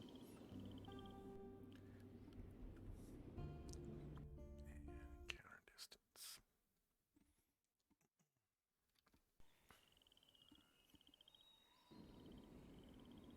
Perfect. Okay.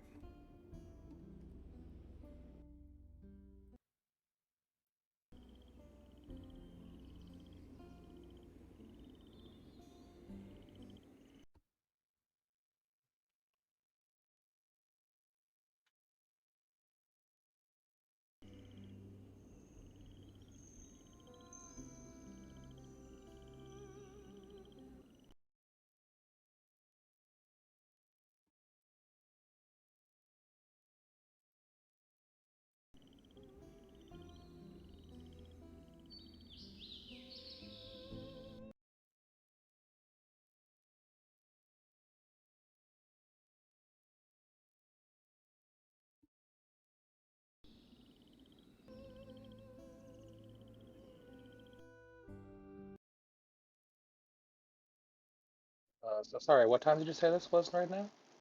Right after the first nap and before the second.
Okay, let me know. Is there anyone still placing characters?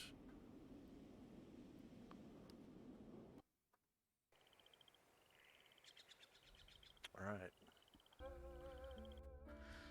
And there is no surprise.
So, of the characters, which ones just got off the nap? The first nap. Is that Chandrak in and Ryer did. daily routine?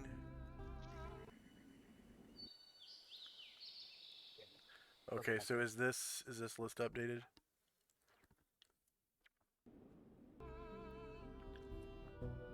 That looks good to me. Okay. So this is happening precisely at 8 p.m. So right in between the two naps, before Varen casts nap on Asher, Musashi, Ryer, and Shandrak. So Ashriel's recovering his spells, Jim's recovering his spells, Anatar's recovering his spells. I thought I was in the first nap. Yep, they are, and they recover their Okay. spells after the nap is over. Okay. Okay. I misheard. Okay. So Astral doesn't have any spells to recover. oh, he didn't cast any spell slots. Nope. Okay. All right. So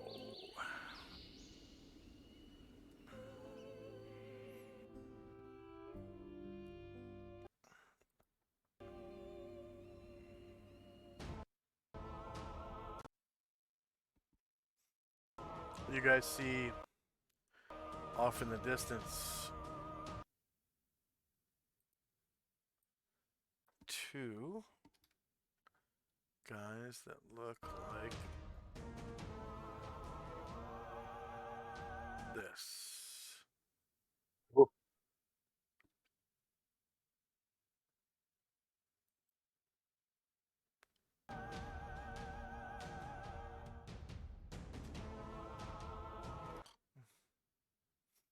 They're called fire giants.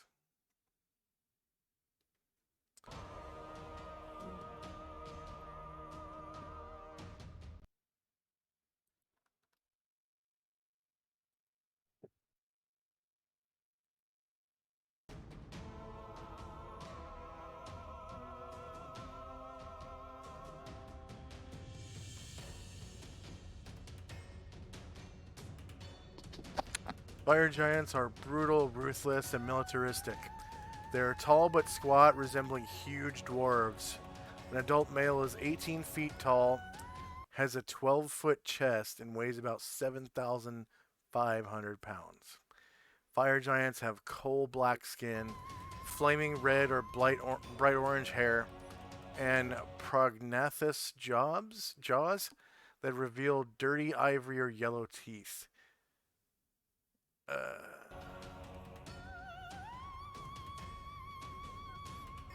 And they carry their belongings in huge sacks. So these guys have huge sacks.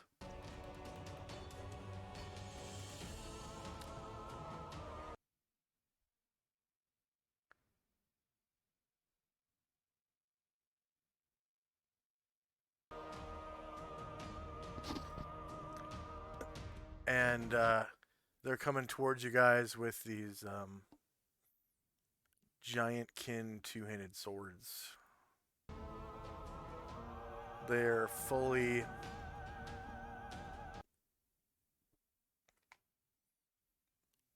uh, 10 feet long,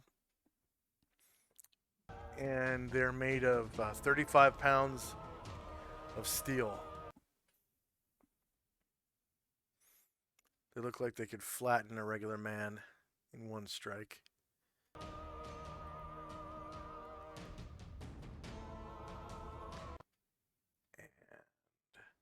They look like, as they approach, they look like they're digging around in their sacks.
Okay, does anyone need multiple attacks?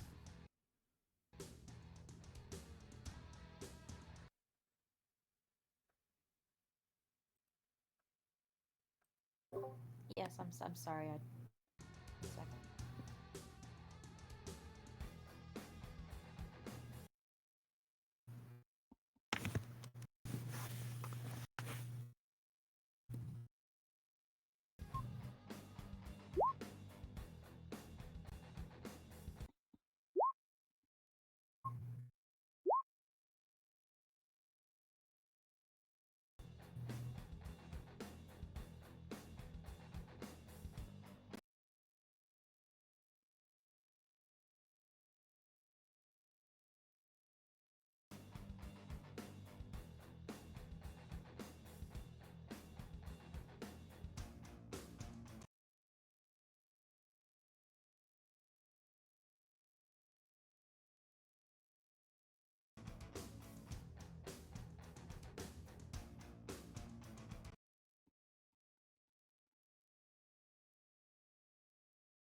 Asheville and Musashi.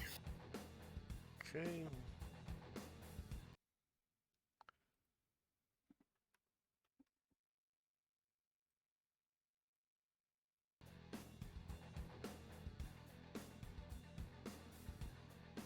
Baron and Anatar for me.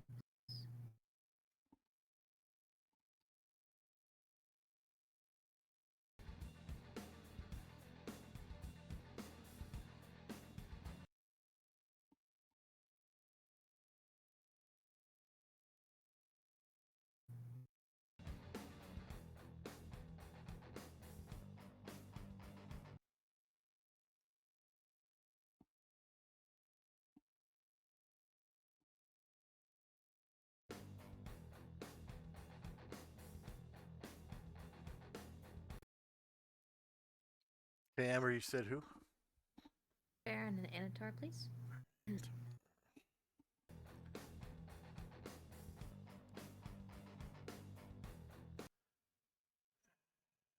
Sanitar.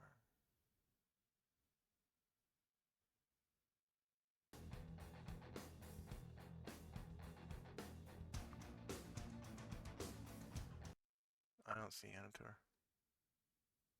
He's up north next to Cotterbill and Baron and Asher. I'll do a thing. Here. Ah, okay, thank you.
All right. Here we go.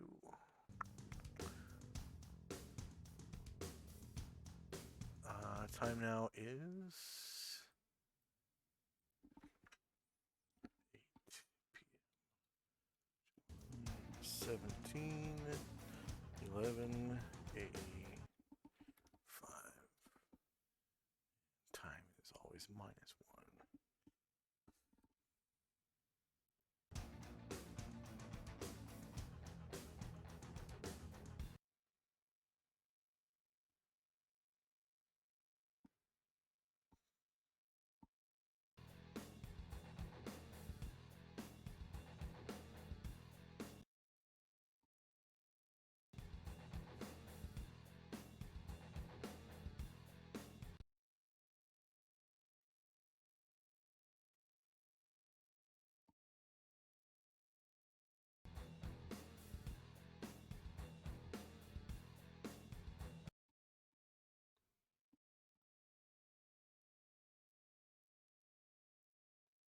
Okay, first up is Musashi.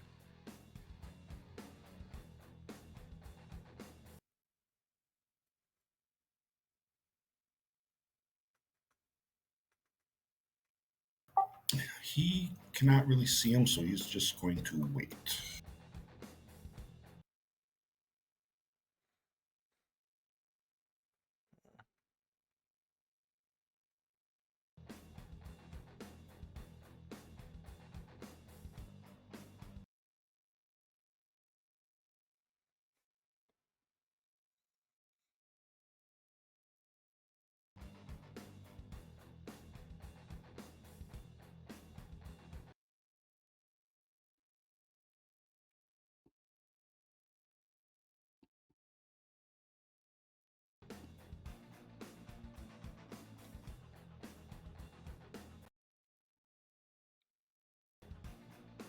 Tenzi.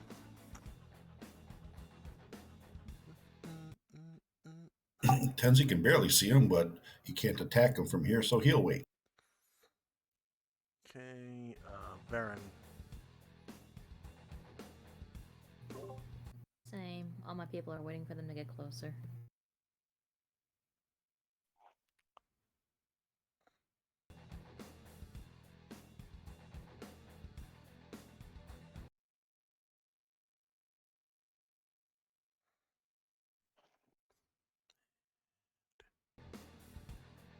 Baron.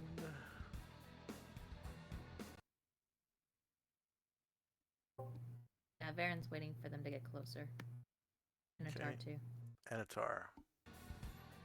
Waiting for them to get closer.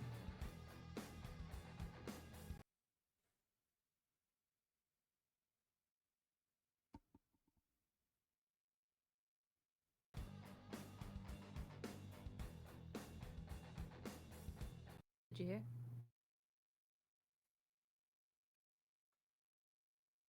Anybody hear me? Yeah, I hear you. I'm quiet, but I can hear you. Oh, yeah. He's waiting for them to get closer. Anatar is? Okay.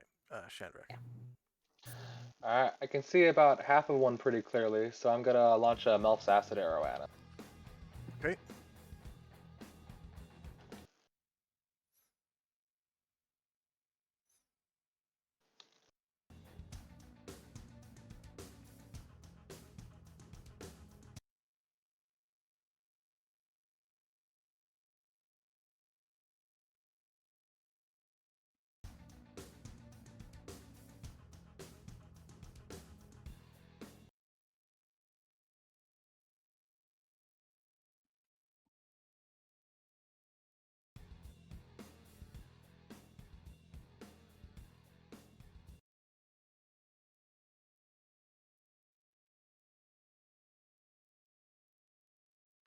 Yeah, you crit.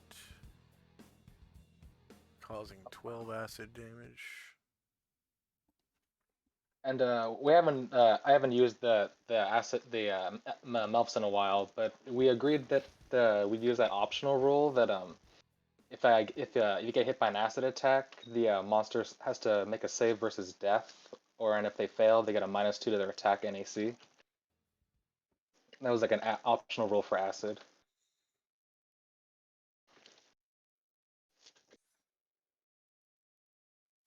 Say that again. Oh, there was a optional rule for acid that I discussed with you before. There was like if you get hit by acid, you have to make a save versus death, or you get a -2 to the attack and the AC.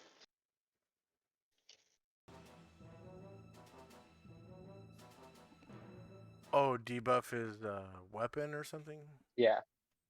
Mm. Oh, it's debuffs him because just like the acid like irritates him. Like that's what it says on the it's like under where is that? It's under spells and magic under collateral spell effects. I haven't used it in a while, but like you said it was cool the last time. And that's in lieu of damage? No, it's both. It does the Oh. damage and it has to save versus death, and it does a status effect.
copied and pasted what he was talking about in the Discord. I found it.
Right, Chandrak, you get 100 points.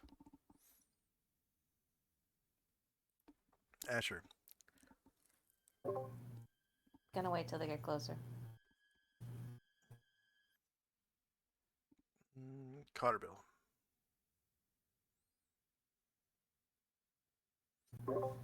Also, gonna wait till they get closer. And Brian Druid. Actually, let me look. He's a flyer.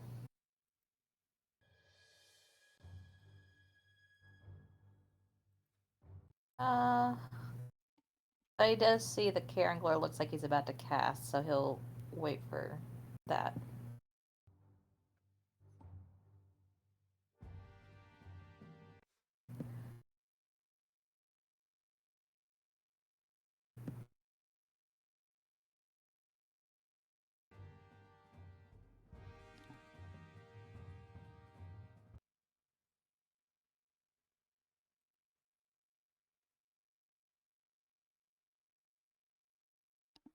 Okay.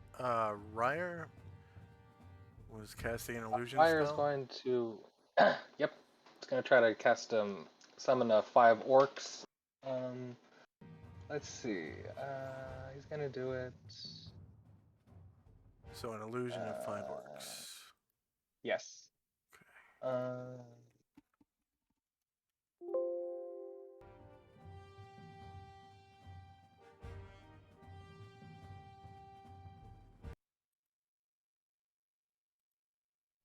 He's going to put him there. Kind of. Not quite right up on him, but pretty close.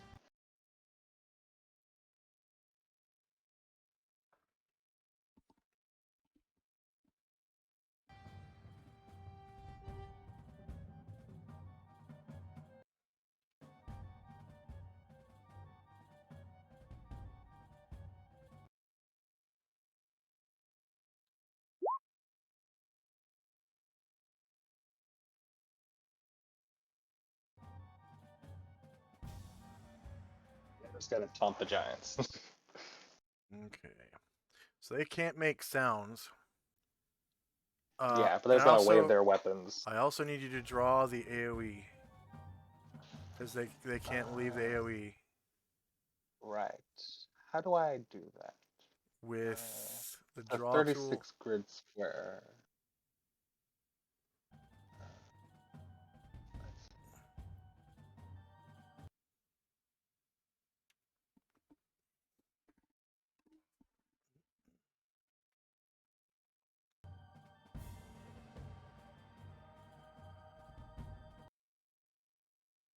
So 36 grid squares is 6 by 6.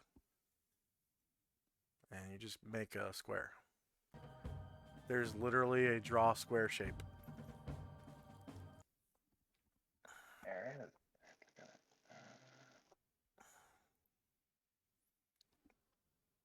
And then you can hold shift to make it snap to the grid. 1, 2, 3.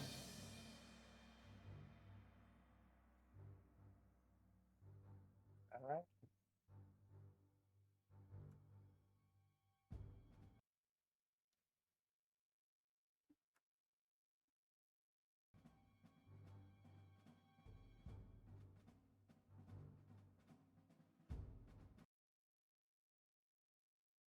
Is that correct? That doesn't look 6x6 to me.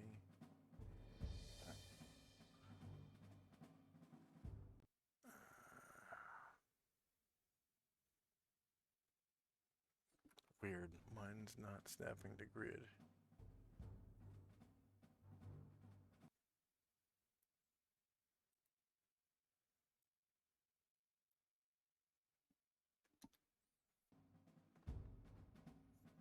I'll just put down a sleep bed and stretch it to 6x6. Spell AoE. Wizard 1.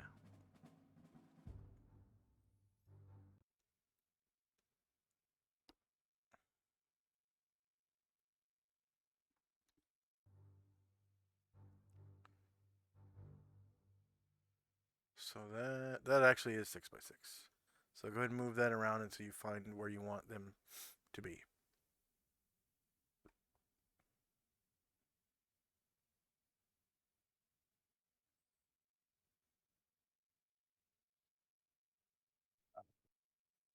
Right there. Okay.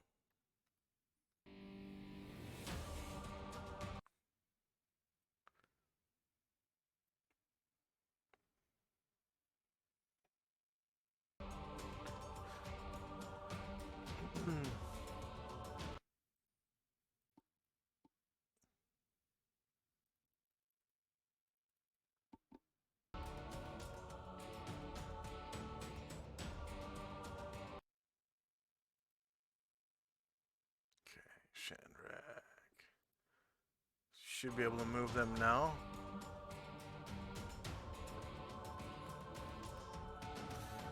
And this spell is visual only, so they don't make noise or smells or anything like that.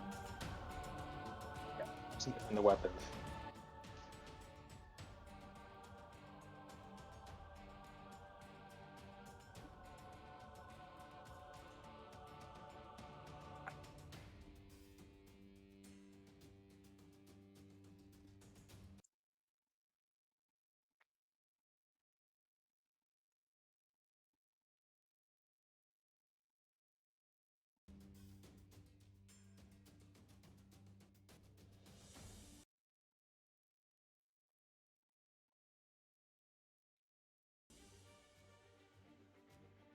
Okay.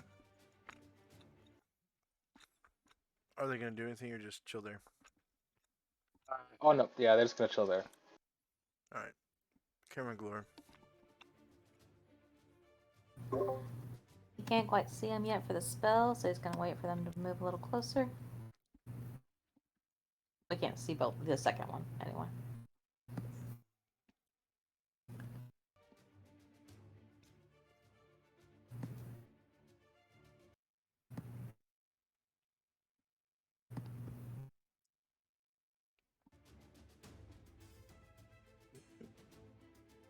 Alright.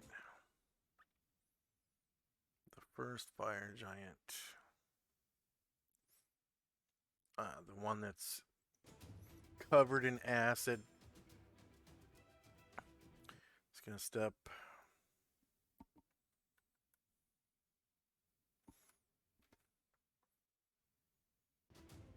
over here. And he hurls a big old rock.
Tosses it at Brian Druid.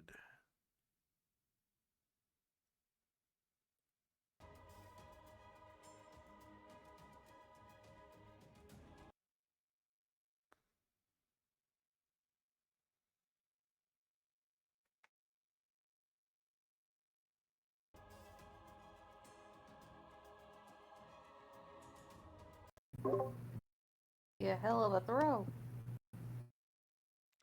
Brian Druid is shieldless. Oh, he barely misses.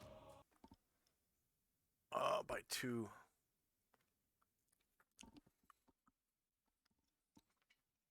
Yeah, their range on that is up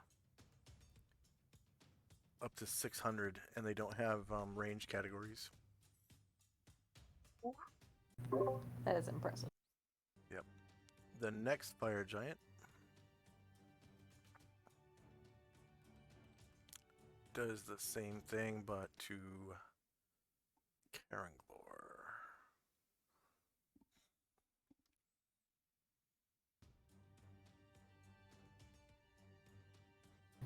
Since Carangor beat him on initiative, once he moves there, can Carangor cast before he's able to attack? Or does he gotta wait until...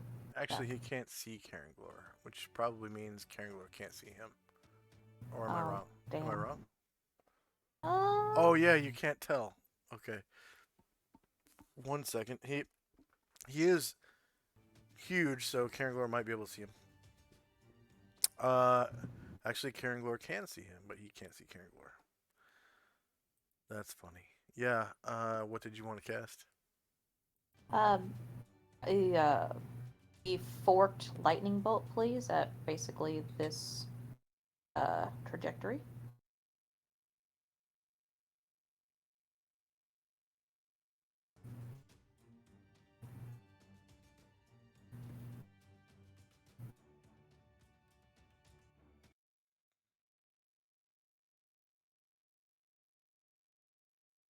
Miscellaneous tokens. Spell AoEs, that's right.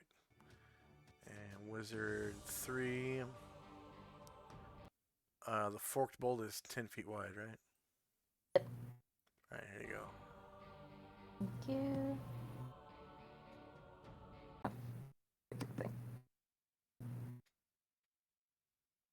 And turn it so...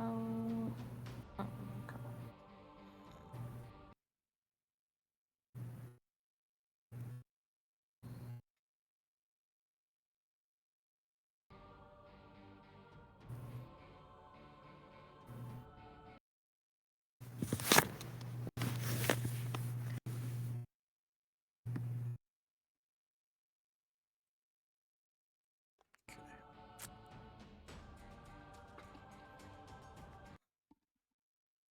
Difficulty. It to be a 40 or like a.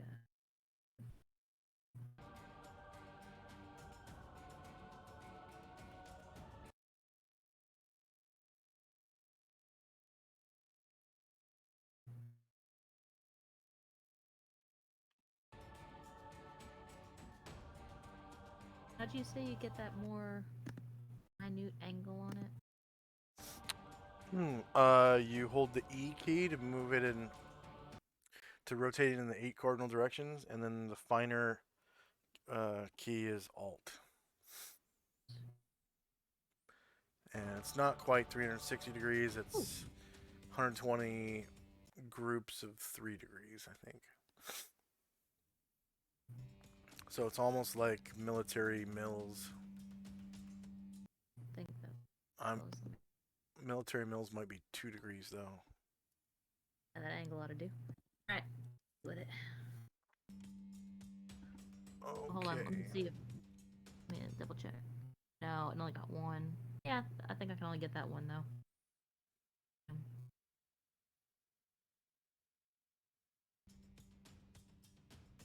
I wonder if you could get the other one. No, it's still kind of got the canyon in the way. Final answer.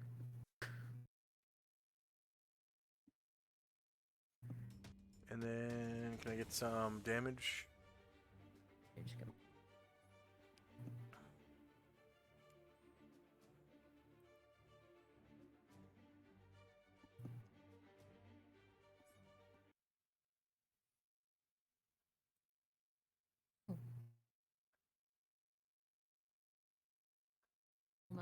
I had the wrong character selected when I was wrong.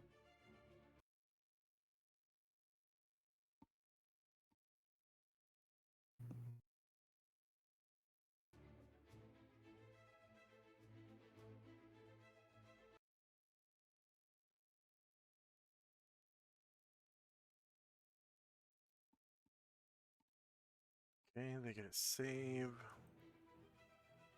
Well, he gets a save.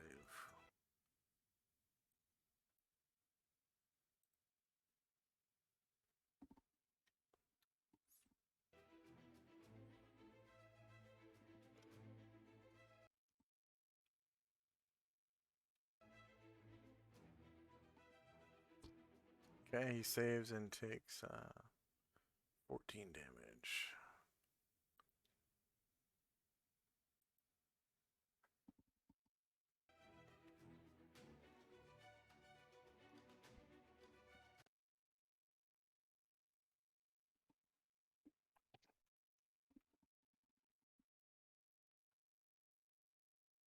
And the other giant hurls a boulder at Brian Druid.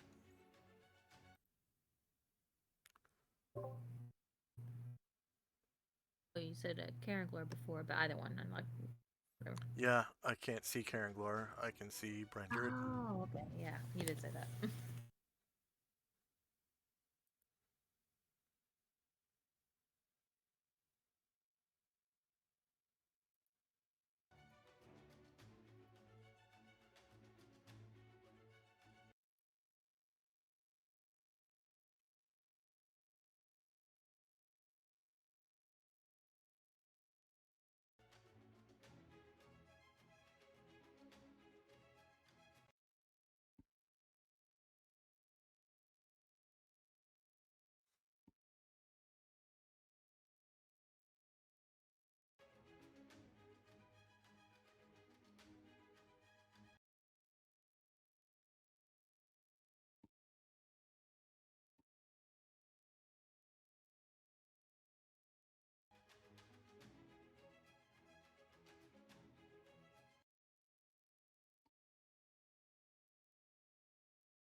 6 versus -1.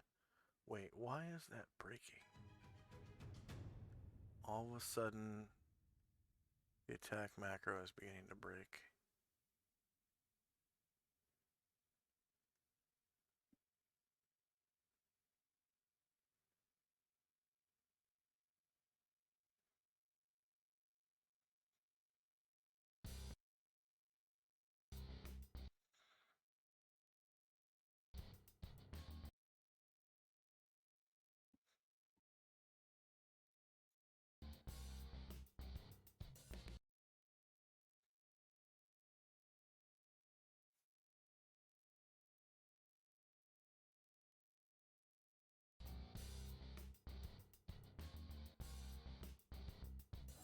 Might just be roll 20s dice roll. Did you take off the 13 damage for Brian Druid?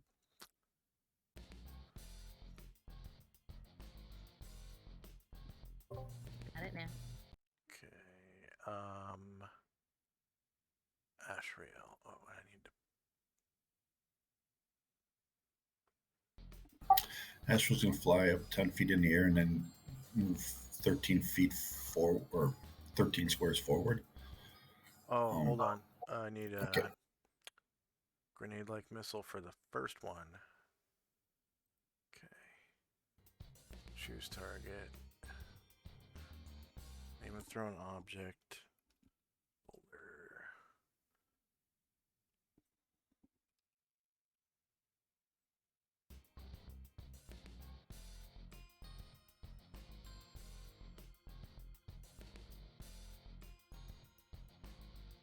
Okay.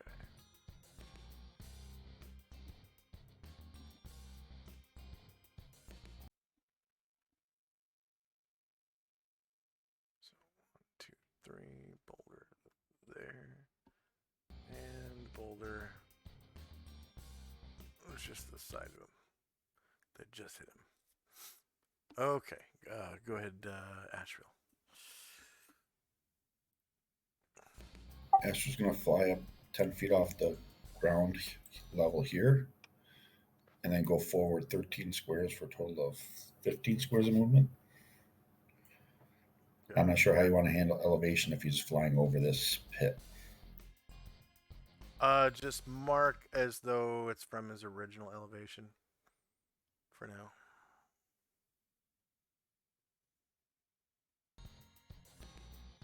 Oh, it won't let me fly over that. Did you change his elevation?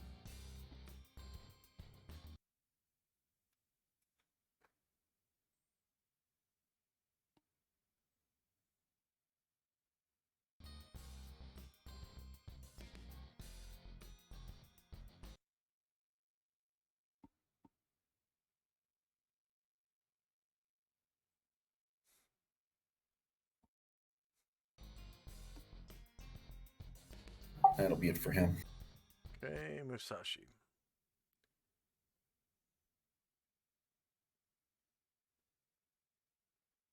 I can't see him, so I might as well move toward, or I can't hit him, but I'll move towards him.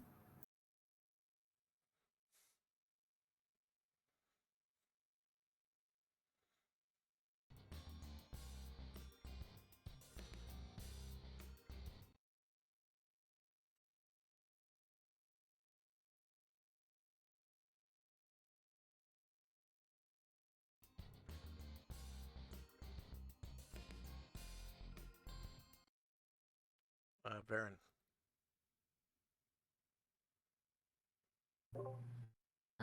All of my people except for Brine Druid are gonna, or all my people who are waiting for Brine Druid are going to change their initiative to base size so they can jog.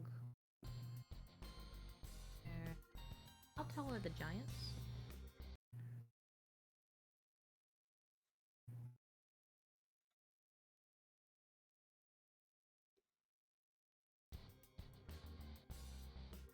What was the question? I'm sorry.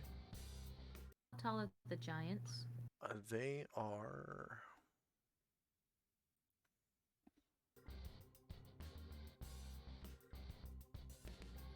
18 feet tall.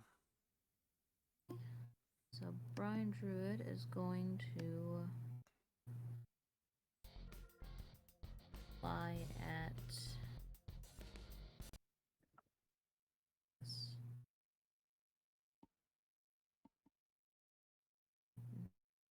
what's, I guess their reach is, guys, he'll fly 10 feet above them, so 30. Will he be able to get him, or is that too high? Let's do 20. It's a lot. Alright. Andrew will fly 20 feet in the air.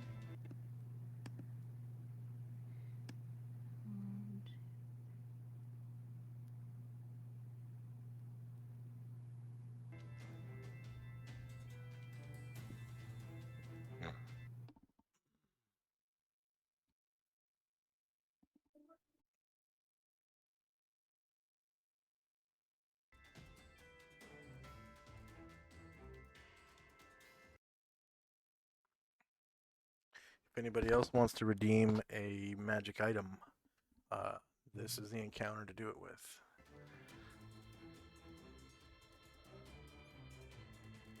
Right. So at is going to bite the giant directly in front of him. The same. Okay.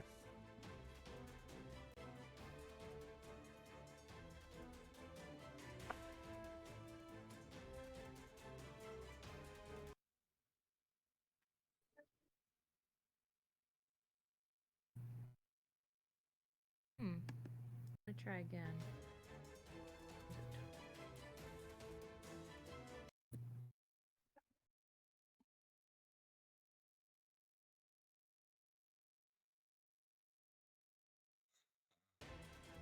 That's What? I'm clicking on Brine Druid. Then I click Wait, range 1. It says choose a target. Hit the giant. And then it gives me thing to input. So I put it all. Nothing's coming up. It still says choose a target. Oh, it's because I didn't put in the AC for the giant. Oh, okay. There you go. Thank you. I completely redid this monster sheet the other day. Because the one that I had, it was really old and... Actually, this might be the old one.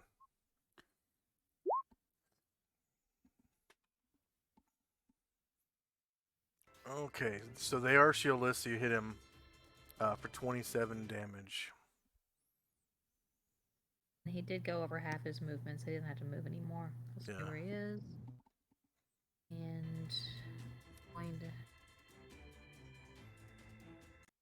Asher, Varen, Minotaur, and Carter Bill just move. They're gonna jog.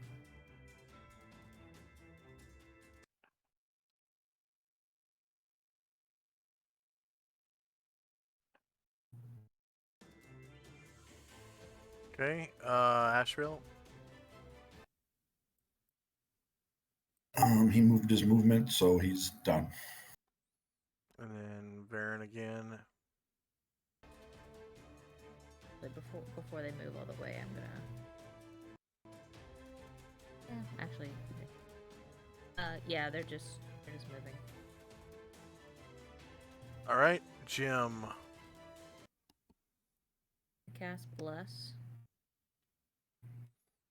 Okay, that's got a pretty big AoE.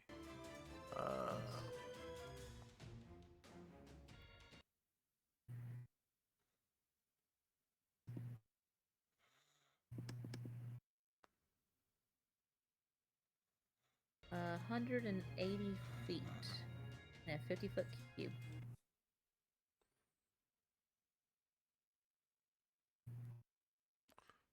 Priest P1. Bless.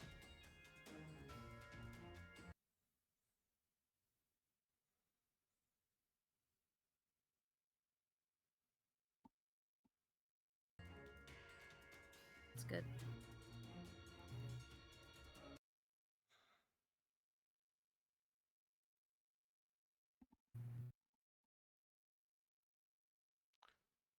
Okay, so all those people in that blue aura get a little pink face. And we'll just call it Bless, just with no number. That's +1. And what was the duration on it? On Jim's Bless? 6 rounds. My 10 for a second.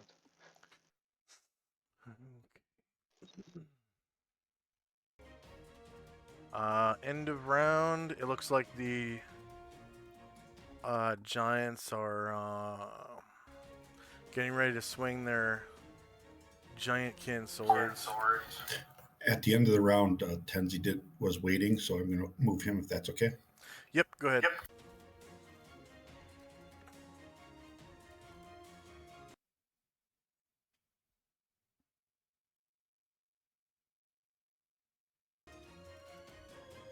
Okay.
Is anyone still rolling?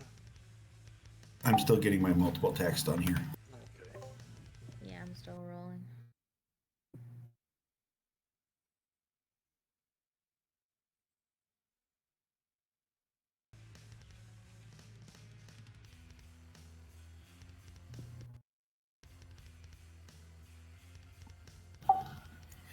And Musashi's switching to his bow, so he's going to need a third one. As far as I recall, I gave him 2. Did you not roll initiative at that time or something? Maybe I'm. Yeah, he's got 3.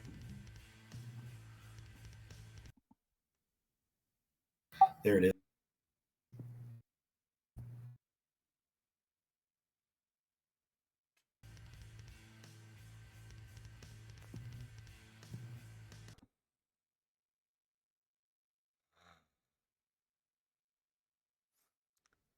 Okay. Hold on. Almost done. So 2 of Musashi's attacks are still on 16.5. Is that Yeah, I'm intentional? try it. No.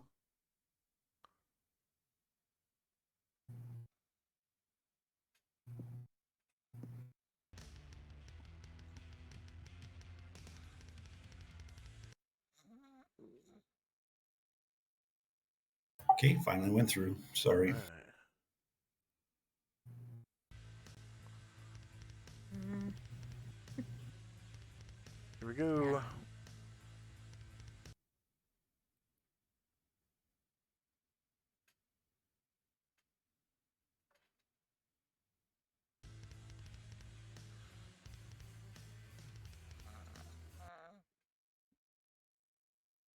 Varen. Wait.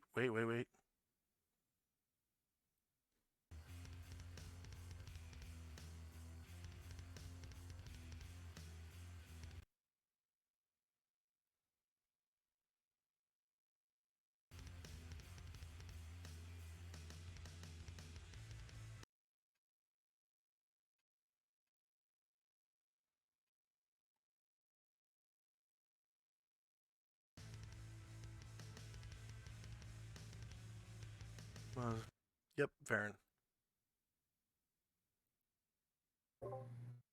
Alright, he's going to fly 20 feet in the air.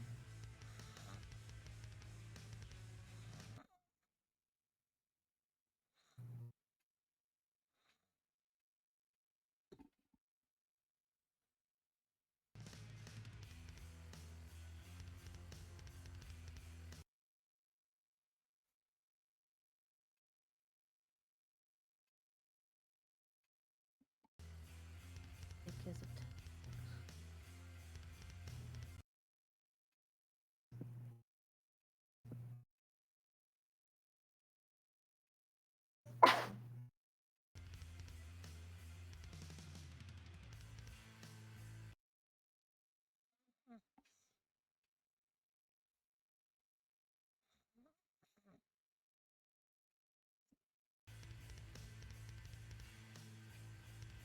And shield.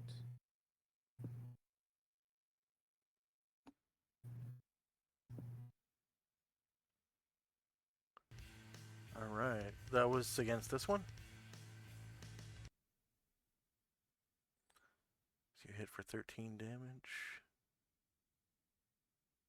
And here's the shield. Oh, rolled a 1. Awesome. Okay, Cutterbill. Cotterbill is jogging. His little legs. Trying to get him there. Karen Glore.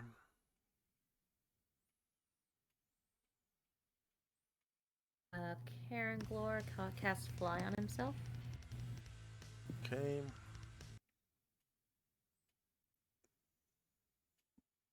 And that is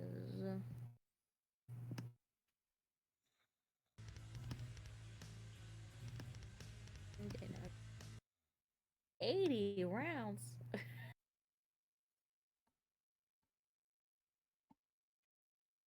Yep.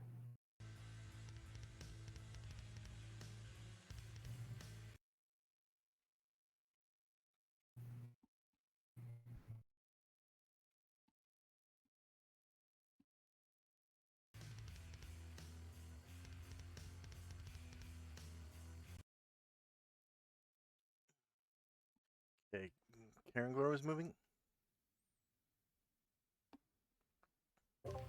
No, he casts fly on himself. Duration is Okay.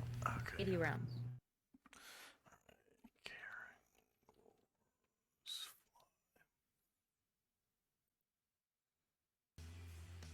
Ah, shit.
And Tenzi.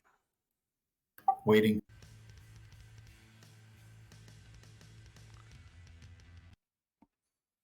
Asher. Alright, looks like we'll use her ring.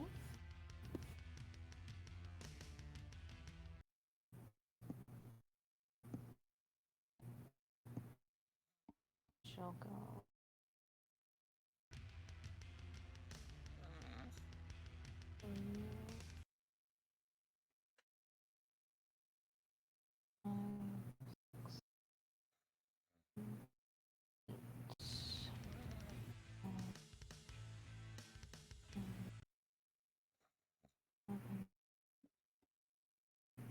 She'll get here. She will attempt a backstab. You got it. Sweet.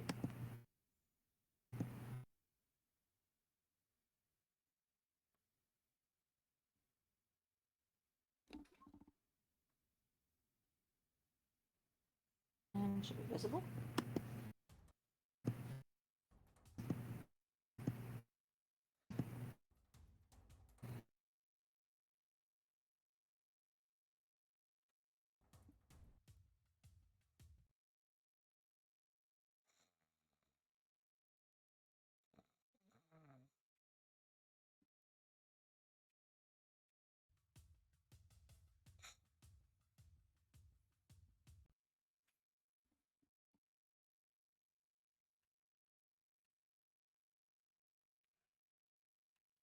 And -7 hits.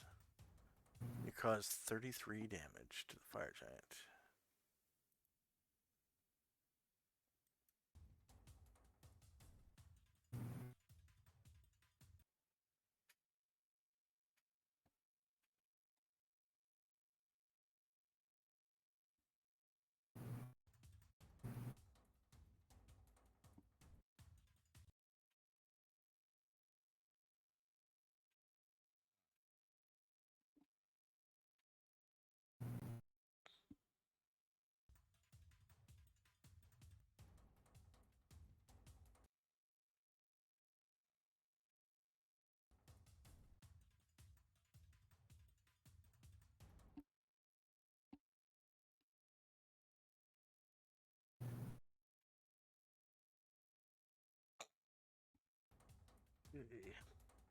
Anatar.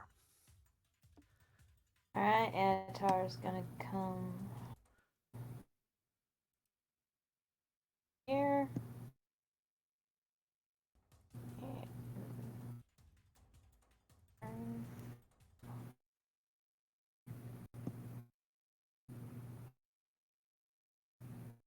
Alright, check that way. And Attack with his longsword.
Hits, large. 12 damage.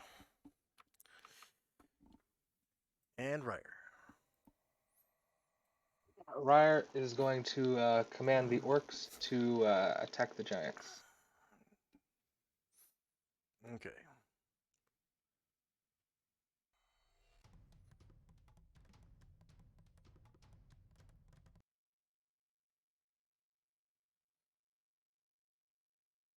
Then I hit first.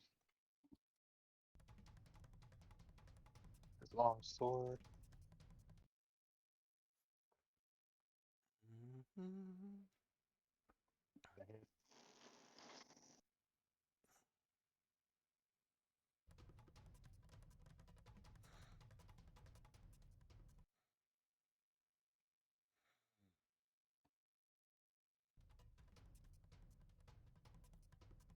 Takes a 5-foot step. Tries to attack.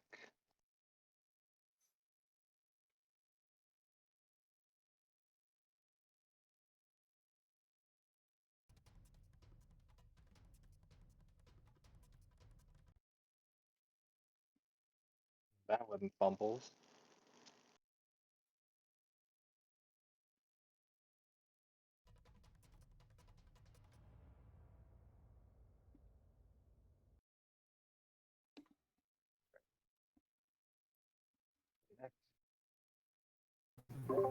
I swear I didn't know your orcs could actually attack. They were just a Okay. distraction. But they can. So, unfortunately, they both passed their save versus spell. Alright. So this is the only round in which they will take damage. Do you want them to take full damage? Yeah. If they hit, I would like that. Well, actually, the funny thing is, you choose whether or not the orcs hit. Yeah, I'd like it to hit, yeah. Okay. So, how much damage they do total to each giant? Let's see, one did 7, one did 7, the third one botched. So I'm asking for the total to each giant.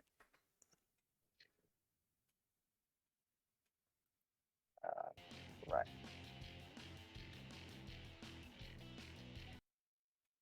We gotta roll 2 more times real quick.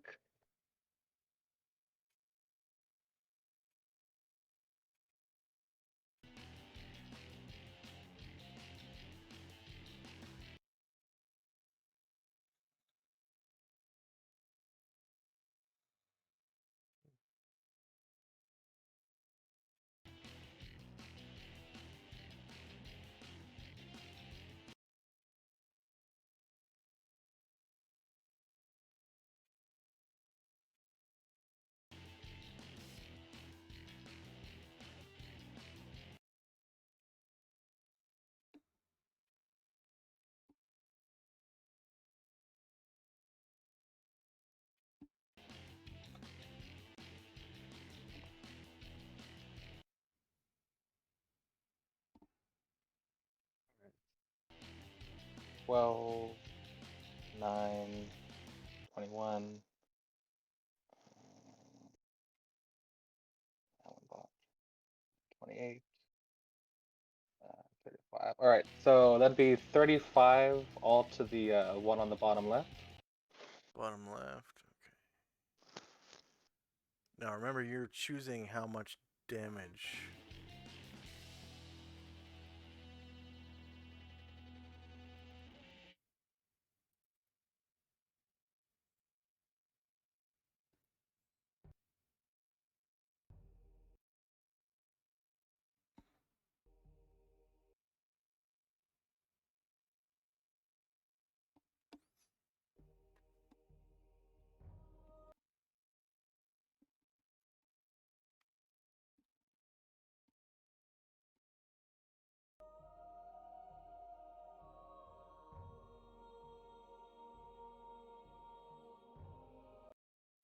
And how much to the bottom right? No, everybody was focusing on that left one, not the no shots to the right. Okay.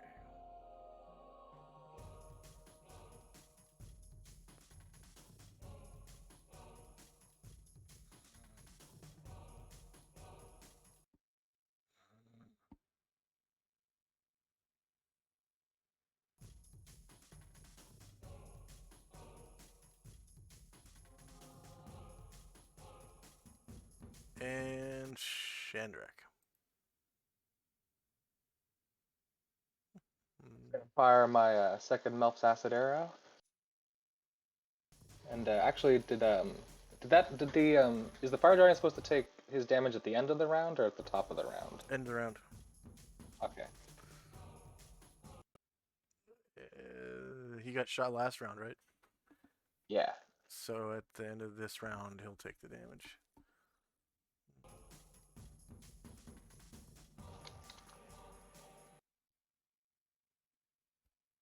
Alright, so I'm gonna shoot him at the unacided one. Okay.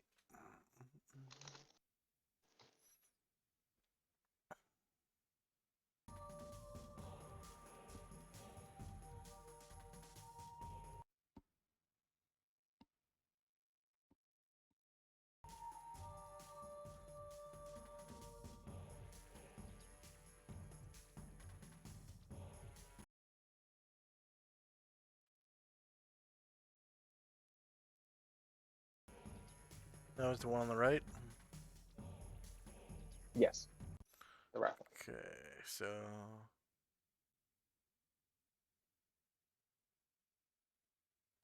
he takes 8.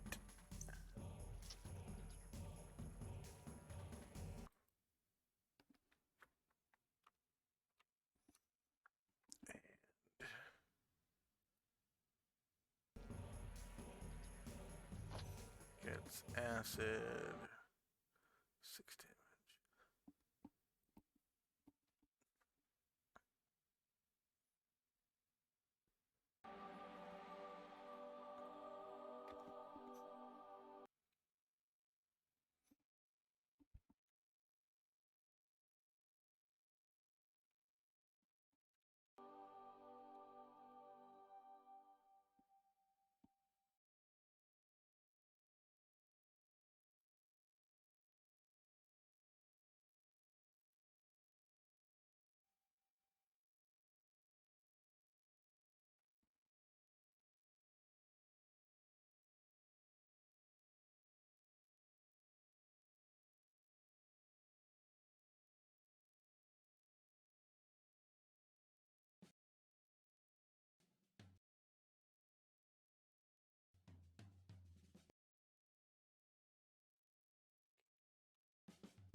Jim.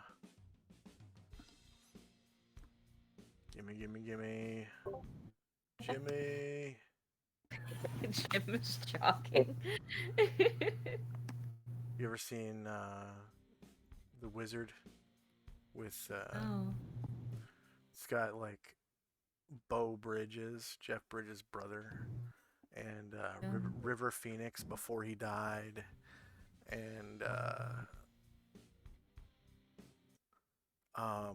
Fred Savage, and Haley. I think her name is Haley Mills. It's I about haven't seen it. this. It's about an autistic kid who is really good at video games, and he loses his twin sister before the movie starts, like the summer before, and she was like his whole world, and it's like a coming of age film, really, but it's old. It came out right before Super Mario Brothers 3, so it was like 1989 or something like that. It was basically a big Super Mario Brothers 3 commercial. All right, Oh yeah, that one. Yeah, yeah. Brian Druid. Wait, I All right. thought Brian Druid rolled a 1 this round, or was that last round? It was Viren. Oh, that was It was Varen. Viren. Okay. Alright, so first thing Brian Drew is going to do is take a bite out of the one directly in front of him.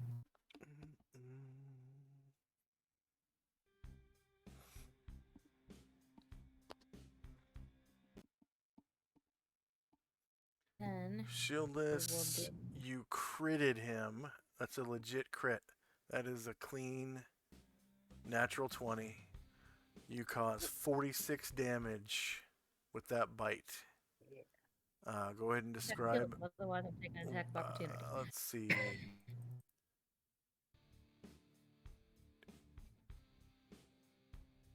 Okay, that one didn't take any illusory damage, so he is straight up dead. Go ahead and describe how you slay your enemy with your bite. This is a gold dragon hatchling, by the way, biting a fire giant. Yeah, he like gets him.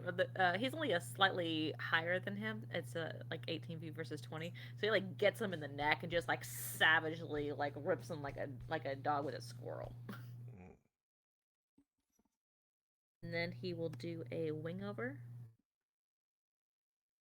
180 degrees, and head 20 meters the other way. Okay. Ashriel. Ashriel's just going to fly 15 squares. That'll be it for him. All right, Musashi.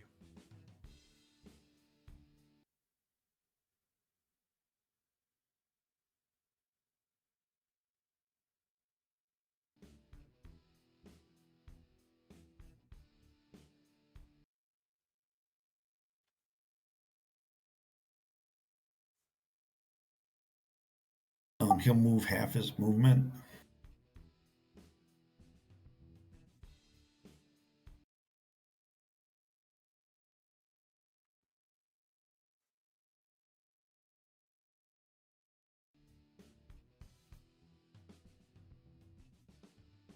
Then shoot at the remaining fire giant. Okay.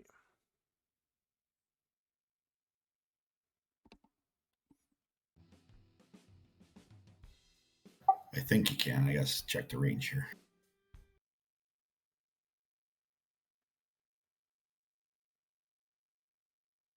Yeah, so that's long range. That's long range.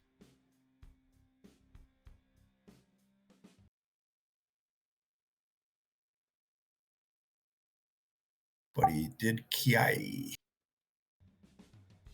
All right.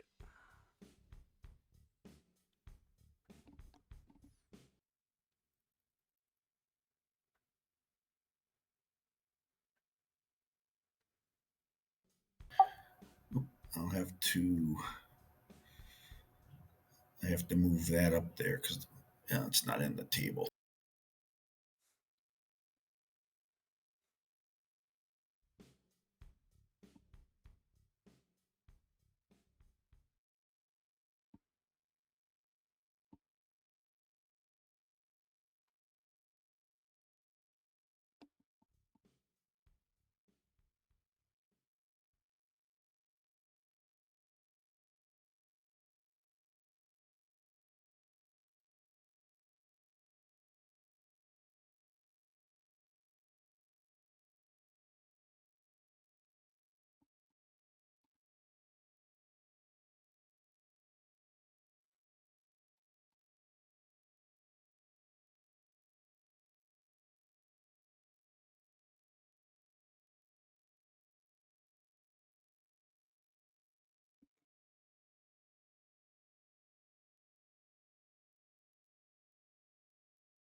I'm not seeing Musashi's attack. Yeah, because when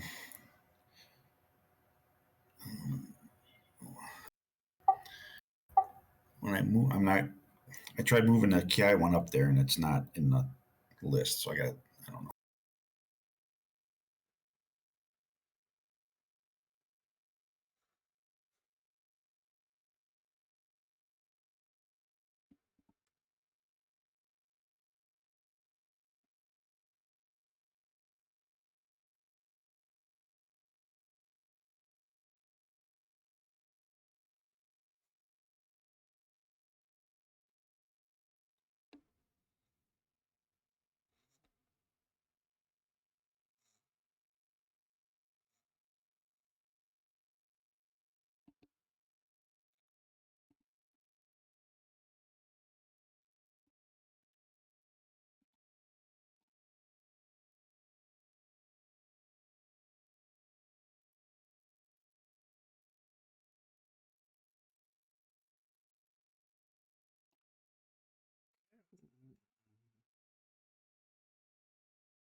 That's Thank you, Chief Arrow. yeah. It did.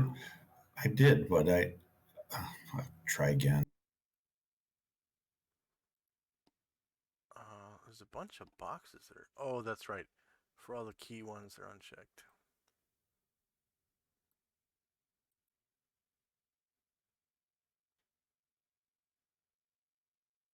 There we go.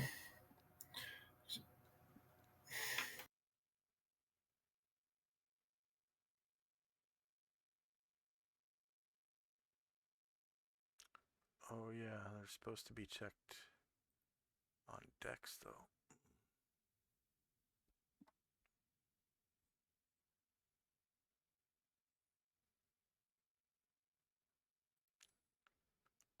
That didn't give you your dex bonus. So you're gonna wanna. And then aren't you blessed too? He wasn't in the bless. Uh, so go ahead and re-roll. It'll have your dex bonus now. I don't know how it came unchecked.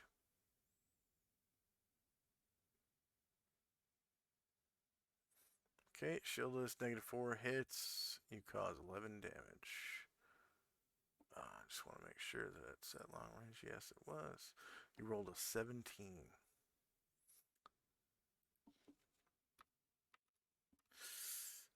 Uh, oh, but you didn't roll a called shot.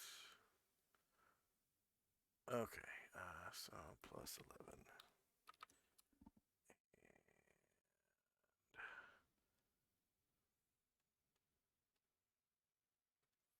I think huge creatures are supposed to be like 6 medium ones.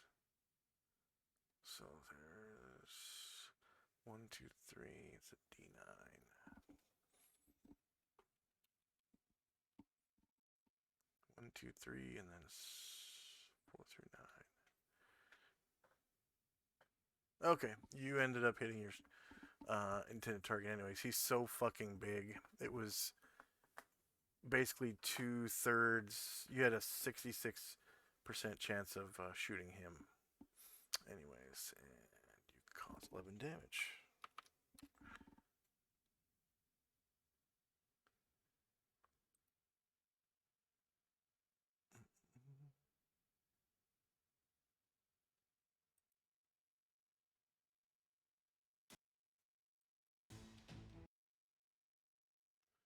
All right.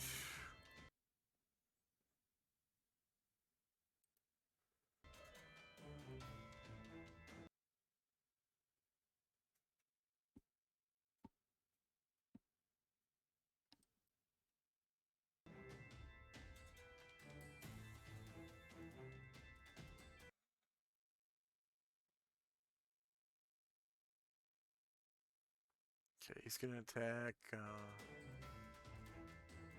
Varen. +2.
Baron. Oh, wow. Yeah. Hits Baron -12 versus -10.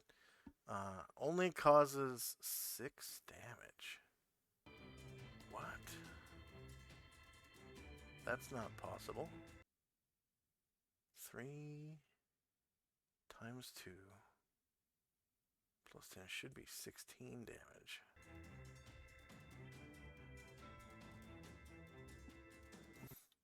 Maybe I don't have the box checked.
I think it's backwards on the character sheet.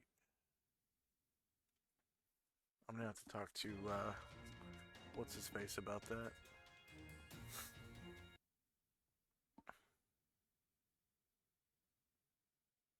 Okay, let's do that one more time.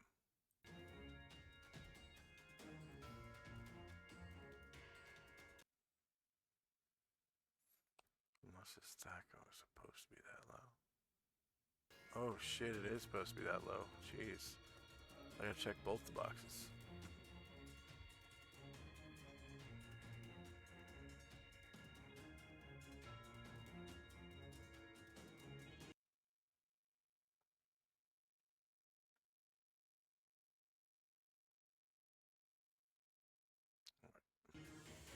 Shiny Cantuned Sword, Baron. Short melee, same elevation. +2. +0.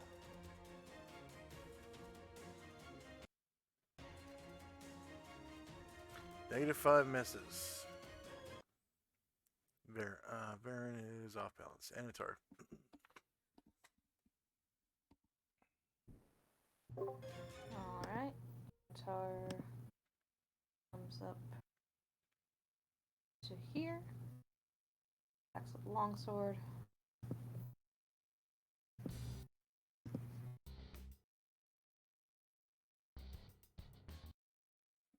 God, it's annoying.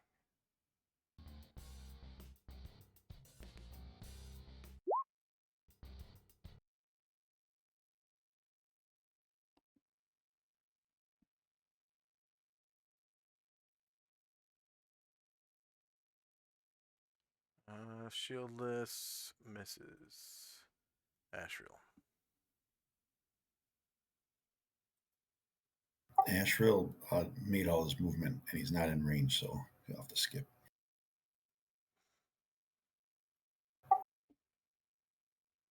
So Ashriel's done. Musashi. We'll try another arrow. Testing his luck with his teammates down there.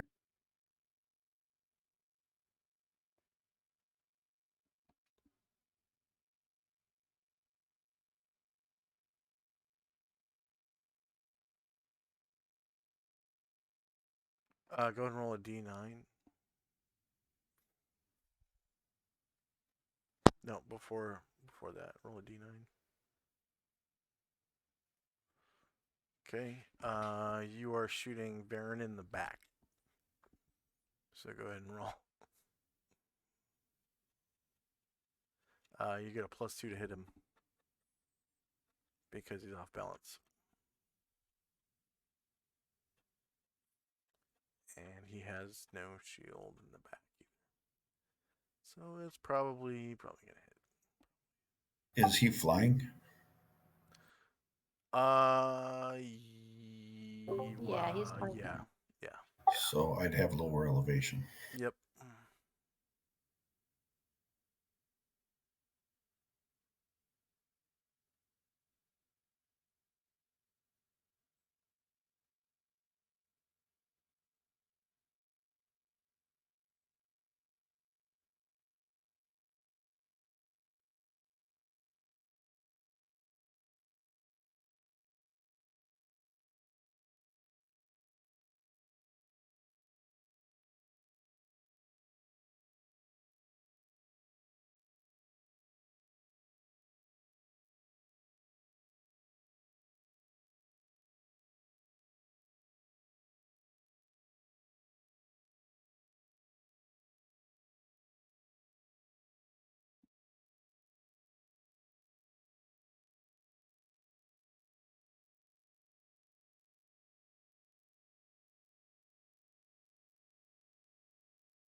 Yeah, that's a miss.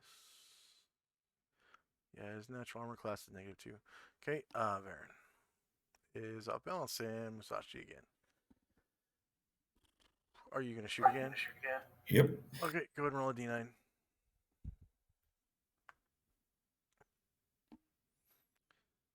It's gonna be in the back of one of these orcs. This one right here.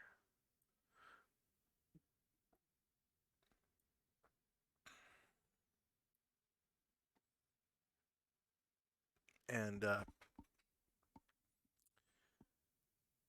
Ryer decides what happens to the orc, whether it kills him or if the arrow goes through him or Sure. Yeah, the arrow like pierces the orc in the back of his shoulder, and he goes down. okay.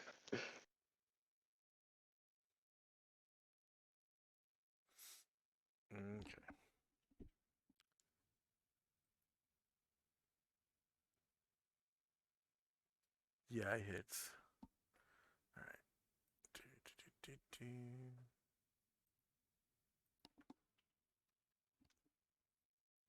All right, end of round. Oh, and then the orc has like a really prolonged death scene that takes several minutes. Very dramatic, just rolling on the ground.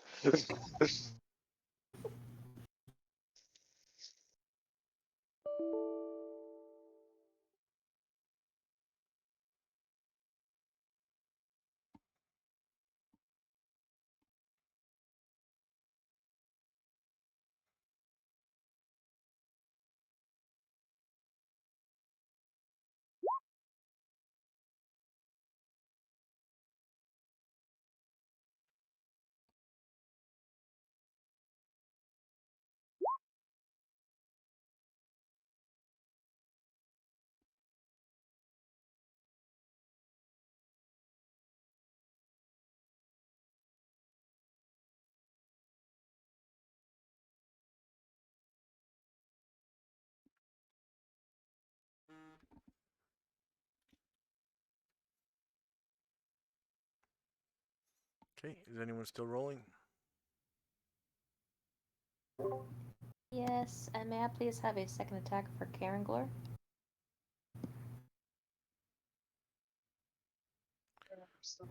Uh, probably not even gonna need it. Anyone still rolling? Probably not gonna need it, no. Okay.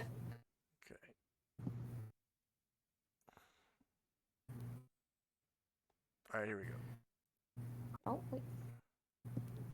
Varen. Okay. Is not off balance anymore. So he will before Still he blessed too. Yep.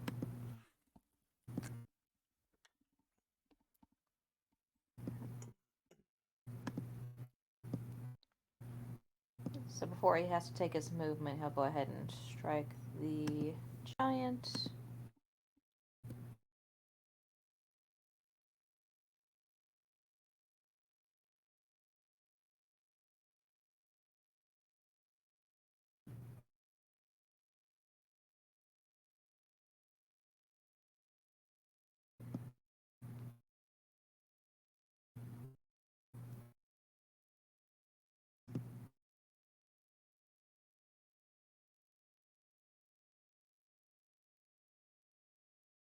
Zero versus AC1, just misses.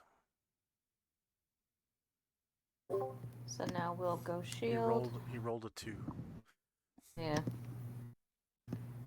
Better luck with the shield.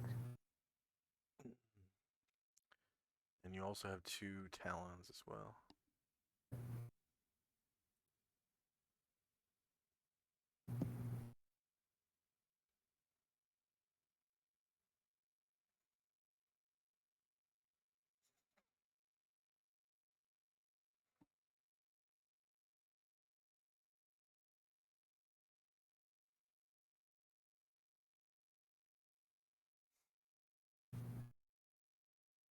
Still up.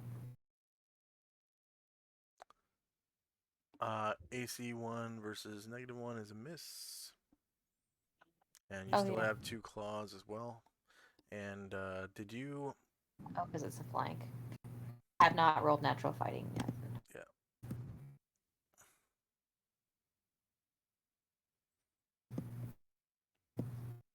No, it's not a flank. Oh, jeez. All right. Yeah, you cause 9 damage. Go ahead and describe how you slay your enemy. Okay. Yeah, he's like at face level with the thing, so he just uses the power of his flight and like drives himself into his shield first into the things. He's crumpling his forehead and his jaw and his nose. All right. So you see they have 2 huge sacks.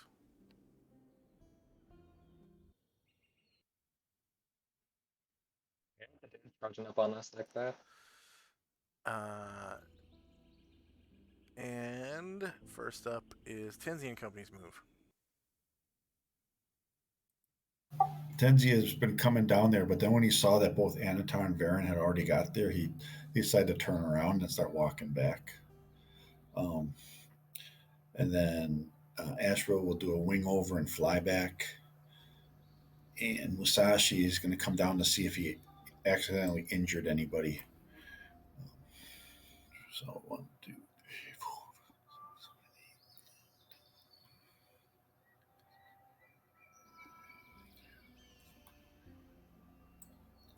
So he'll come down to here and check out to see if he hit anybody of his allies. All the others move back. And that'll be it for us.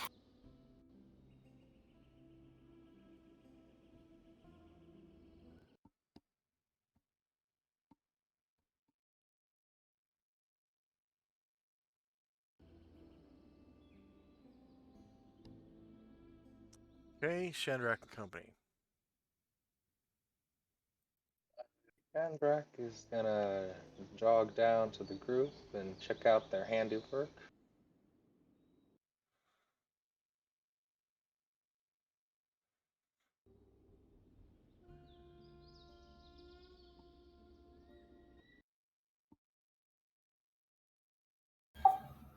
Josh, when you get a chance, can you move Ashrail over the edge of the cliff onto the ground?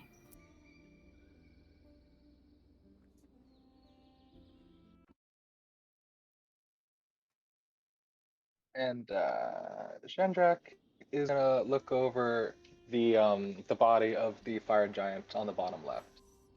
Okay, so they both have large sacks, and you get it open. Inside, you see this. First thing you see is this shadowy-looking cloak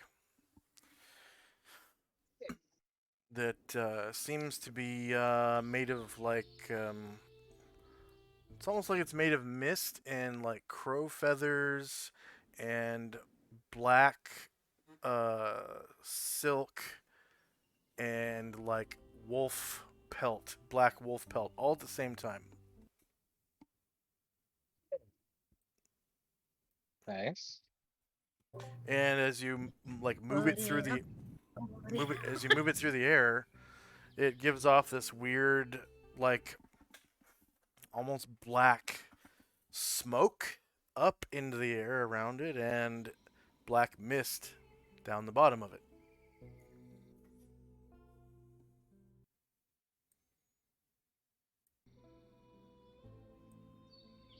Was that the only thing in the one of the sacks?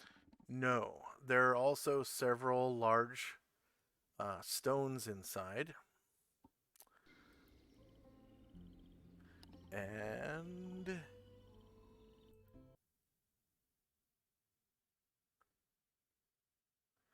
uh, hundreds of um, what appear to be platinum coins.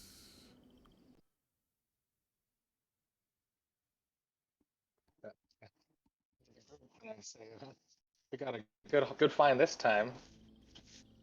Waving around the weird looking cloak. Put it on. Put it on.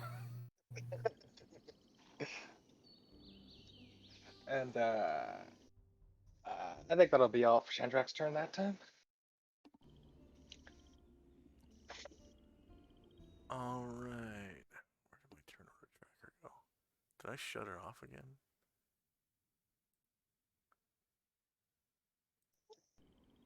Oh, there it is.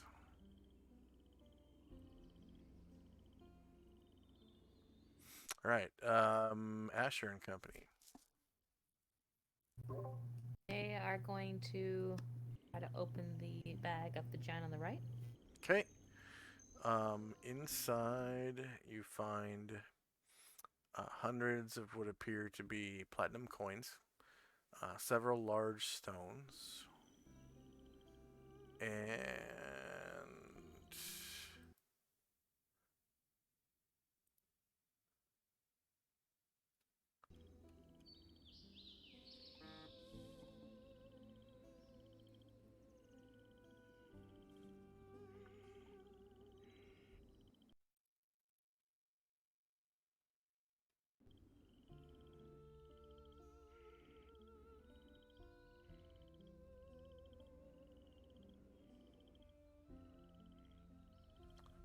and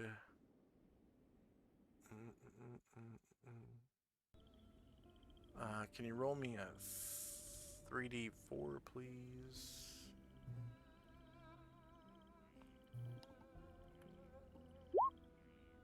Cool.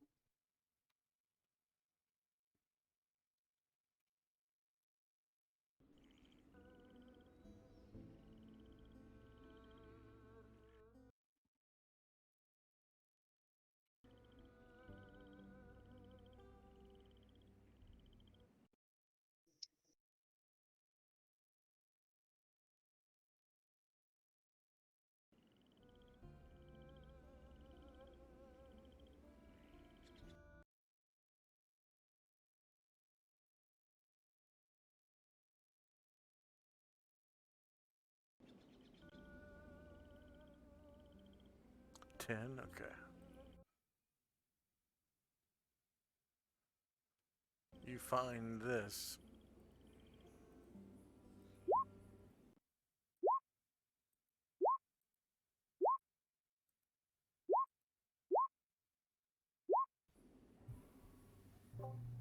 I feel like you didn't mean to send all of those.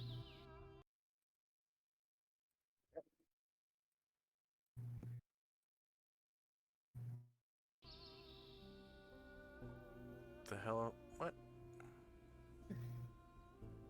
Oh. No, those are wrong. Where is it?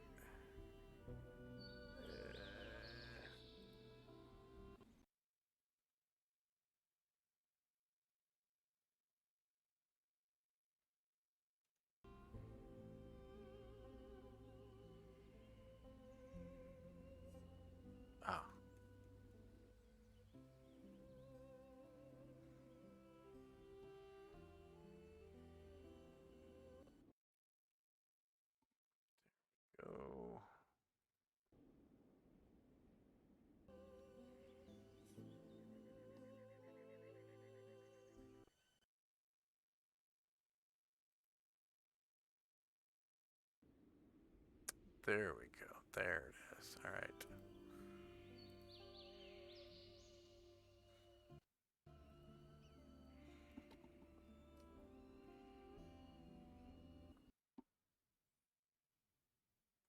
This is what I meant.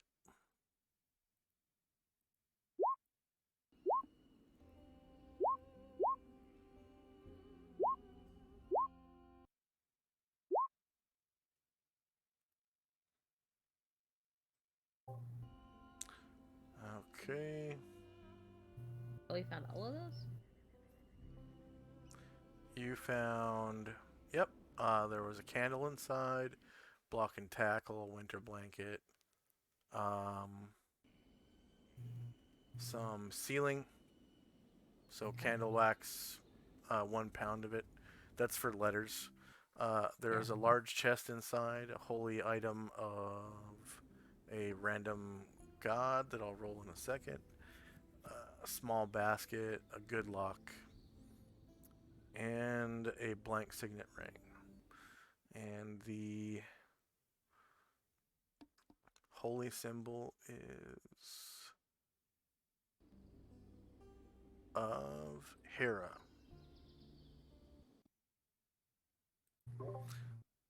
She So whispers, it's the peacock. like she buries it in the snow and whispers, "Do not tell Jim." And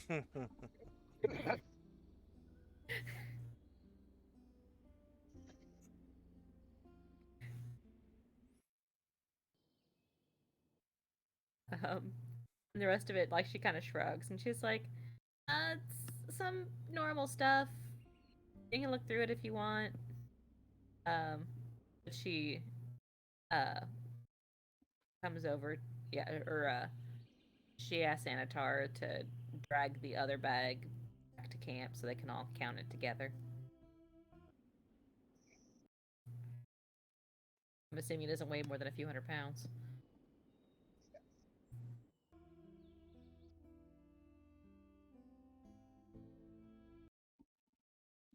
Who the giant? They want the giant on the left, the bag with all of the gems and coins in it. This one didn't have gems and coins. It just had the the normal items, right? The one on the left, yeah. Okay, so they'll leave the one on the right that just has the common stuff. And then she asks Anatar to take the bag on the left. You're not gonna And take drag it his. back. You're not gonna take his platinum. Oh, there is some in there. All right, she'll ask Anatar to take both bags if he can carry them. We have a rough estimate on the weight there. Ooh, yeah, because they also contain those big rocks they threw. So Oh, I didn't know about the probably rocks. several thousand pounds. We'll just count them here. It's fine. Those Okay, are so large sacks. yeah. All right. So after Asher gets the sack open, then Baron, Anatar,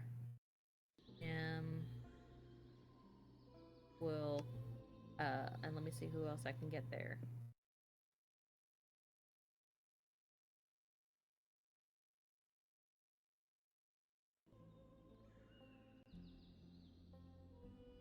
Brian Druid will do a wing over again, and he'll land there.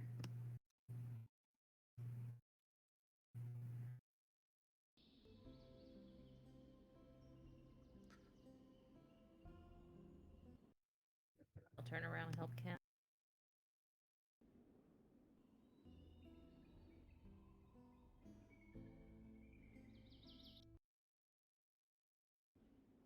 Baron's gonna. Oh, Baron has to move.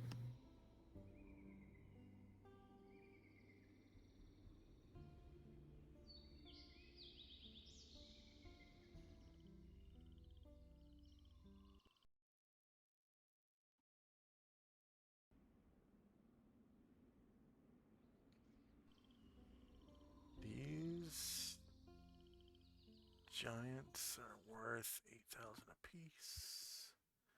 So 2.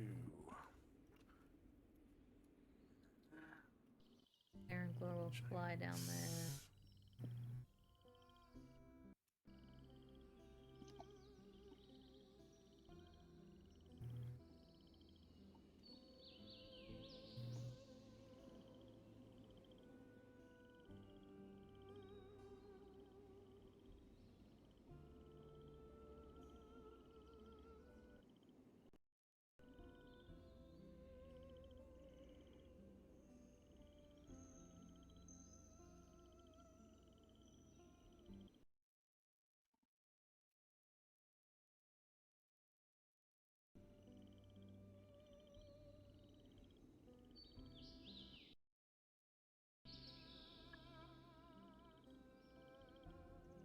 Okay. So in the end, it is Anatar and Jim who are helping count platinum from the bag of the giant on the right. Okay. Doesn't take Oh, too and long. It doesn't take too long. Yeah, it takes like 5 minutes. And you find that totaled together, it takes about 2 or 3 minutes actually. Totaled together, there were 600 platinum pieces. The cloak, about 10 boulders, and those common items that I rolled off the table. So, not the household items and tools; those are magical items. But the common goods, so the candle, the candle wax, block and tackle, winter blanket, more candle wax. Wow. Large chest, holy item of Hera, and a small basket, and a good lock, and a signet ring. the holy item of Hera is buried under the snow. Hmm. um,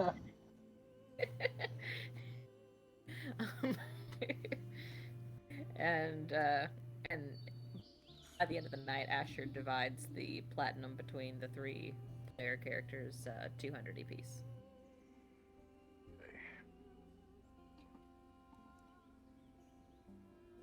She describes the other items that she found, the common items she found in the bag, uh, and just in case anybody wants. Do you want Asheville to do detect magic on anything? Oh yeah, the cloak.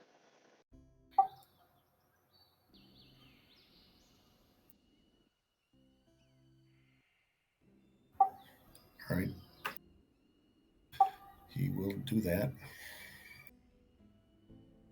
Okay, you find that it radiates moderate illusion magic.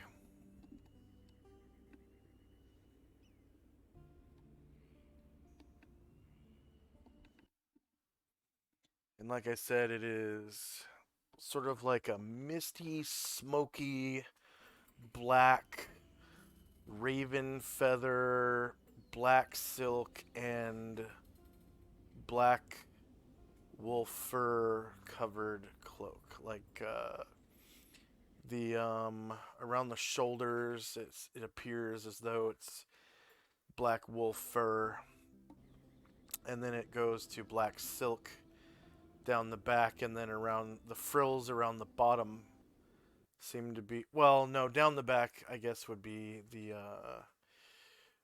crow feathers, and then it would turn into silk around the edges. Yeah, that would be the best, I think.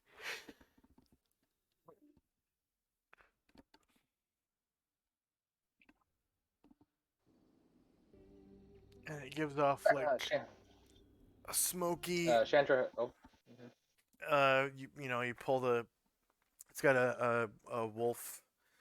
Uh, that's right. It would have a hood. It's a cloak, right? So around the shoulders is wolf pelt. The hood appears to be made of crow feathers, and then the rest would be black silk below the wolf pelt, and it appears to give off smoke upwards and mist downwards of a black shade. So go ahead. Go ahead. Yeah.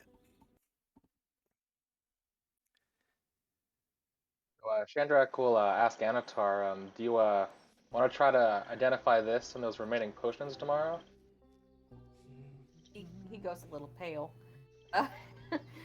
And but he says, I have identified prepared for tonight.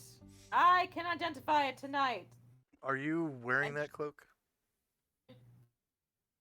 Yeah, I decided to put it on. Okay. Ah. You notice when Anatar responds to you, he's not looking at you. He's looking like a foot to the right.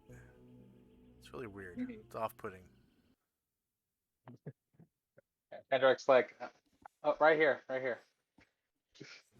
Anatar just kind of nods and keeps looking at a foot to the right of you. Like, I see you! Chandrak will take the cloak off and hand it to Anatar. It's like, I think I What might have the had a good hell? find with this one. Yeah, see, I told you I was right Why here. did you move that fast? Yeah. Where did you go? And then there you were.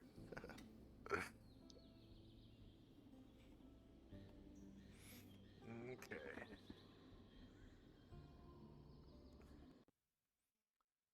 All right. So we'll call it there.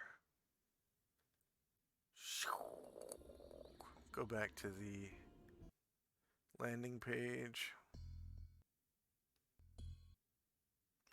Man, that's annoying about that music. You know, it's not like I'm straining my computer at all.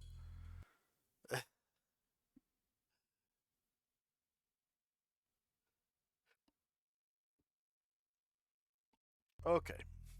So any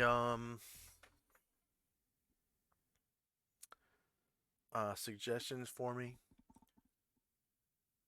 Comments, concerns? That was a fun session. Okay. Um. So who is doing what right now? For our viewers, thank you very much for watching. Please like, share, and subscribe. We have a 15 sub goal right now. As soon as we get up to 15 subs, that will unlock a second animated emote. Our first one is a dancing poop. And as soon as we get 15 subs, I can upload the critical hit one. So anytime someone rolls a natural 1, you can participate by posting that dancing poop in chat. And then anytime someone rolls a critical hit or gets critical hit, Ed. Oh, that's right. Okay, so Excel just said I was going to grant a magic item, but it's blocked. What I did was I set it up so that only one magical item can be granted per session. That way, if we do end up getting a lot of players, the game won't be bogged down by too many magical items. So I think one per session is pretty good. And I think right now the number of players that we have that save up that many channel points is probably you, Excel, and maybe 2 or 3 other people. So we should have a good flow as long as everyone uh, shows up every weekend to watch. The first person who thinks of it can grant a magic item in the very next treasure hoard. So that's what happened today, and it was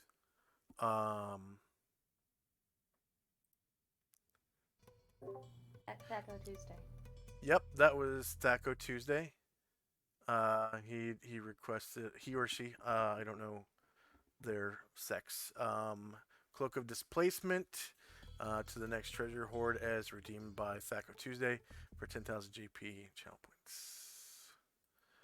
And next session, if you guys show up, you can grant your own magic item. Maybe I'll change it to where only like one can be granted every 3 hours. That way, because most of our sessions are about 5 hours. So if someone grants one right at the beginning, then someone else can grant one at the end, maybe. I might change it to that. But for now, I kind of want to keep it one per session. I think that's how I set it up. In fact, I will check right now. So viewer rewards. Watch Your Pants says I was going to give one too. Excel says I hope I remember it by next week. Let's see, channel points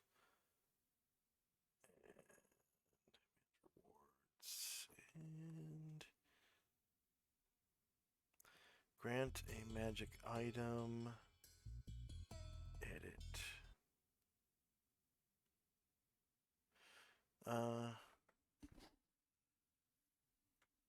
What are the different redemption cooldown time? It is 3 hours. Limit redemptions per stream is 2. So if someone had granted that, if Thaco Tuesday had granted that item earlier in the stream, then one of you could have,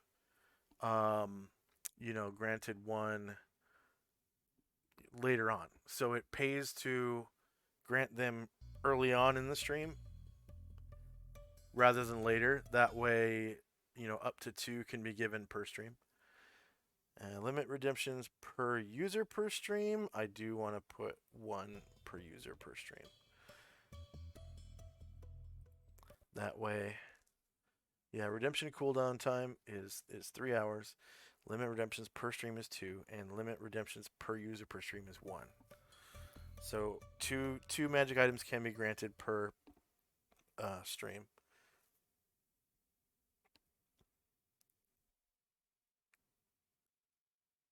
And also, I might make different echelons of that. So I might make one for just potions that's rather inexpensive, like maybe 1 or 2,000 stream points, and then increase the cost of the miscellaneous magical item one to maybe 11 or 12,000. Just so you got a choice of different ones. And of course, this grant a magic item, it doesn't let you. It's not to grant to a specific person. It says for Solynod Hex streams only, add 1 magic item of your choice from the AD&D 2nd Edition Dungeon Master's Guide to the next treasure hoard. This is not a gift to an individual, so it might not go to the person that you think it will go to. There's no way I can guarantee that. The players need to figure that part out. So whether one of them yoinks it or everyone agrees that one person should get it, that's completely up to them. If they want to fight over it, whatever. That's all up to them. Excel said, oh yeah, I'm mostly aiming for utilitarian items. Yeah, so far you've made pretty good choices. Changed since the alchemy jug, yeah. Yep. So what we're gonna do is, I don't wanna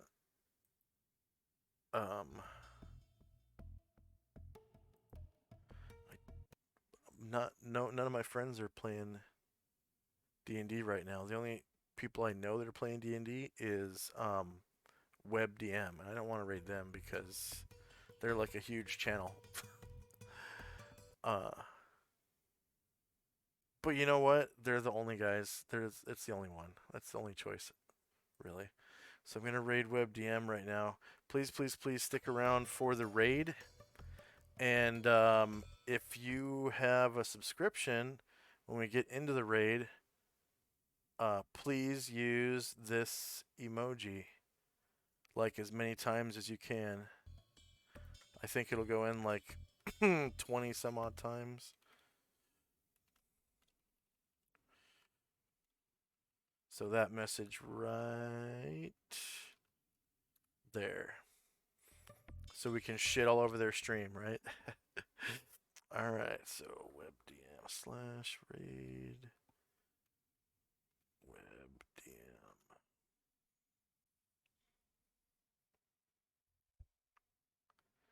Get ready to shit all over the stream. If you have just a level 1 sub, gets you that emoji. Alright, here we go. Raid.